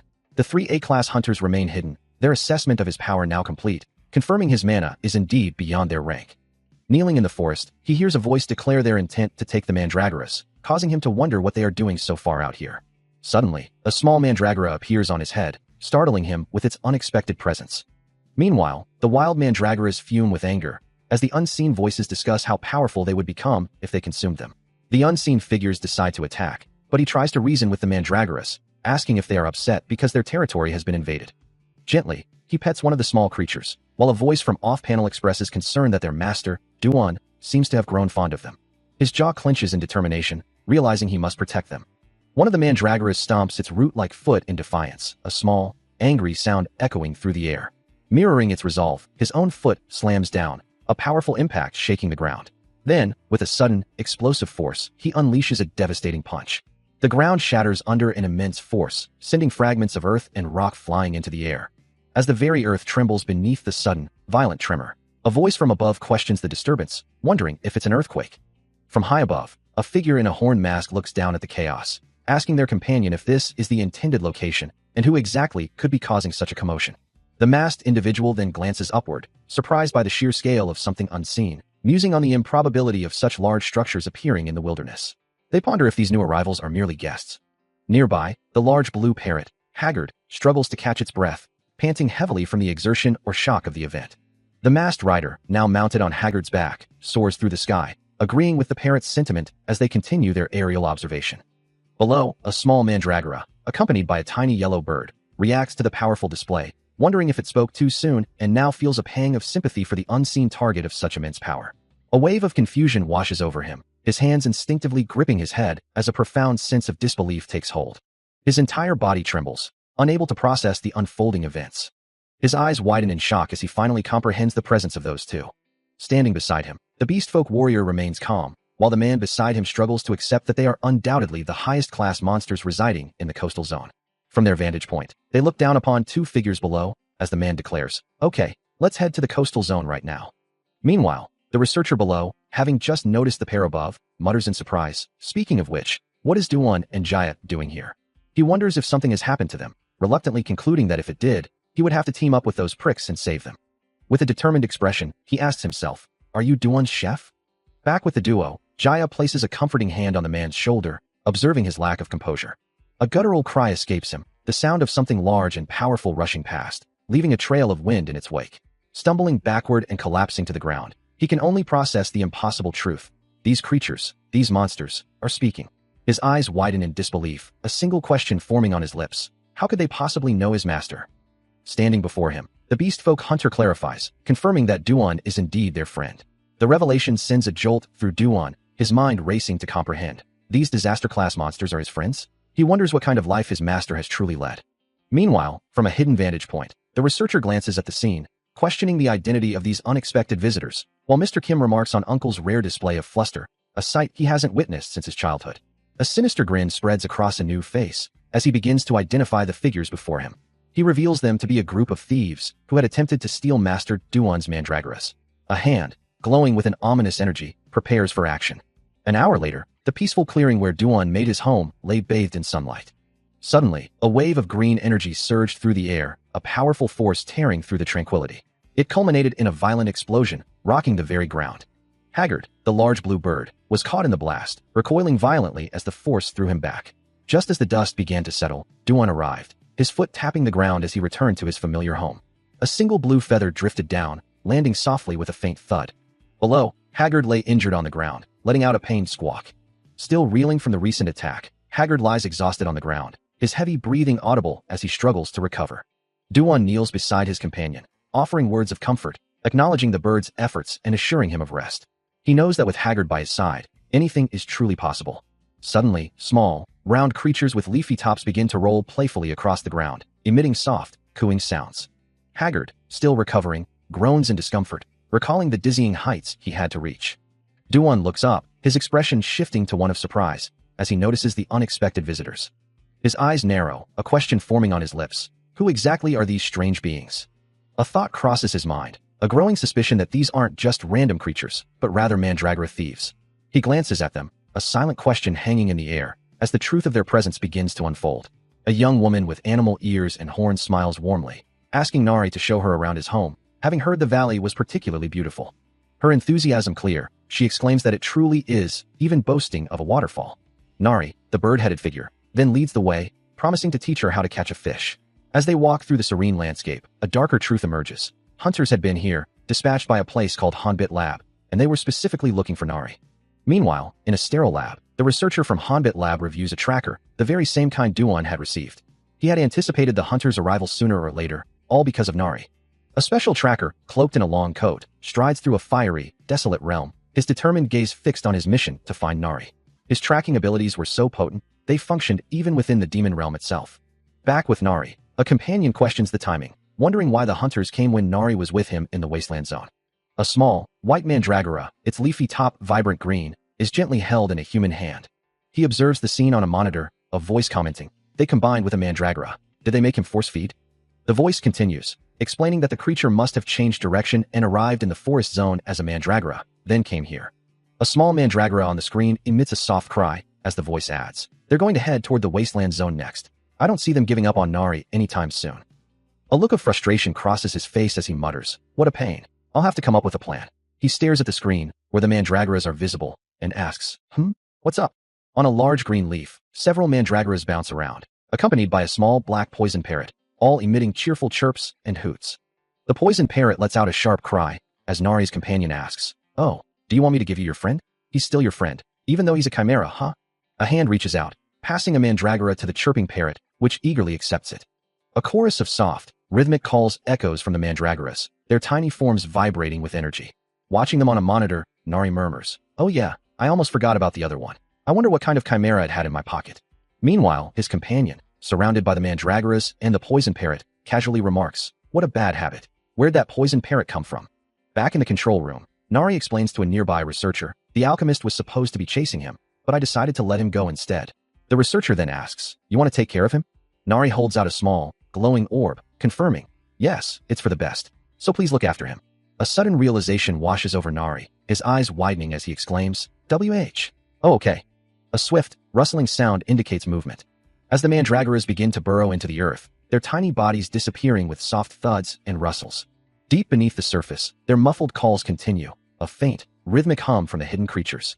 The mandragoras continue their descent, burrowing into the earth with a soft pop. One of them, its head still visible above ground, seems to muse about their new partners, wondering where Giziak has gone. Meanwhile, his companion, who had been expecting him right behind, calls out for Master Du-hyun in alarm. Just then, he spots the man descending from the sky, carried by a large, red-eyed parrot, and relief washes over him. As he lands, the companion rushes forward, expressing his deep worry. He questions the man's disheveled state, who explains he was torn apart by monsters in the water. He adds that he was gathering ingredients. The companion then acknowledges the parrot's heroic rescue. Still suspended in the air by the large blue parrot, Uncle tries to explain his predicament, muttering about waiting just a bit longer. The parrot, however, seems to have other plans, carrying him swiftly through the sky, his clothes disheveled and damp from his recent ordeal. As they descend, a sudden jolt sends a terrified scream erupting from him, his eyes wide with shock. Meanwhile, Nari's companion, seeing the large bird and the state of his friend, exclaims in surprise, wondering what the poison parrot is doing there. Having safely landed in the clearing, Uncle reassures him that he'll explain everything later, suggesting they eat first, to which Nari's companion readily agrees. He then inquires about the day's meal, anticipating what culinary delights await them. Elsewhere, Nari's friend focuses intently, her eyes wide as she observes something on the ground. A small mandragora blinks innocently, its leafy head swaying slightly. Nari's friend crouches down, gently reaching out to the creature, as another mandragora sits nearby. A single feather drifts through the air, shimmering with a faint, ethereal glow. As it settles, a brilliant flash of light erupts, drawing the wide-eyed attention of Nari's friend and uncle, who exclaims, "Teach this is." What they behold is a steaming bowl of Giziak Nam's special kimchi curry with rice, boiled for a very long time. A simple yet inviting dish.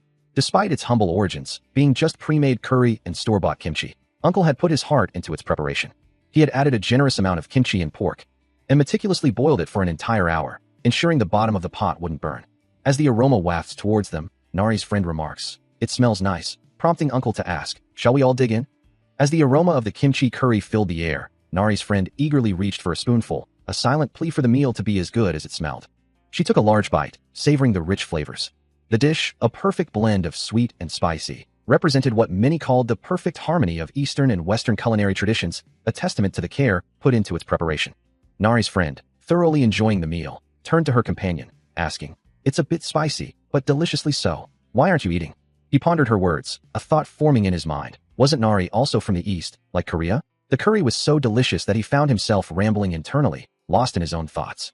A question mark hung in the air above him, reflecting his momentary confusion. Turning away from the tempting meal, he confessed, I don't have an appetite." With that, he rose from the table, announcing his intention to rest. "So I'm going to get some sleep."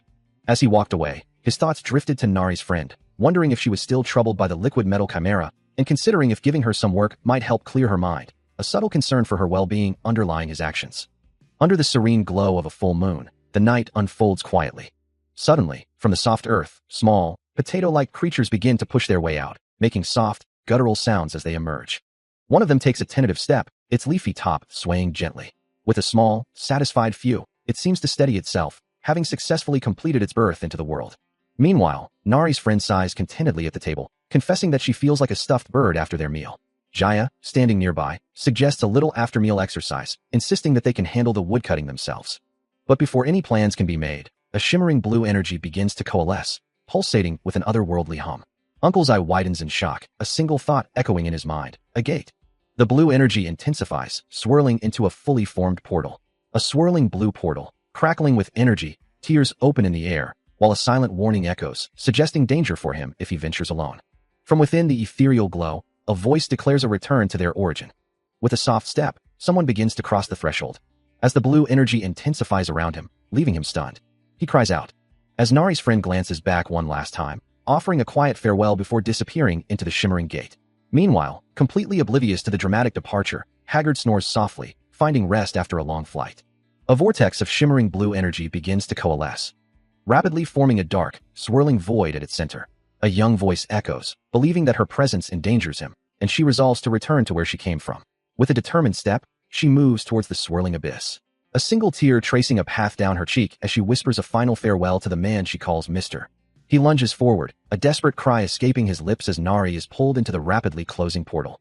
His hand outstretched, demanding to know where she thinks she's going.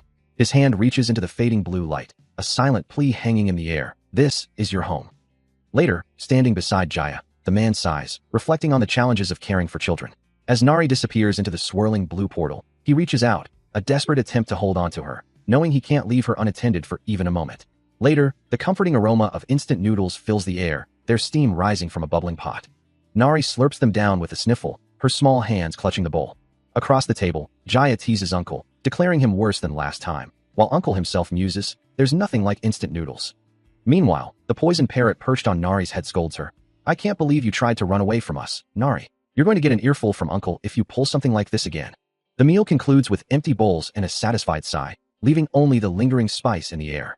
A young woman with long, wavy hair sits at a rustic wooden table, extending a bottle towards someone unseen, offering, "Here, drink this." Meanwhile, in a different, more industrial setting, a bald man looks up, remarking, "Oh, we got some quartz. I'll sometimes come back at the lab."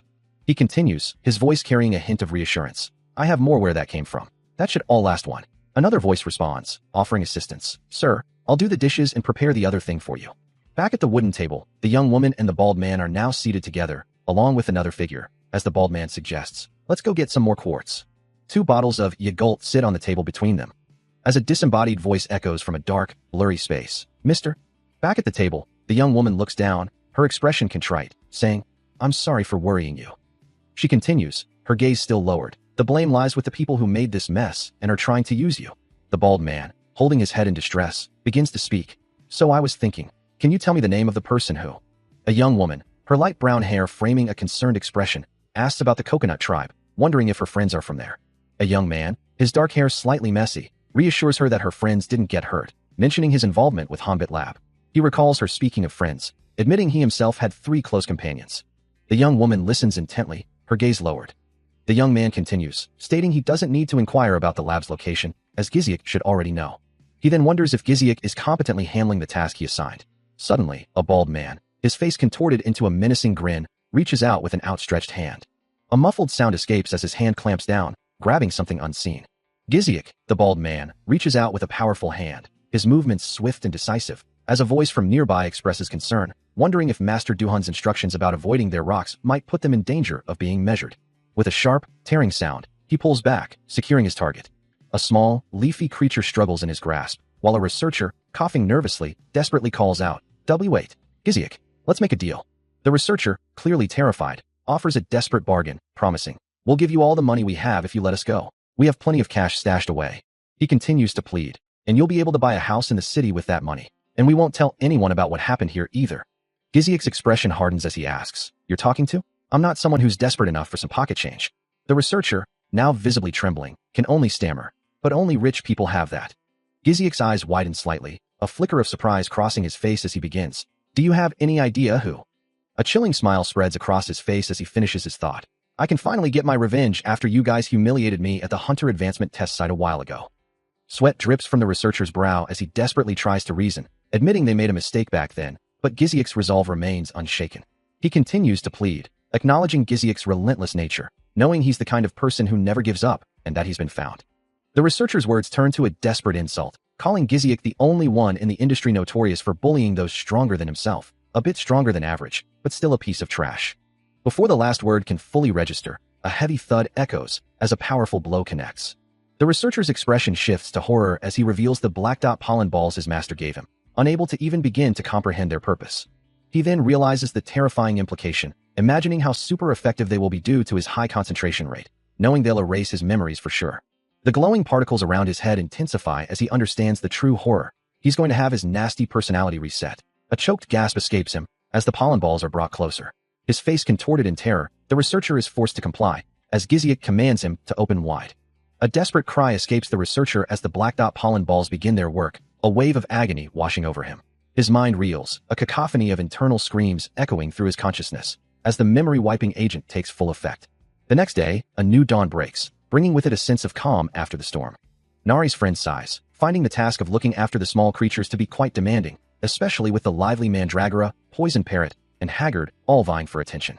Meanwhile, Uncle turns to his companion, confirming his plans to leave Giziak and Caillou, and asks if he would mind looking after the house and Nari in his absence. With a determined stride, he prepares for his journey, his companion and Jaya standing ready beside him. Jaya, ever loyal, confirms his readiness for whatever lies ahead, his voice firm and unwavering. Elsewhere, the special tracker bursts into boisterous laughter, his companion questioning the source of his sudden joy. He reveals his excitement, explaining that Master Dojin promised to introduce him to an S-class alchemist, a prospect that clearly delights him. Nari's companion, wearing a skull mask, questions the plan, wondering if they should disguise themselves before charging in. A small creature, Caillou, looks up at him, prompting a simple "oh" from the masked figure. Caillou then asks why a disguise would even be necessary for a meeting with an alchemist. Suddenly, Nari's friend slides a small object across the table, offering it with a simple instruction. Here, take this. She explains that nothing good would come from everyone seeing his face. Uncle, observing the exchange, reassures the masked companion, commenting that while Caillou is small, Nari's friend certainly has a big mouth. The companion taps his chest, a growl escaping him, as he reacts with a surprised eh. His heart pounds rapidly, a clear sign of his agitation. His heart pounds in his chest, a sudden, overwhelming sensation as he processes the idea of a disguise. He wonders, why is his heart racing so fast? Meanwhile, Nari's friend watches him with a knowing smile. As Caillou playfully chides her for being mean, and she simply laughs in response. The companion, still agitated, addresses the group, insisting he means no offense, but as a man, there are certain things he simply must know. Nari's friend and uncle listen intently as he continues, demanding to know these things the second they come to him. He leans in, his expression earnest, and asks, "What's your type?" A bed of vibrant red roses lies nearby, their petals glistening in the light. His unexpected question causes Jaya to splutter in surprise, taken aback by the sudden shift in conversation. "My type?" she wonders aloud, her expression a mix of surprise and contemplation. Kneeling nearby, the companion observes the unfolding situation, noting that things are certainly getting interesting. His sister, always serious, never one to shy away from a direct question, seems to be taking this one to heart. She begins to formulate her answer, "Well." But before she can continue, a different voice interjects, describing a preference for someone glamorous. The companion turns, surprised, as Haggard shakes his head, continuing his unexpected response. "A good dancer," Haggard adds, his feathers shimmering with each movement. Jaya stares, utterly bewildered, questioning, "Dancer?" Haggard concludes his description, adding that his ideal type should have a lot of hair, feathers. Jaya reacts with a stunned slap to his own head. A sudden, sharp intake of breath escapes the special tracker, his eyes widening in disbelief. Meanwhile, under a clear blue sky, a voice urges a superior to prepare, insisting on seeing an alchemist at once, only to be met with a firm refusal.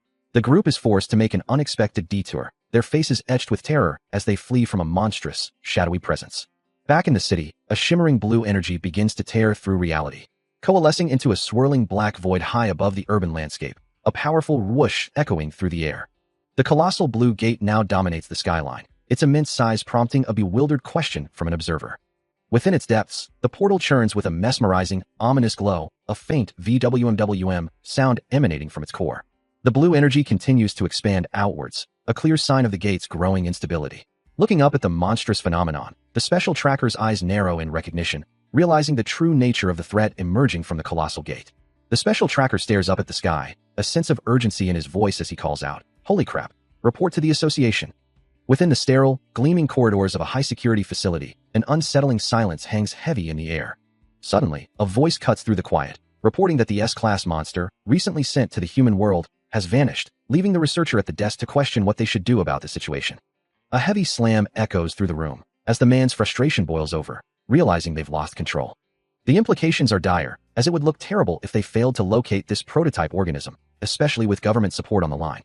His jaw tightens, a visible grit of teeth betraying his intense anger and determination. Beyond the political fallout, there are also the investors to consider, those who poured immense capital into this project, and they certainly won't let this slide. In a dimly lit, secure room, a group of figures stands ready, awaiting orders. The researcher, his voice firm, declares that they will continue their pursuit of the poison parrot, promising to act once they've located it. A hand holds out a card, bearing a stark message, "We'll see you soon." As a small, dark creature plummets from the sky, surrounded by sharp eye shards, a voice echoes with a chilling promise, "We'll see you soon." The creature lets out a pained roar as the voice continues, demanding to know, what kind of fools would play a game like this? You better get to the bottom of this, and the creature continues its uncontrolled descent, hurtling towards the ground with increasing speed, until it slams into the earth, sending up a massive cloud of dust and debris. Later, a hand carefully wipes away the dust, then brushes the ground clean, revealing the small, injured creature. Observing its broken tail, the man thinks to himself, landing is impossible with this left tail. I better treat him, or he'll be settled here. I hope Mr. Kim can take care of it. He stands over the small, dark creature, its form still and vulnerable on the ground. Amidst the shattered ice and debris, a dark, feathered creature stirs, a faint blue glow emanating from its form as it questions its own survival. Still disoriented but with a clear edge of defiance, it demands to know who is truly in charge here. Just before the impending attack on Hobbit Lab, a majestic blue creature soars through the sky, as a voice notes that the facility is nestled in the mountains of Mt. Haedongsan, a precarious location between the slums and the opulent Gold City. Haggard, the great bird, continues his flight, wondering if everything will be all right, acknowledging that the one he seeks might not understand, having lived in the demon realm. Meanwhile, in a sterile lab environment, Professor discusses the Hobbit Lab, hinting that it's far more complex than it appears. He expresses concern over the news coverage, which claims they created Nari, the Mandragora organism, questioning the legality of such an act. Haggard, still soaring, admits he doesn't usually involve himself in such matters, but resolves to find that boy and discover the truth once he arrives, hoping for the best. Back in the lab's control room, a smaller man in a suit expresses his belief that the professor had everything under control, yet admits the situation feels a bit weird. Haggard flies over an empty expanse, observing that something, perhaps a foot, didn't fully develop. Meanwhile, Caillou races through a forest, relieved to have just seen someone. explaining that he was fleeing after being attacked by his own kind because of his distinctive tail. As the blue bird-like creature soared through the sky, carrying its rescuer, a thought occurred to the man riding on its back. He wondered if the creature's frantic escape was because of its unique tail, a trait that had caused it much suffering. Its kind, the poison parrots, were known for their magnificent tails, but this one's had never fully grown. The other poison parrots, with their beautiful, flowing plumage, would relentlessly pursue the smaller, less fortunate one, their squawks echoing through the forest as they targeted its stunted tail. It would turn, a silent question in its eyes, wondering why it was singled out for such cruelty. This constant bullying, a relentless assault on its difference, was why it had been forced to flee its own kind. They simply would not leave its tail alone, a constant reminder of its perceived flaw. The man's expression hardened, a silent understanding passing between him and the creature. Now, on the ground, the creature had taken on a more humanoid form, its bird-like features still evident, but its distress palpable as it knelt, whimpering softly. Uncle looked down at the transformed Caillou, a question forming on his lips as he processed the creature's painful history. Blue, go straight ahead. A voice instructs, as the small, blue, bird-like creature darts through the air. It lets out a sharp squawk. Then suddenly, a powerful force propels it forward with incredible speed, leaving a trail of blue energy. Go straight. It seems to question, what are you? The creature screams, crashing through unseen obstacles, sending debris flying. It continues to hurtle forward, a desperate cry escaping it. No way. Its distressed squawks echo as it remains caught in the unstoppable momentum. Then, with a deafening boom, a massive explosion erupts in the distance. Coughing and disoriented, Uncle struggles to clear his vision, wondering, what on earth is going on? Beside him, the special tracker also coughs through the dust, surveying the widespread destruction. Did a war break out? He asks aghast. Blinded by the thick dust, a researcher struggles to see, when suddenly, something seizes him. A small, bird-like creature, Caillou, shrieks as it lunges, striking the man with a burst of blue energy. The creature then darts away, leaving the professor to wonder aloud what a poison parrot is doing in this facility. Caillou streaks through the air, a blur of motion. As the professor falls, he finds himself ensnared in a sticky spider web. Meanwhile, through the debris-strewn corridors, the special tracker steps carefully over the rubble, assessing the damage. He and Uncle observe the destruction, noting that the research labs are typically on the top floor. The special tracker continues his advance, suspecting foul play. Bound and helpless, the professor struggles against his restraints, barely able to utter a sound as two unseen figures hold him captive. Meanwhile, the special tracker, surveying the damaged facility, dismisses the idea of being a caregiver for someone named Nari Kim, wondering aloud who that even is. Elsewhere, a creature with a skull-like mask and glowing purple eyes emanates a palpable aura of dark power, its presence radiating pure demon energy. Back at the facility, the special tracker's sharp gaze narrows, a cold smile playing on his lips as he remarks on the unexpected company. Later, at the Gold City Hunter Association, the special tracker turns to Uncle, inquiring if he's preparing for the Hunter Advancement Test. He then adds, with a hint of amusement, that Nari's horrible cousins came to drag him out for the test, assuring him there's no obligation to go. A young woman confronts her grandfather, questioning how he can be the Hunter Association's president while only holding a C-class rank, just like her. Uncle, a C-class hunter himself, interjects, suggesting that his own rank should be more than sufficient for someone of his standing. The young woman retorts, accusing her grandfather of spoiling her too much simply because she is his only grandchild, a sentiment that echoes through the office. Unsu Lee, the Hunter Association president, calmly dismisses her youthful impatience, reminding her that he is already 84 years old. The polished nameplate on his desk proudly displays his title, Hunter Association President Unsu Lee. Still pressing her point, the young woman asks if he shouldn't at least look out for her, before revealing she has brought something with her. The elderly president reflects on his past, recalling how he founded the Hunter Association in his youth to aid struggling awakeners and contribute to saving others. He then gestures, inviting her to observe the current state of awakeners. His voice filled with disappointment, he reveals that they no longer accept dangerous tasks, showing interest only in those that promise financial gain. It's not about cornering them. They are awakeners, after all. The study on chimeras began precisely to protect them. Yet, the undeniable truth remains that an astronomical sum is required from the Chimera labs to hire even a single hunter, leaving impoverished awakeners easily exploited for their livelihood. So who is he to dictate right or wrong to these hunters? He wonders, remembering the hunters of old. A world where money dictates life and death is fundamentally flawed. And the Hunter Association must rectify this, even as everyone clamors for power and wealth. His hands hovered over a holographic interface, displaying the Hunter Association president, Ultra List. As he reflected on how he had built a better web of connections and businesses than the former president, yet felt powerless now, having awakened at an emergency. The room was in disarray as he sat on the floor, contemplating the low-class nature of the current situation. A voice, perhaps a memory, suggested that since he had awakened at a young age, he might still be able to help. He sat by the window, a quiet yes, escaping his lips, as if confirming a decision. Elsewhere, A man with reddish-brown hair reacted with alarm to reports of a poison parrot appearing in the slums. Unsu Lee, looking out at the city, questioned the news of the poison parrot, wondering why the gate alarm hadn't sounded. Frustration etched on his face. He pressed a hand to his forehead, demanding to know where the hunters were. The grim reality set in. They had reached out to the guild branches, but no hunter was willing to get on the scene. His jaw tightens, a grimace etched across his face as he stares out, the realization hitting him that the crisis is unfolding in the slums.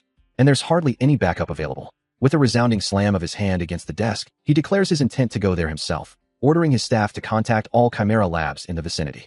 Without another word, he dashes from the room, a younger figure scrambling to follow in his wake, calling out, "Grandpa, wait for me." Later, enveloped in a swirling aura of dark energy, he turns sharply, sensing an unexpected presence. A rapid burst of glowing orange energy streaks through the air. He closes the distance, his orange energy trailing behind him as he confronts a figure in a long coat on a rooftop. The figure recoils, a look of utter surprise flashing across his face as he recognizes the elder. He unleashes a torrent of dark, chaotic energy, which immediately causes liquid metal to violently splatter across the metallic floor. The special tracker, witnessing the destruction, questions the nature of the substance, wondering if it could be liquid metal. He then identifies it as Caillou, realizing the creature is a chimera. Meanwhile, a professor, observing the chaos, is stunned by the revelation that the president himself is a chimera. The special tracker's face contorts into a furious scowl, and he lunges forward, roaring in outrage. But Unsu Lee counters with an even more ferocious roar, his dark energy flaring as he demands to know why his lab has been messed with. Consumed by rage, he vows to kill them all. The special tracker moves with incredible speed, a blur of motion as he closes the distance. He zeroes in on the lab president, recognizing the man he's been hunting. But before he can fully react, a sudden, violent impact sends him flying, the force of the counterattack resonating like a thunderclap. He crashes backward, the realization dawning that this liquid metal being is no mere machine, but something far more complex. The elder's hand glows with an eerie light as he seizes the special tracker, delving into his thoughts and wondering if he experimented on his own body. The special tracker's body strains under the mental intrusion. He fights against the overwhelming power, but it's futile. The elder completes the mind read. With the truth revealed, a devastating burst of yellow energy explodes from him, shattering the ground around. A thought echoes through the mind, a frustrated lament about the endless pursuit of success. A voice identifying itself as Professor Bokdiakin. Suddenly, a mental barrier shatters with a violent crack, as a surge of raw power bursts forth. Unsu Lee's face twists in a snarl, his eyes burning crimson as his liquid form ripples with fury. His fist clenching, radiating a potent, destructive aura. The metallic sheen of his body distorts, ready to strike. His voice, now laced with cold accusation, cuts through the air. "You kidnapped children and experimented on them, didn't you?" A low hum resonates as Du-hun's eyes snap open, glowing with an intense yellow light. Lying on a table, still connected to various wires, he stirs, a faint crackle of energy accompanying his movement. As if reading his very thoughts, the yellow glow in his eyes intensifies, a silent scream of awakening. Suddenly, a powerful yellow aura erupts from him, sending Professor Bokdiak recoiling in shock, a cackle of raw energy filling the air. The professor, syringe still in hand, observes the unfolding chaos, questioning the success of his experiment. With an explosive burst of speed, Du-hun lunges forward, the ground beneath him cracking from the sheer force. He moves like a blur, a swift swoosh marking his trajectory. The professor watches, stunned, as Du-hun streaks past him, a yellow trail of energy in his wake. His glowing hand connects with an unseen target, delivering a devastating blow. His voice, now laced with a chilling power, accuses the professor of his cruel experiments. Professor Un, his face contorted in a sneer, dismisses the accusation, asking if he's referring to the dirty bums roaming the streets. But before the words fully leave his lips, an unseen force slams into him, sending him tumbling backward, blue energy trailing in his wake. He struggles to comprehend the sudden assault, as a monstrous, shadowy form of pure mana erupts behind his attacker, engulfing the space in a terrifying blue glow. Another invisible impact snaps his head back with a sickening crack, a pained groan escaping his lips. His eyes now burning with an intense yellow light, the young man declares his intent, warning the professor that it's too late to escape his fate and to shut your trap. His face momentarily shifts, revealing skeletal features beneath the glowing mana, as he delivers a chilling prophecy. "You're going to look back on yourself in the room again in time." Professor Un struggles desperately, mana binding him, wondering if his own life force is being used against him. The immense pressure of the mana distorts his body, stretching him painfully as he cries out in agony. The professor's body begins to twist and contort, an agonizing process accompanied by the sound of cracking bones and tearing flesh. As his very essence is pulled inward, collapsing towards a glowing blue orb forming at his core. What remains is a grotesque, skeletal husk, completely consumed by the orb's radiant energy. Standing firm on a swirling field of blue mana, Du-hun surveys the aftermath of his power. Two other figures, witnessing the horrific display, recoil in abject terror as he calmly reaches down to retrieve the glowing blue orb from the ground. With glowing red eyes and a chilling aura emanating from his skull mask, Du-han addresses them directly, demanding their cooperation. He offers a stark warning, asking if they wish to share the same fate as the professor. He walks away from the scene, his thoughts drifting to the past, recalling how Myeongdu and Baktiak were once student and teacher. But their relationship soured. It all began when Myeongdu absconded with the biological experiment data. He shakes his head, unable to comprehend the depths of human greed that would drive someone to voluntarily become a chimera just to regain their youth. The lab, he muses, belongs to Myeongdu, so it's only natural that he knows nothing of these events. Clutching the glowing blue orb, the essence of his defeated foe, he resolves to destroy them. Below him, two masked figures react to his presence, one offering a simple greeting while the other emits a sharp, squawking sound. He continues, his voice firm, stating that all that remains is Myeongdu's legacy, the results of his illegal experiments. And with that, he can leave it to the Hunter Association, as he announces, "We're here." A sudden, powerful impact reverberates through the air, a resounding wham. A creature, perhaps a chimera bee, falls with a heavy thud, its body a mere data point, dismissed as scumbags. Tubes filled with similar specimens line the walls, each containing a grotesque, living experiment. Suddenly, a red alert flashes across the monitors, signaling a critical development.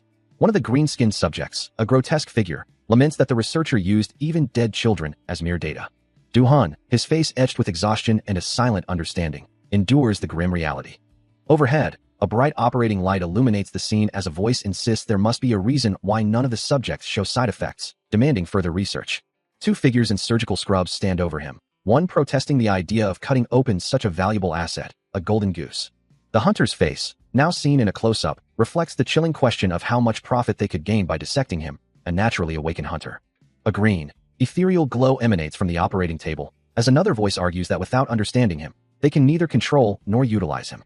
Encased within a large, glowing green tube, he remains suspended and unconscious. The special tracker and Caillou observe him intently from outside the containment unit. The special tracker, his skull mask reflecting the eerie green light, seems to be deep in thought, as he muses about a familiar scent, noting its range of about 100 meters. Caillou then asks if the scent is Nari's, but the special tracker quickly corrects him, reminding the creature that he, unlike Caillou, takes showers. Every day, the special tracker continues, pondering the nature of a mache-type organism, while looking down at Andragora. He then asks Caillou if he saw her, referring to the unconscious man still suspended in the tube. Caillou wags his tail excitedly, confirming the sighting. Andragora, meanwhile, seems to be waiting patiently, expressing a desire for someone to take care of them. Caillou, the small yellow bird, observes a shadowy figure, remarking that Nari's best friend was a fox, and this must be her.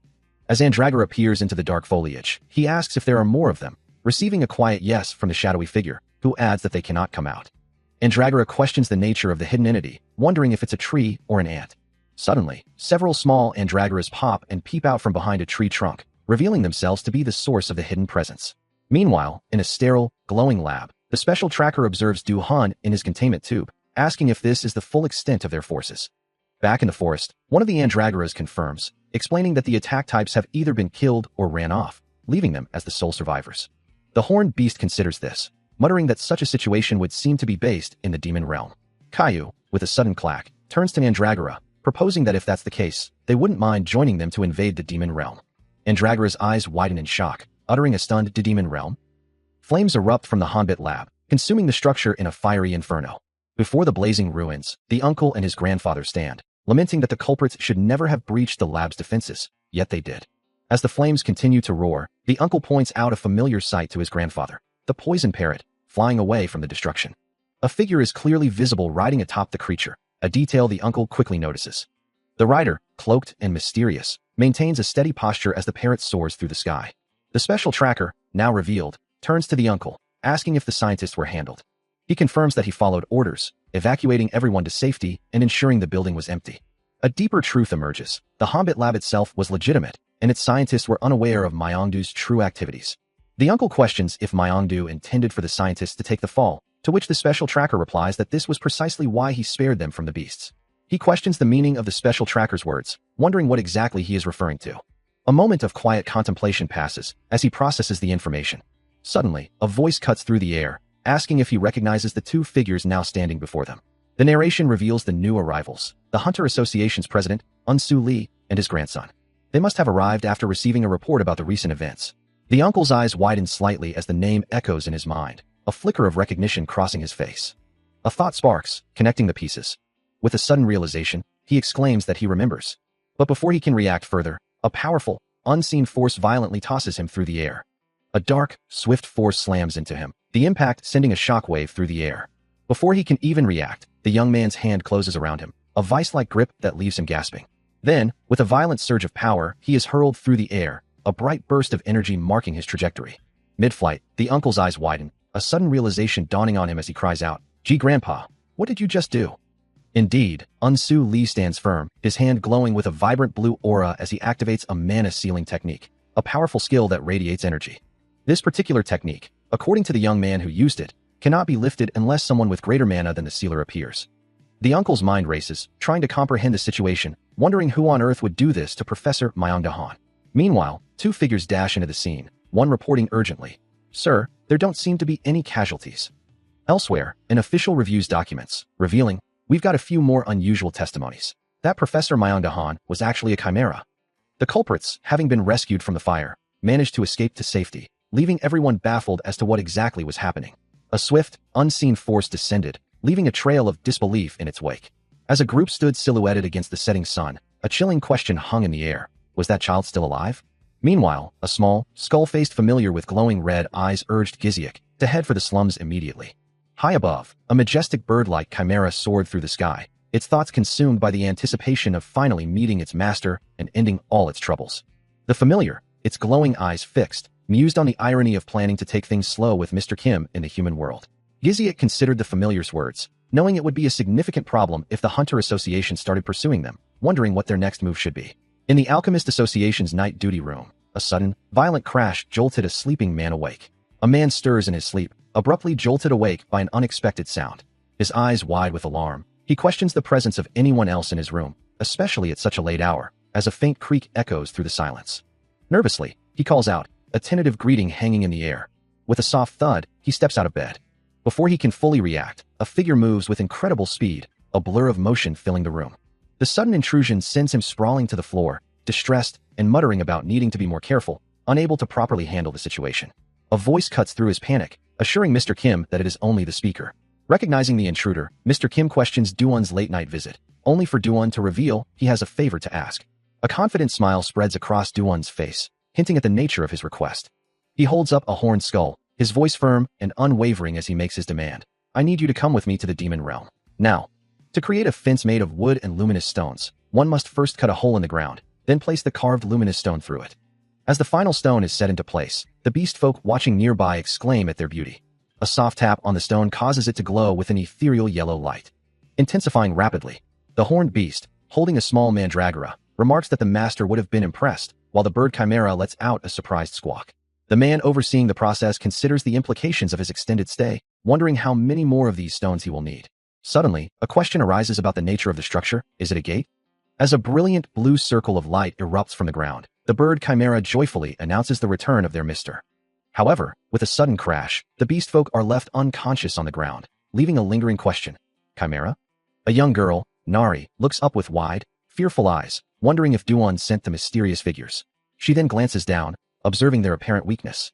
Her gaze snaps back up, a question forming on her lips. "Nari, what's wrong?" Fidgeting and fumbling with something in her hands, she appears deeply unsettled.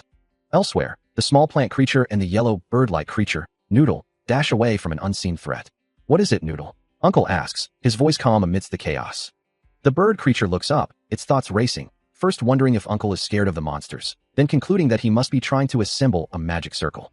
As the night deepened, a small yellow bird-like creature, Caillou, and a green plant-like mandragora, sensing danger, began to lean away from an unseen threat, their small forms tensing. With a frantic flutter and a rustle, Caillou took to the air, while the mandragora scrambled away, a narration noting that he had ignored Noodle. The mandragora, its small face contorted in fear, let out a soft, mournful cry as it continued its desperate flight.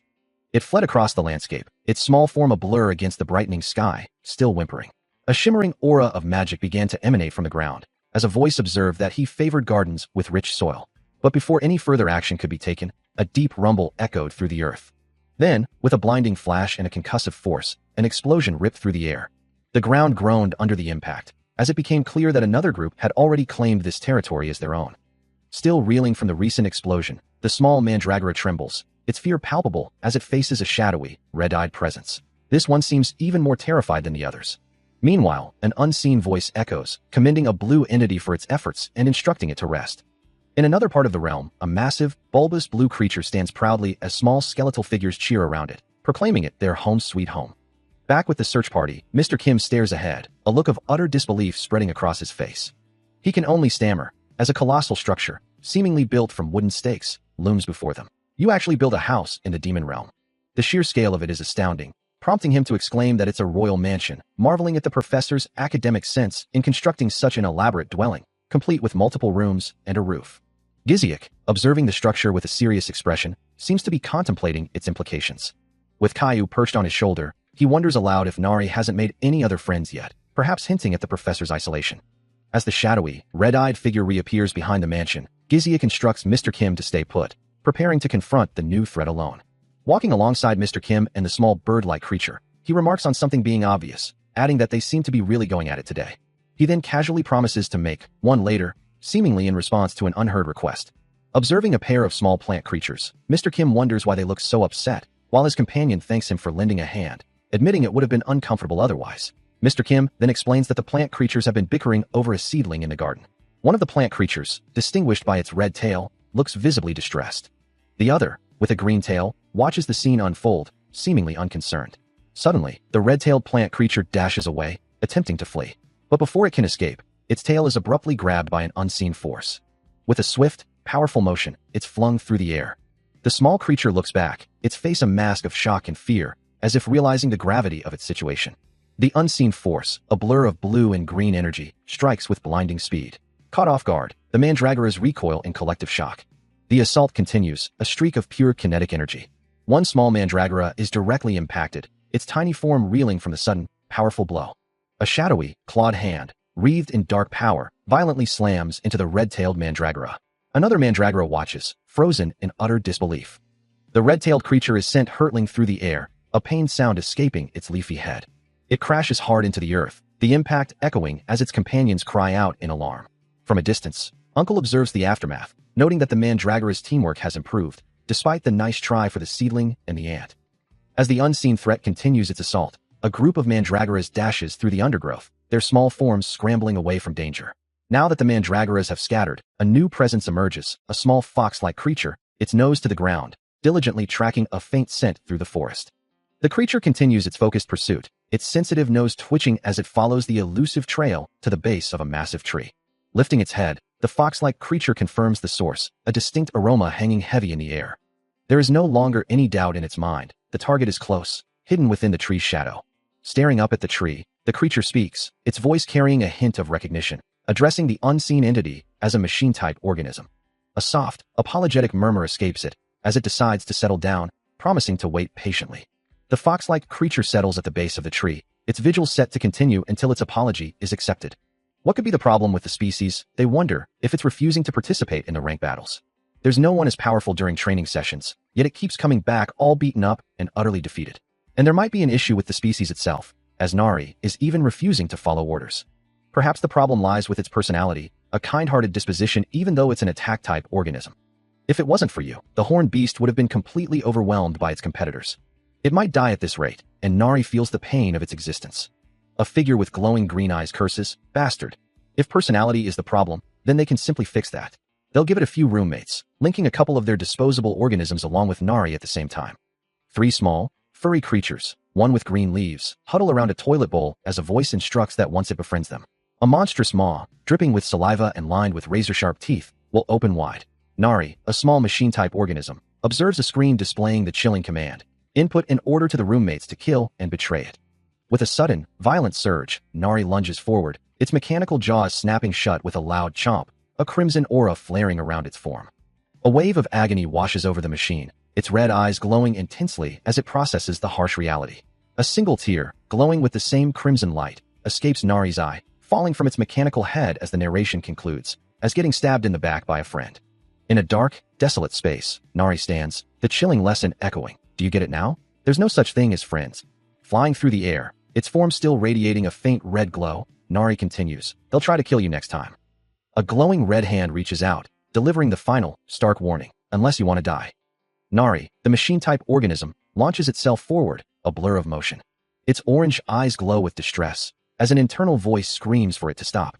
Even as shadowy figures close in, attacking, Nari's core programming resists, believing these to be friends. A red glow pulses from its chest as it struggles with the command, not wanting to harm them, yet an insistent voice demands, "Who don't let you do as you want?" Then, with a sudden surge of power, a swirling blue energy erupts from its form. Its body now glowing blue, Nari strikes, a cold resolve hardening its circuits, realizing that to survive, it must act. Radiating blue energy and green particles, it makes its final, painful decision, to leave behind its former self. Its eyes now a brilliant blue, Nari processes the lesson, the harsh truth of survival burning into its core. Returning to its original white form, surrounded by fading green particles, a profound, chilling realization settles within the machine. The small machine-type organism weeps openly, large tears streaming down its face. Even as it cries, it questions its own reaction, wondering why it feels such sorrow when it was the one who inflicted the pain. Its form shimmers with a soft, ethereal light, the tears continuing to fall. With arms outstretched, the glowing figure cries out a heartfelt declaration of longing. Floating in a shimmering, watery expanse, it repeats its profound yearning for those it missed so much. Now standing amidst a verdant forest, the glowing creature makes a solemn promise. It vows never to be separated from them again. Back in its original form, Nari clings tightly to the leg of its companion, still sobbing uncontrollably, while he observes the scene, noting the unexpected depth of its emotions. As they walk away into the forest, the man reflects on the resolution, glad that the others have finally made up their minds. Nari, now in its small robot form, observes a distant building, wishing it could simply remain still. Its thoughts then drift to a teddy bear pattern, wondering who the teddy bear could be, before quickly realizing it's uncle and mentally apologizing for the thought about his pajamas.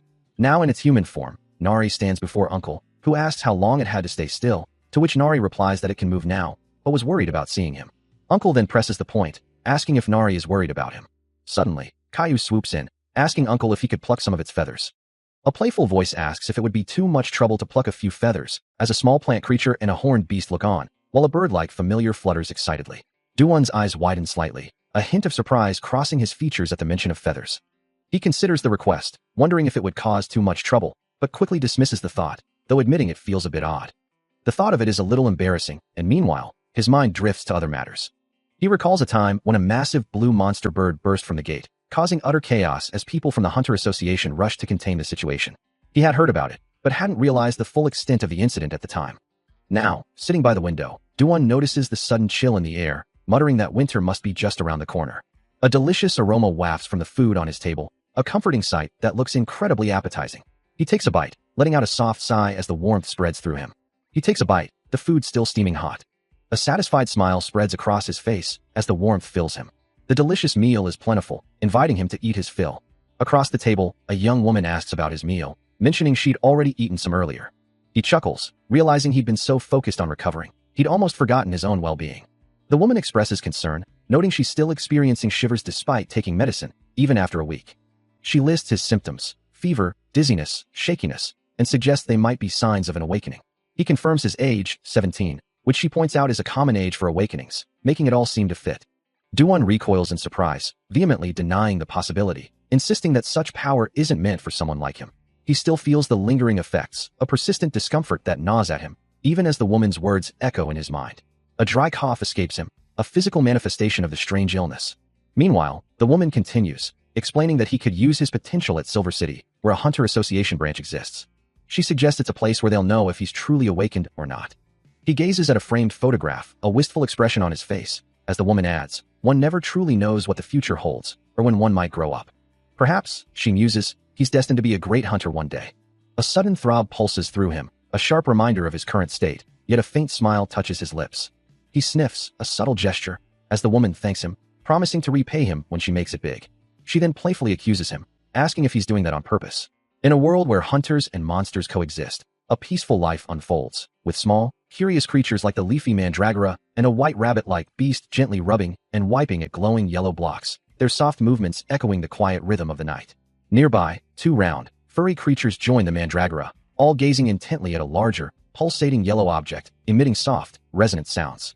Duan, too, is hard at work, striking the glowing blocks with a rhythmic thwack, his thoughts on enduring the long hours. I don't mind working through the night. He continues, a quiet determination in his voice, because we're not really tired, but since we're chimeras. With each forceful thwack and smack from Dooon's tool, Mr. Kim, seated nearby, lets out a weary ugh, wondering to himself, what is he still doing here? He should have just gone home when he had the chance. Another sharp slap and thwack reverberates, causing Mr. Kim to flinch, his face etched with discomfort. Later, as the two work side by side on a newly constructed fence, Dooon instructs, while Mr. Kim takes care of Blue's tail, let's finish working on the fence. Mr. Kim watches Dooon, who is surrounded by his small, furry companions, and remarks that he still hasn't heard anything from Ham, the person Dooon needed to contact. He then suggests, perhaps Dooon should just go home and talk to Ham later, adding that it doesn't mean he's impatient. Dooon, looking thoughtful, responds with a simple "and."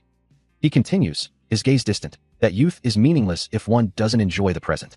He then adds that if you want to live, you have to do your past, implying a need to confront or accept his history. With a slight smile, he concludes that they should just leave it to him and his companions. Mr. Kim, observing Dooon's determination, asks where he is going. As they walk together, Dooon explains that he was thinking of putting up some fences along the path, since he still has some quartz left. Mr. Kim smiles, agreeing that it will look pretty. He asks the small figure beside him if she has made up with her friends. But she shivers, wondering if he truly believes she joined the coconut tribe. A quiet, yep, escapes her, as she considers that he must be worried about knowing her true identity. With a sudden surge of golden light, she confesses that she needs to tell him something, that she's not actually from the coconut tribe. As the golden energy swirls around her, the name Nari echoes through the air. She continues, her voice resolute, that no one will try to find him anymore. Golden pillars of light begin to manifest around her, and she adds that she's been thinking. The radiant structures solidify, as she looks at him with newfound resolve, suggesting that perhaps they can be his coconut tribe. As Nari's golden energy pulsed around them, she looked up at Dooon, questioning his earlier statement. A gentle smile touched his lips as he explained that when a tribe was needed, they would simply create one themselves. Her eyes widened in understanding and delight as he continued, proposing that they become the coconut tribe. The idea resonated deeply within her, a new purpose dawning. Overwhelmed with gratitude, Nari thanked him profusely. With a comforting hand on her head, Dooon assured her it was his pleasure, suggesting they return to the others who were likely waiting. Returning to the clearing where the creatures awaited, Nari proudly announced their new identity as the coconut tribe. The creatures murmured in surprise and welcome, wondering if everything had been settled between the two. Meanwhile, one of the smaller furry creatures proudly informed Dooon that the fence was finally complete. Dooon surveys the newly completed fence in the distant house, a sense of satisfaction washing over him as he remarks that their home looks much prettier now. Suddenly, a large bird chimera swoops in, its powerful wings creating a rush of air, and envelopes both Dooon and Nari in a joyous embrace, crying out, "Where were you?" The chimera continues its affectionate greeting, asking if they missed him, then musing that it's only natural to miss someone who only comes around once in a while, even if just a little. A soft smile touches Dooon's lips as the bird chimera circles overhead, before Dooon turns his back to the viewer, gazing once more at the secure perimeter of their new home, a silent acknowledgement of their progress. With a powerful beat of its wings, the chimera descends, its large form settling gently on the ground, and nuzzles affectionately against Dooon and Nari, who both confirm they missed him too, with Dooon thinking that Blue is still a child, no matter how big he gets. A vibrant blue tail, clearly belonging to the bird chimera, twitches slightly, its feathers still ruffled from a recent injury. Observing the creature, Dooon remarks, "Haha, I suppose Blue found her favorite food. I just finished treating him." He then muses to himself, "But that was quick. Doesn't he need more time to recover?" The speed of the recovery puzzles him, as he recalls the potent healing item he used, a rare ingredient best reserved for high-level potions or powerful enchantments, its efficacy only increasing when an alchemist personally incorporates it. He can't quite grasp how it worked so quickly, especially since he still had 800 units left over from the last time he administered it. As the bird chimera's tail glows with a soft blue light, fully restored, Dooon concludes that an A-class alchemist like the one who created the item must truly be on another level. With a relieved laugh, he exclaims, "Haha, thank you. His tail grew back so quickly. That's a miracle."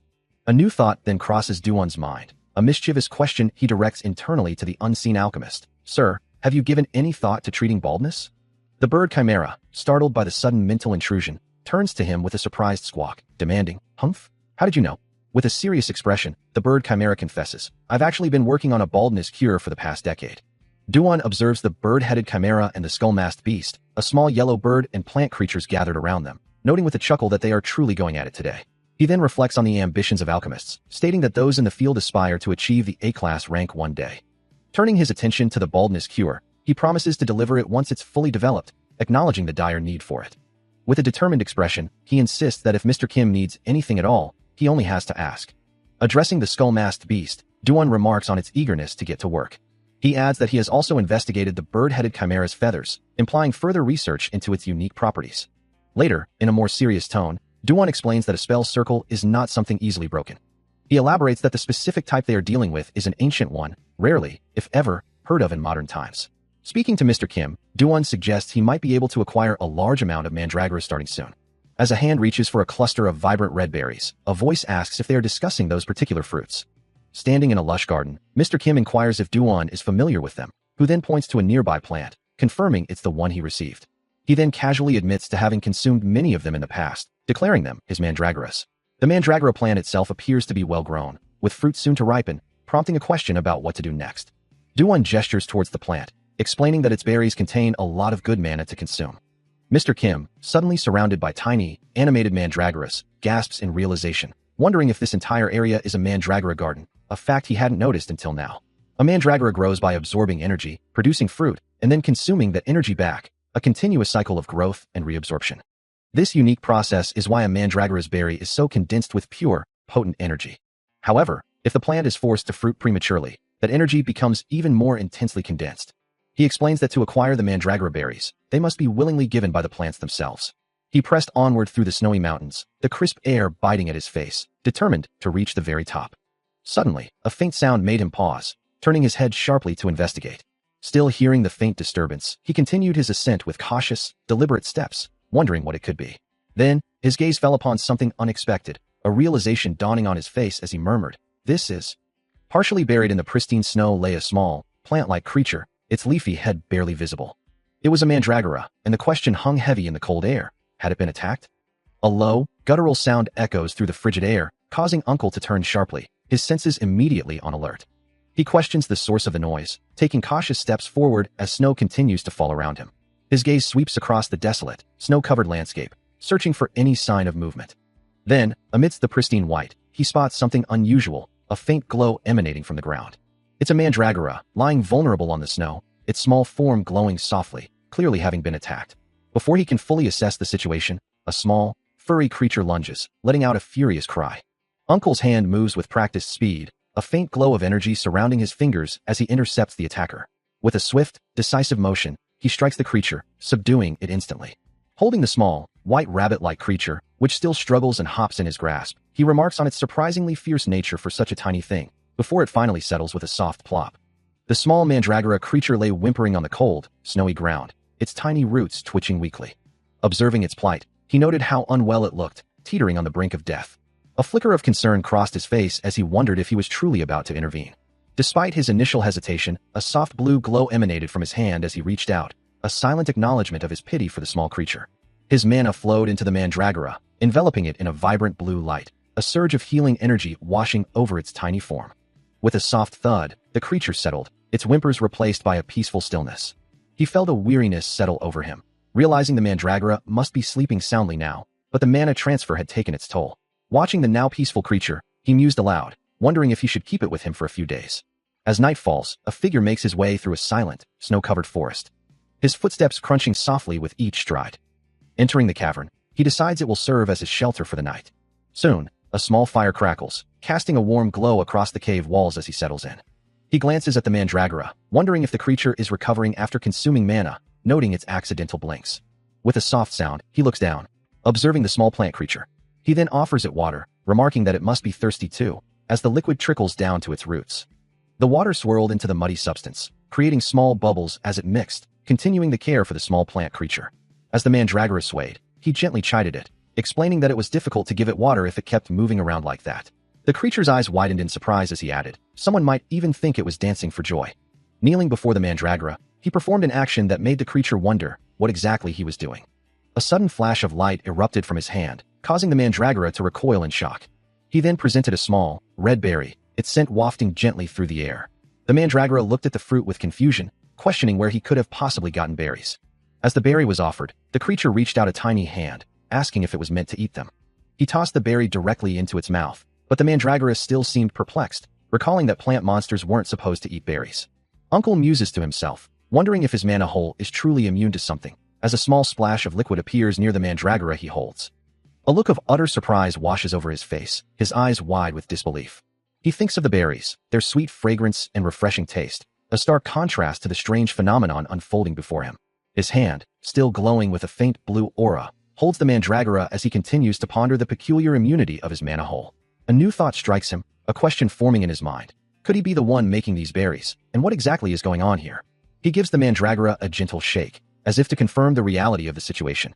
Suddenly, with a soft pop, another berry materializes in his hand, leaving him utterly bewildered. He watches in astonishment as more berries continue to pop into existence, his ability seemingly limitless. The mandragora, now surrounded by a soft glow, reacts to the new fruit, as Uncle realizes he has now produced 5 berries. A flash of light emanates from his hand, and more berries appear, leaving him utterly bewildered. As one berry drops, another immediately takes its place, confirming the continuous nature of this strange new power. He watches the mandragora devour the fruits, wondering if the creature is attempting to repay him for saving its life, even if it means consuming itself in the process. Though he appreciates the sentiment, he knows he cannot allow it to continue, especially since the mandragora seems to be declaring itself full and no longer in need of saving. Yet, as he tries to stop it, another berry forms in his palm, a fresh wave of confusion washing over him. He realizes the mandragora isn't eating itself, but rather the berries it produces, and a crucial detail clicks into place. These berries contain no seeds. The glowing mandragora continues to consume the fruits, a plant that grows by feeding on the very berries it creates. This leads him to a profound question. How much mana did he inadvertently transfer to the creature, now being used to fuel its growth? He resolves to feed it some of his own mana later, a new understanding dawning upon him as he watches the mandragora continue to eat. Uncle looks down, a question forming in his mind about why the creature is slumped on its knees when it should be in a safe crevice. He observes the small creature, finding it almost endearing, like a baby. A faint glow catches his attention, and he realizes he won't be alone for long. A deep, rumbling sound echoes from the darkness. His eyes widen in shock as monstrous forms emerge from the shadows, revealing themselves as true monsters. He quickly deduces their nature, realizing they are drawn to the mana-infused berries.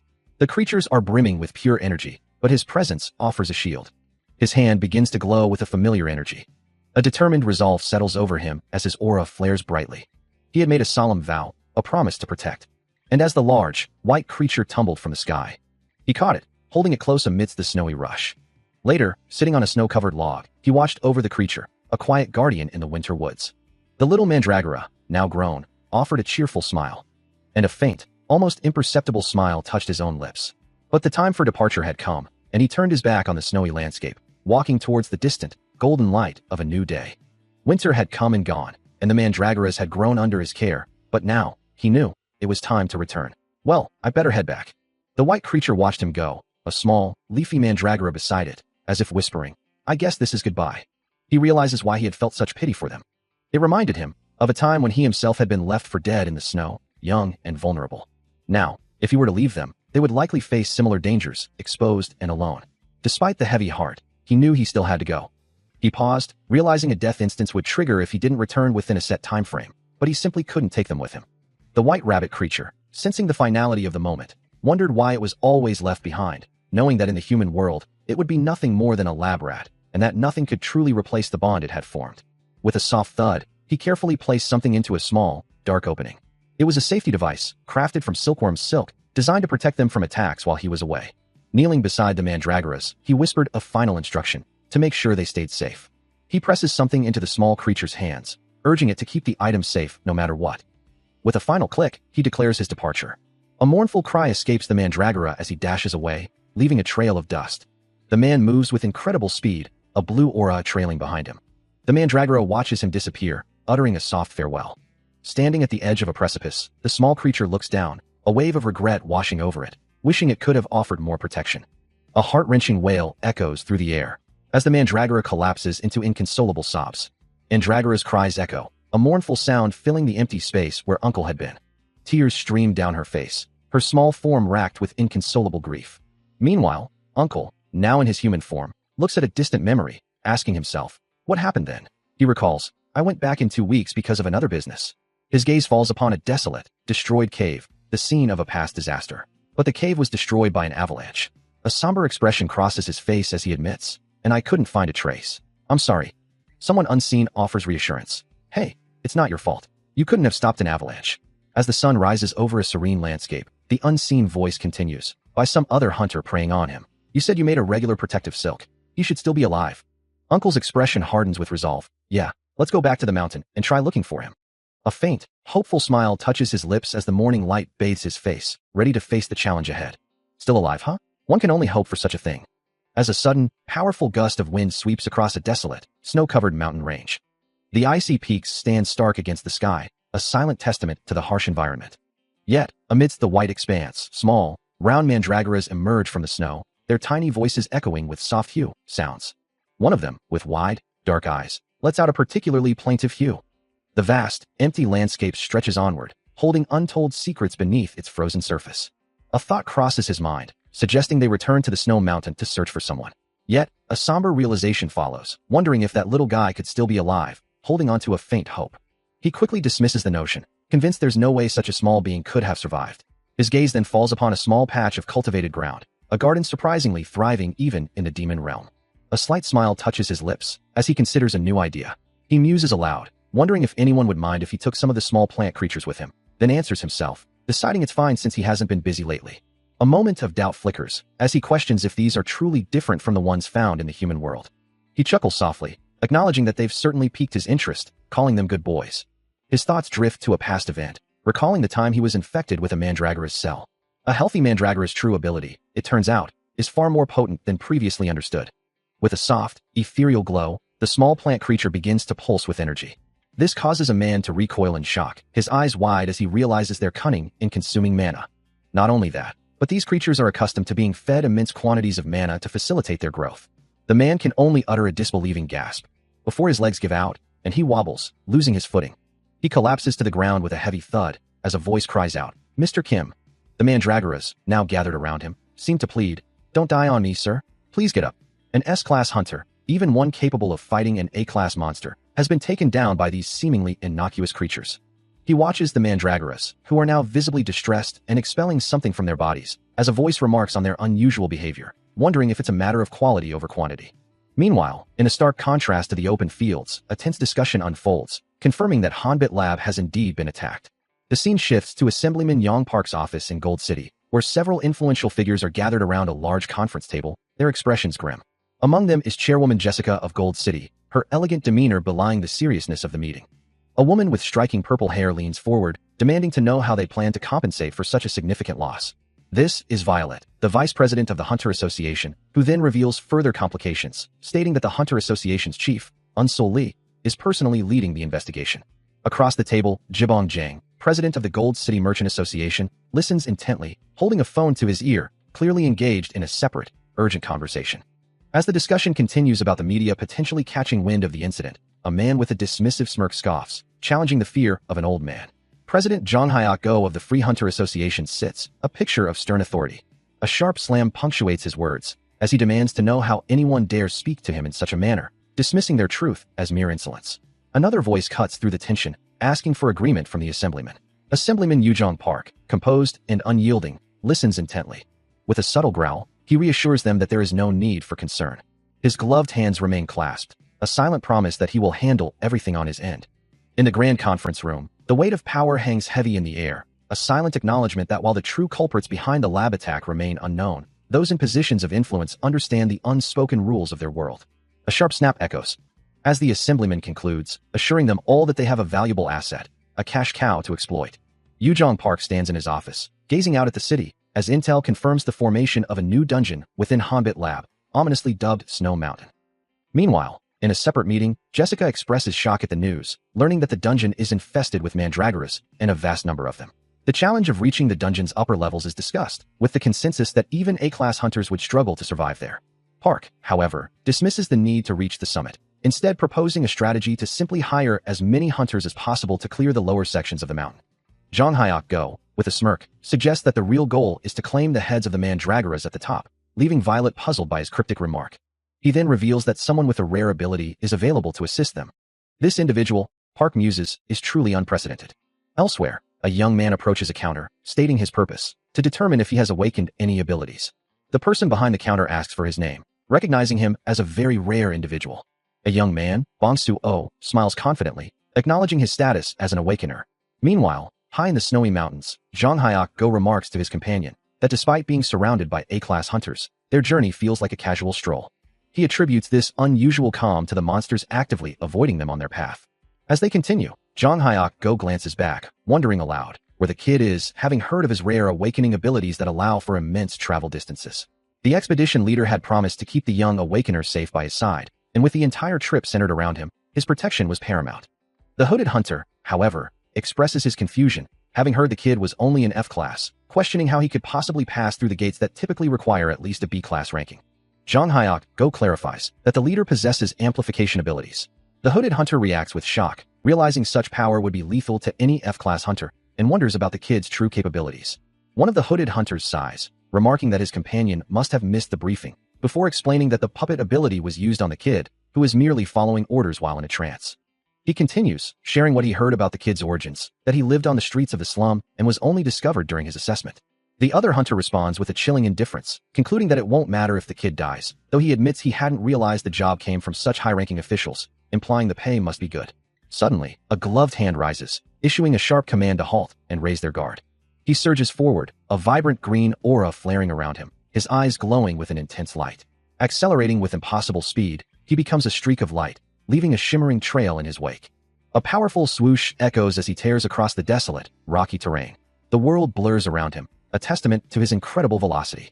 With a resounding whoosh, he smashes through a cluster of small, plant-like creatures, sending them flying. The whole of their cries fades as he clears a path, revealing a disciplined formation of armored figures ahead.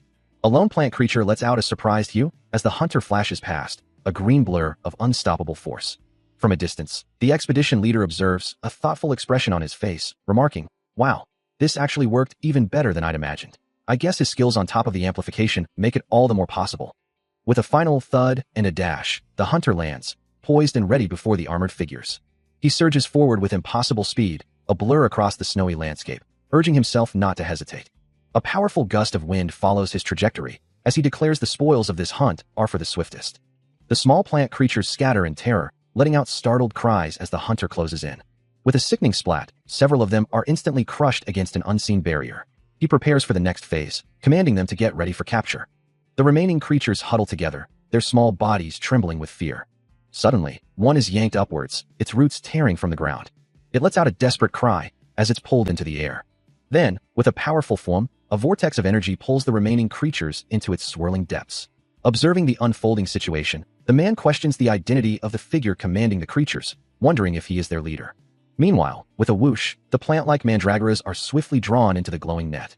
It appears as though the mandragoras are flinging themselves directly into the trap. But with a series of om nom nom sounds, one of the creatures begins to consume the net itself, absorbing its energy. A pained ugh escapes him as he realizes they aren't just eating the net, they're absorbing its mana, threatening to deplete the lustered trap entirely. With a sudden dash, the hunter moves with incredible speed, a red aura trailing behind him. He admonishes himself, or perhaps the situation, to stop whining when he's supposed to be an S-class hunter. A muscle in his arm begins to bulge as he channels immense power. Veins visibly strain across his hand, a testament to the sheer effort he's now exerting. He deployed the mana net, a shimmering blue barrier, but a hunter like him couldn't truly wield mana. Despite his efforts, the mandragoras thrashed within the glowing confines, their roots greedily siphoning the net's energy, rendering it useless. A bead of sweat traced his temple as he strained, his jaw clenched in fierce determination. His hand instinctively found the hilt of his sword, a glinting blade now his only recourse. So, they had a king, did they? A challenge he would meet head-on. He muttered to himself, acknowledging their worth, but resolving to beat them into submission regardless. Suddenly, a massive, gray-skinned monster materialized, its hulking form casting a heavy shadow. A guttural voice rumbled from the creature, commenting on the hunter's dangerous-looking toy. Without hesitation, he launched himself forward, his sword glowing with a fierce blue light as he swung it towards the monster. The blade connected with a powerful impact, a burst of blue energy erupting from the point of contact. A blinding surge of white and blue energy erupts from the ground, concentrating into a powerful, downward-striking force that impacts the earth with devastating power, sending debris flying and cracking the very ground. The force of the impact throws the hunter and another figure backward, leaving them stunned amidst the chaos. But the hunter quickly regains his composure, standing over a newly summoned, glowing sword as a thought crosses his mind. He doesn't recognize this enemy. A chilling question then forms in his mind. Could there have been an information leaked to another guild? With a look of disbelief, he mutters, demanding silence from whatever presence he senses. Suddenly, a volatile burst of yellow and black energy explodes from his body, the sheer force of it throwing him backward with a pained cry. The new hunter applicant writhes on the ground, black tendrils of uncontrolled energy still lashing around him as a guttural scream tears from his throat. Then, with a sudden whoosh, the volatile power dissipates into the air. Slowly, he pushes himself upright, his gaze falling upon the small mandragora creature nearby. Its usually cheerful face is now etched with distress, a small star-shaped mark visible on its forehead. A powerful, shadowy figure, eyes glowing an ominous yellow, unleashes a torrent of dark, purple energy, silencing the desperate cries of its unseen foes. The energy dissipates, leaving the figure standing victorious over a defeated monster, the air still crackling with residual power. Another creature lies groaning in the aftermath, its body battered and broken. A surge of purple energy flashes, then vanishes. The shadowy figure pauses, an exclamation of surprise escaping them as they look down. A small, white mandragora, its leafy head drooping, stares up with wide, sorrowful eyes. A moment of quiet contemplation passes. High above a sprawling forest, a familiar bird-headed figure and a companion with a skull mask soar through the sky. Observing the ground below, the companion exclaiming, "Look at all those monsters down there." To which the bird-headed figure replies, "Yeah, and why are there so many mandragoras?" His gaze sharpens, a hint of recognition in his voice as he wonders, "Wait, is this?" He walks away from a shimmering, ethereal light, leaving behind a past self. A soft rustle accompanies his movement, as a quiet sigh escapes him. He muses on the silkstring he once wore, wondering who he truly was back then. Now standing in a snowy landscape, the man acknowledges his current form, much taller and visually distinct from his memories. His gaze falls upon something unexpected, a look of surprise crossing his features. A small mandragora leaps playfully, its presence seemingly unaffected by his mana's energy. A sharp intake of breath escapes him, his surprise evident. He looks down, holding a small plant, a single exclamation marking his astonishment. The mandragora rubs its head with a soft sound, as if mimicking a human gesture. He gazes down at the small plant creature, a thought crossing his mind that it resembles a lost puppy. Around it, several other tiny mandragoras stir, their soft calls echoing through the snowy landscape. Reaching out a hand, he gently inquires if they are its friends. In response, the largest mandragora suddenly springs upward. It then firmly taps its root-like foot on the ground. The other mandragoras gather around it, letting out a collective, soft cry. A question forms in his mind. Could this one be their king? The mandragora shakes one of its large leaves. A slight tremor runs through its body, and he wonders if it's trying to communicate its growth by standing on its tiptoes. A small mandragora expresses itself with clear, distinct gestures.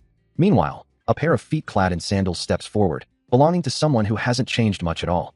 Observing from a distance, a figure with a horned mask remarks, "Look closely. He's really wearing the silk strings, isn't he?" The bird-headed figure, standing beside him, adds, "Wow, who knew he'd still be alive?" As the human figure walks past a group of mandragoras, the bird-headed warrior continues, "He's more than welcome to stay, but if he has already found himself a home, it won't be easy for him to leave." The bird-headed warrior's gaze falls to the human's feet, thinking it best not to get his hopes up, just in case he decides to stay. The horn mask figure then asks the bird-headed warrior, "So what should we do? He's probably after the mandragoras." The human, overhearing their conversation, reacts with a startled expression, his eyes widening in surprise. A figure stirs restlessly in bed, his brow furrowed in discomfort. A sudden surge of energy, a rush of power, seems to emanate from him.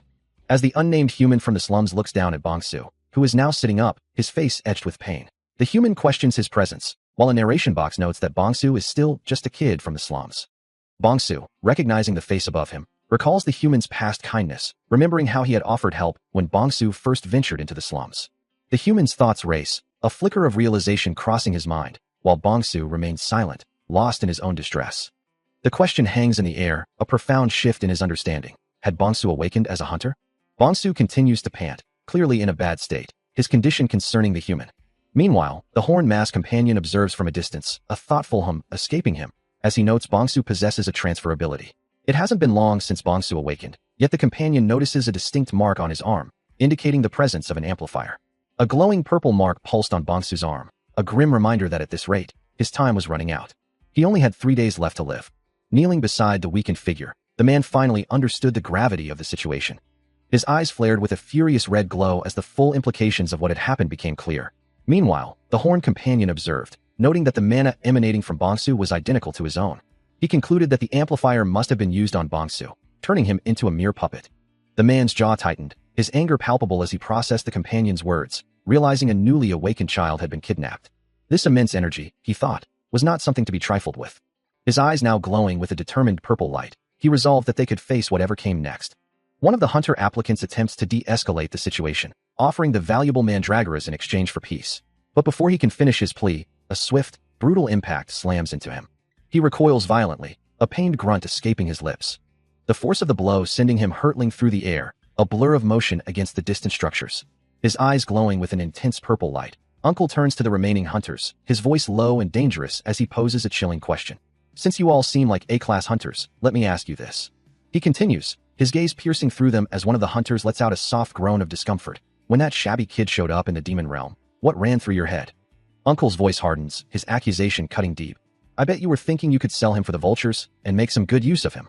He finishes his thought, the implication clear, because he was just an orphan from the slums. The hunters flinch, one letting out a choked sound as Uncle concludes his scathing indictment. Then you were probably thinking of what you do with the money you got. He continues his menacing interrogation, asserting that it's only natural for the weak to be preyed upon, and questioning if the applicants believe they've committed no crime.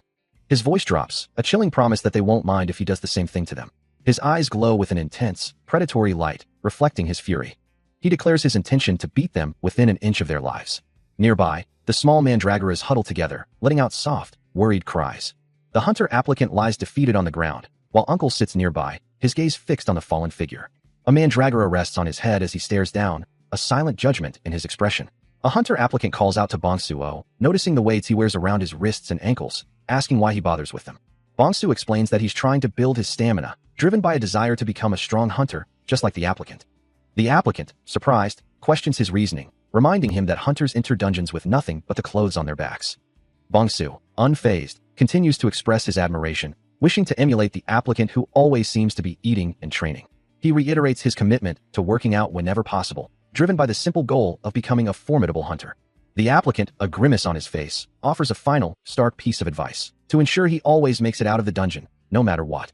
Suddenly, a chilling terror grips the applicant, who lets out a guttural scream, calling out Bongsu's name in sheer panic. With a swift, almost imperceptible movement, Uncle appears, his presence announced by a chilling declaration. He's here. The applicant's terrified scream echoes once more, a desperate cry of Bongsuo, as the ominous figure looms. Skidding to a halt, Uncle arrives, having rushed through the snow-covered landscape with Andragora clinging to his back. He looks down at the unconscious figure of Bongsuo, while the new hunter applicant questions his presence, wondering what could have brought him here. Kneeling beside the boy, Uncle urges the applicant to provide immediate first aid, promising to explain the situation later, his voice laced with urgency. Bongsuo is carefully moved onto a large rock, as Uncle stands over him, awaiting the diagnosis. The applicant's face falls as he delivers the grim news. Bongsu is beyond his help, having expended too much of his vital life force. He grits his teeth in frustration, lamenting that even high-level potions are useless against such a severe depletion. Uncle's expression twists with anguish as he looks at the boy, asking what could have happened to the sweet kid, before a sudden realization seems to strike him. Tears well in the applicant's eyes, as he sniffles, admitting the dire truth, they might not be able to save him. The new hunter applicant's finger descends, activating a complex magic circle with a soft whoosh. As he wonders how such a technique could even exist, having witnessed it with his own eyes. He recalls that this is artificial mana, once extracted and converted into life force, but a dangerous thought lingers. The very process of artificial mana extraction is an extremely perilous skill, one that has been strictly forbidden by the government. Not only is it forbidden, but the sheer amount of mana required is unbelievably vast, enough to exhaust every hunter present. He considers the risk, they might die if he fails, but he resolves to use his own mana instead. Uncle's eyes widen in disbelief at the applicant's audacious decision. With a determined grit of his teeth, the applicant steels himself for the task ahead. He refuses to let Bongsu owe his life to others, especially considering the abnormal amount of mana within Bongsu's body. He stares at the complex data, a grim realization settling in as the calculations refuse to yield a solution. He recalls a past conversation, a voice suggesting that with the right formula, they could create the perfect medicine, one capable of prolonging life indefinitely. A faint smirk plays on his bloodied lips, a silent snicker escaping him as he dismisses the notion. Such naive dreams are easily shattered. The memory shifts to a violent explosion, a chaotic burst of fire and debris. He muses, his hand glowing with intricate red magical symbols, that even though he had cast them aside, they had certainly gotten on his nerves. Yet, the life magic circle they had created proved to be extremely useful. With a decisive flap of fabric, he reaches for his shirt, his internal monologue concluding with a firm resolve. Now, with his bare torso revealing a toned physique, he prepares himself for the task ahead, ready to begin. With a decisive gesture, the protagonist prepares to unleash a powerful ability. His muscular physique revealed as he sheds his outer layers. A resolute expression on his face as he declares, "Let's get started." He settles into a meditative stance, glowing particles beginning to swirl around him as he commences a mana extraction, a desperate measure for Bongsu and Duan. Blue energy pulses from his outstretched hands. Overwhelming Bongsu, who cries out as the mana engulfs him, the protagonist's voice echoing with fierce resolve. "Bongsu, I'm going to save him, no matter what." A blinding flash of blue light erupts. engulfing the protagonist in its raw power, his unwavering will driving the ritual forward, no matter what. As the intense mana continues to surge from his hands. As the ritual intensifies, a surge of life force materializes around Bongsu, overwhelming him with its raw power. His uncle focuses, hoping the immense energy can now be successfully transferred to the young man. But the transfer is not gentle. A powerful impact of blue energy smashes into Bongsu. The force causes him to cry out in pain, believing his uncle is intentionally harming him, and he desperately calls out for Duan. His uncle, looking distressed, tries to reassure him that it's all a misunderstanding, pleading for him to just listen. He acknowledges the depth of Bongsu's care for Duan, but questions the appropriateness of such a forceful method in his own home. Still, the cries for help continue, echoing through the intense magical exchange. The strain of the ritual takes its toll, leaving his face bruised and bleeding, a testament to the immense power he is channeling. He watches intently as the strange, glowing bars on the young man's arm begin to fade away. A clear sign the arduous mana transfer is finally complete. A soft sigh escapes the recovering youth, his body relaxing as the last vestiges of pain recede. His breathing, once ragged and strained, now settles into a calm, steady rhythm. The young man stirs, eyes fluttering open for a moment before closing again, and a wave of relief washes over his guardian. Bongsu will be okay now. Standing nearby, the hunter applicant remarks on the success, acknowledging the strange feeling of the situation. His companion agrees, adding that he owes him for saving a life and will repay him for the rest of his days at TDA. A thoughtful expression crosses the guardian's face, his gaze distant as he processes the events. Indeed, life has a peculiar way of unfolding. He gently lifts the sleeping Bongsu, resolving to get him more medicine and rest. He will take him home and recover himself once the young man wakes up. He considers how to get the young man through the gate, now that the mana amplification has been lifted, assuring his companion that he will simply create a protective barrier with his own mana. He declares his intention to act immediately, though he has given the matter some thought. A complex red magic circle appears, representing the ancient seal Mr. Kim spoke of, a powerful artifact the government sealed away long ago. This knowledge was kept hidden to prevent anyone from using it to unnaturally prolong their life, should it fall into the wrong hands. He continues, explaining that once the hunter's cooperation is secured, he will be able to share his research with Mr. Kim, hoping to hear from him soon. His companion, the new hunter applicant, reacts with shock, demanding to know what he intends to do with the hunters.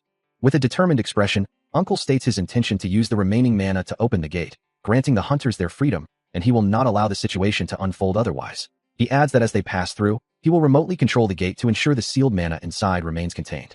A sudden jolt of pain or exhaustion causes him to grimace, clutching his head, a reaction his companion seems to have anticipated from Duan. The new hunter applicant, now looking concerned, questions if he truly intends to let them go, suggesting that perhaps their memories should at least be erased.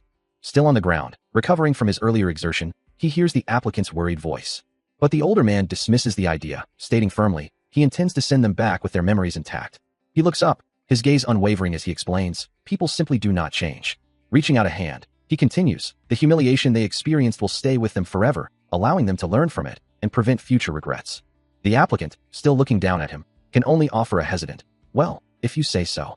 The older man then shifts the topic, revealing a new plan. He can arrange for Mr. Kim to use a spell to ensure they never reveal what happened today. The applicant ponders this, a thoughtful expression on his face, before a new idea seems to strike him, causing him to exclaim in surprise.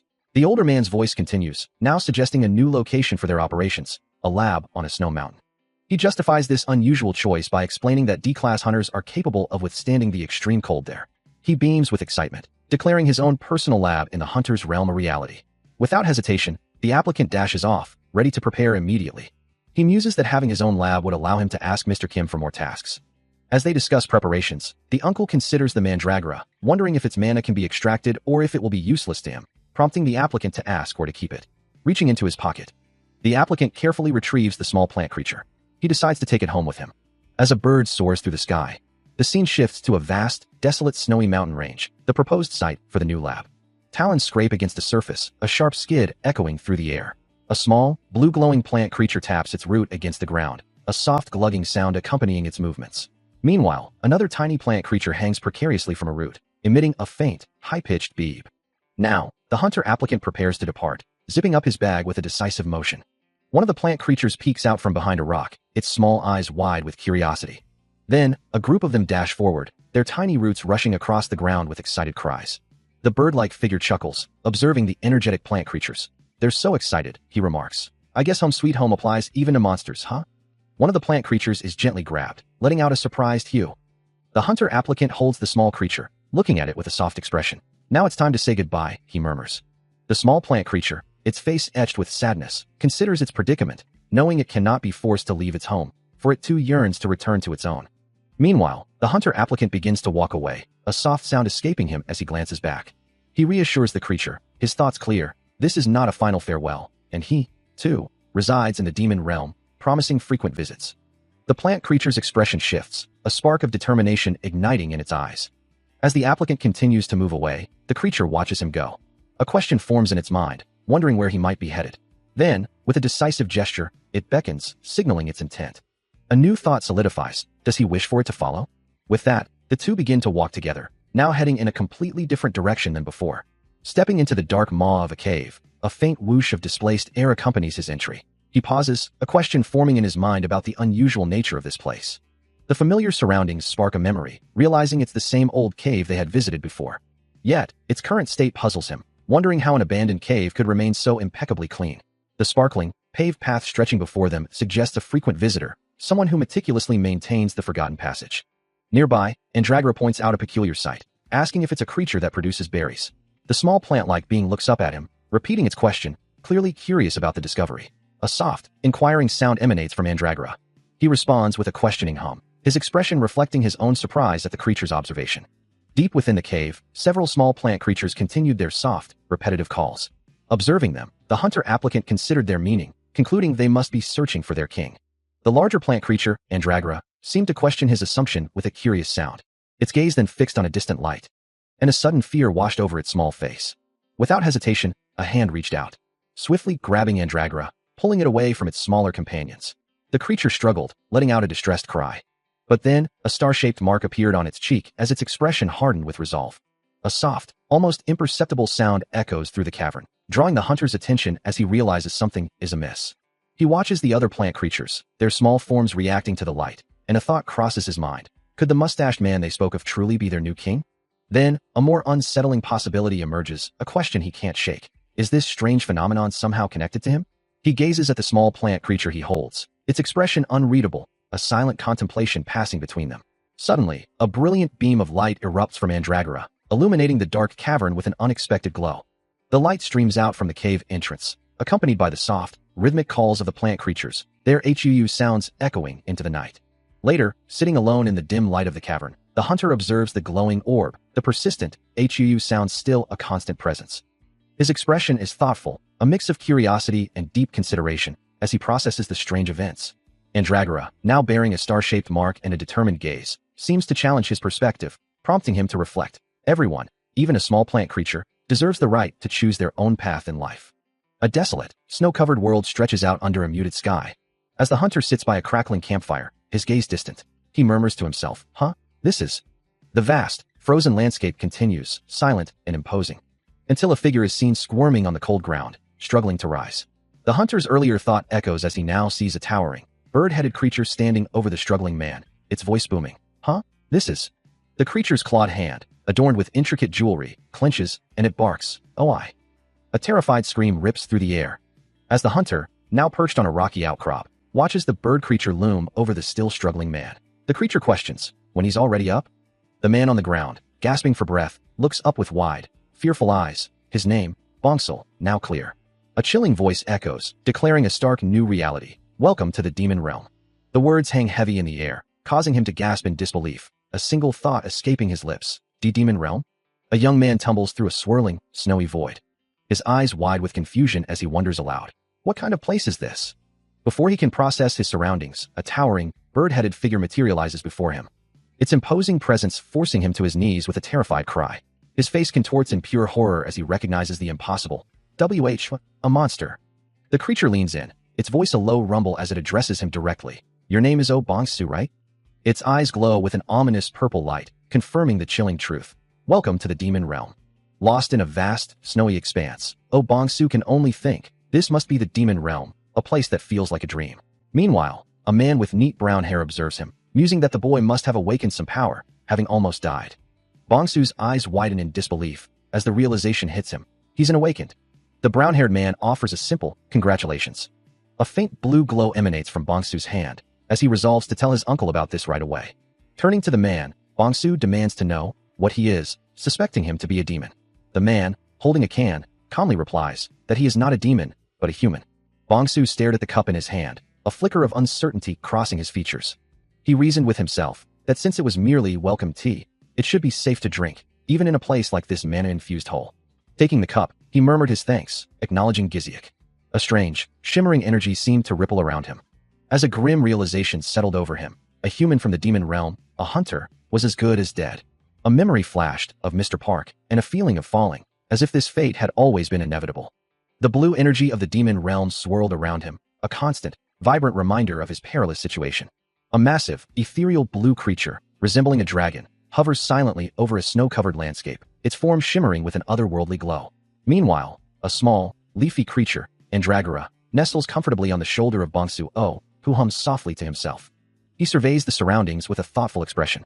The vast, snow-covered forest stretches out, dotted with the distant figures of workers, their movements echoing with the sounds of activity, as a new base takes shape.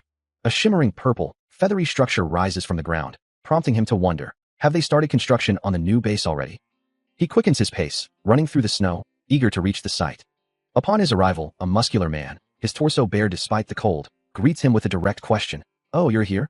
Bongsu O observes the scene, noting that the mana extraction for the workers is complete, and reflecting on the speed of their progress. It was quick. I didn't tell them just to sit around, so I had them start construction. Indeed, on one side, Uncle and the muscular man are already diligently preparing materials, heaving heavy logs into place.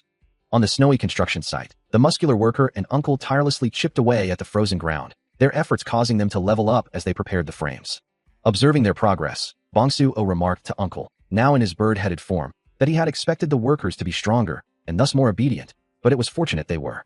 The reason for their newfound discipline became clear. A young woman named Jia, perched atop a stone structure, had apparently educated them a bit, though she humbly dismissed the praise. The vast, snow-covered landscape stretched out before them. As Bongsu O reflected on the harsh realities of mana extraction and the slow grind of advancement, lamenting that it had taken him 10 years to go from C-class to B-class, all while risking his life for mana. Uncle, however, was less concerned with the philosophical implications, his thoughts squarely on the financial gain, wondering aloud what exactly this whole situation was if not a means to make money. As the day progressed, Bongsu O prepared for the next task, while the workers, including the muscular man, grumbled amongst themselves, questioning if their superiors truly expected them to use their own mana, and acknowledging their status as mere followers rather than proper hunters. Uncle observes the scene, a slight smirk playing on his lips as he notes the effectiveness of their efforts, remarking that their collective A-class status makes them a formidable team. Suddenly, his bird-like familiar, a creature of pure mana, ascends into the sky, its form glowing with a soft blue light. Back on the shattered ground, Uncle confronts an unseen foe, his voice sharp as he challenges their intentions, asking, "Team up, and then what?" Before they can answer, a brutal impact echoes through the air, followed by a spray of blood. Uncle's fist connects squarely with a man's face, the force of the blow sending him reeling as Uncle calmly remarks that the person needs to control their temper. His eyes now burning with a fierce red glow, he declares with chilling resolve that he may not know much, but he absolutely does not forgive those who harm children. Standing over the defeated figure, who lies amidst the debris, Uncle warns him not to be a fool and fall for whatever deception is at play. A menacing red aura begins to emanate from him, his voice deepening as he demands, "Are you going to give up your mana, or do you just want to die?" His skull-masked familiar manifests, its eyes glowing with the same crimson energy, a silent, terrifying affirmation of his threat.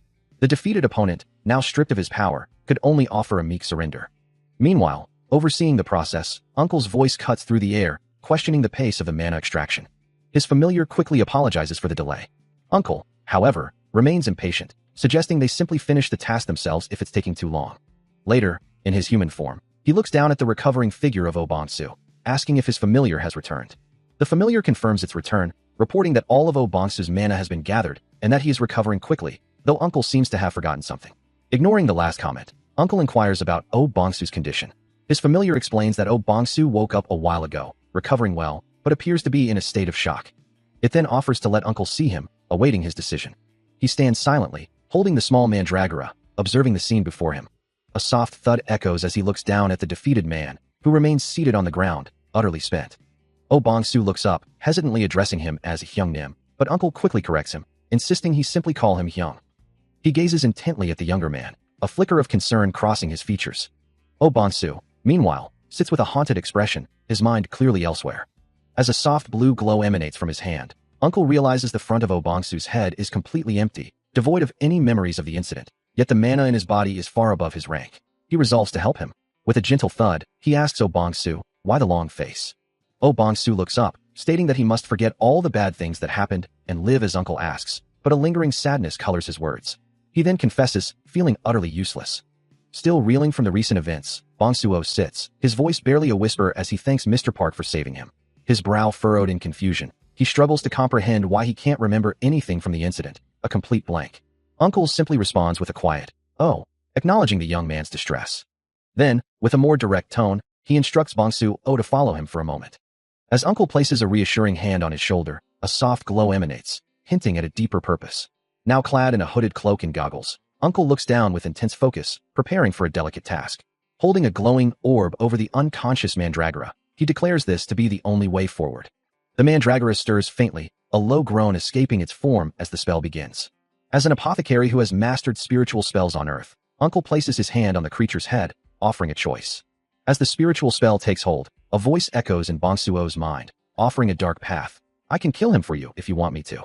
A small bird-like creature chirps nearby, but the internal voice continues, but I'm sure you'll refuse this offer.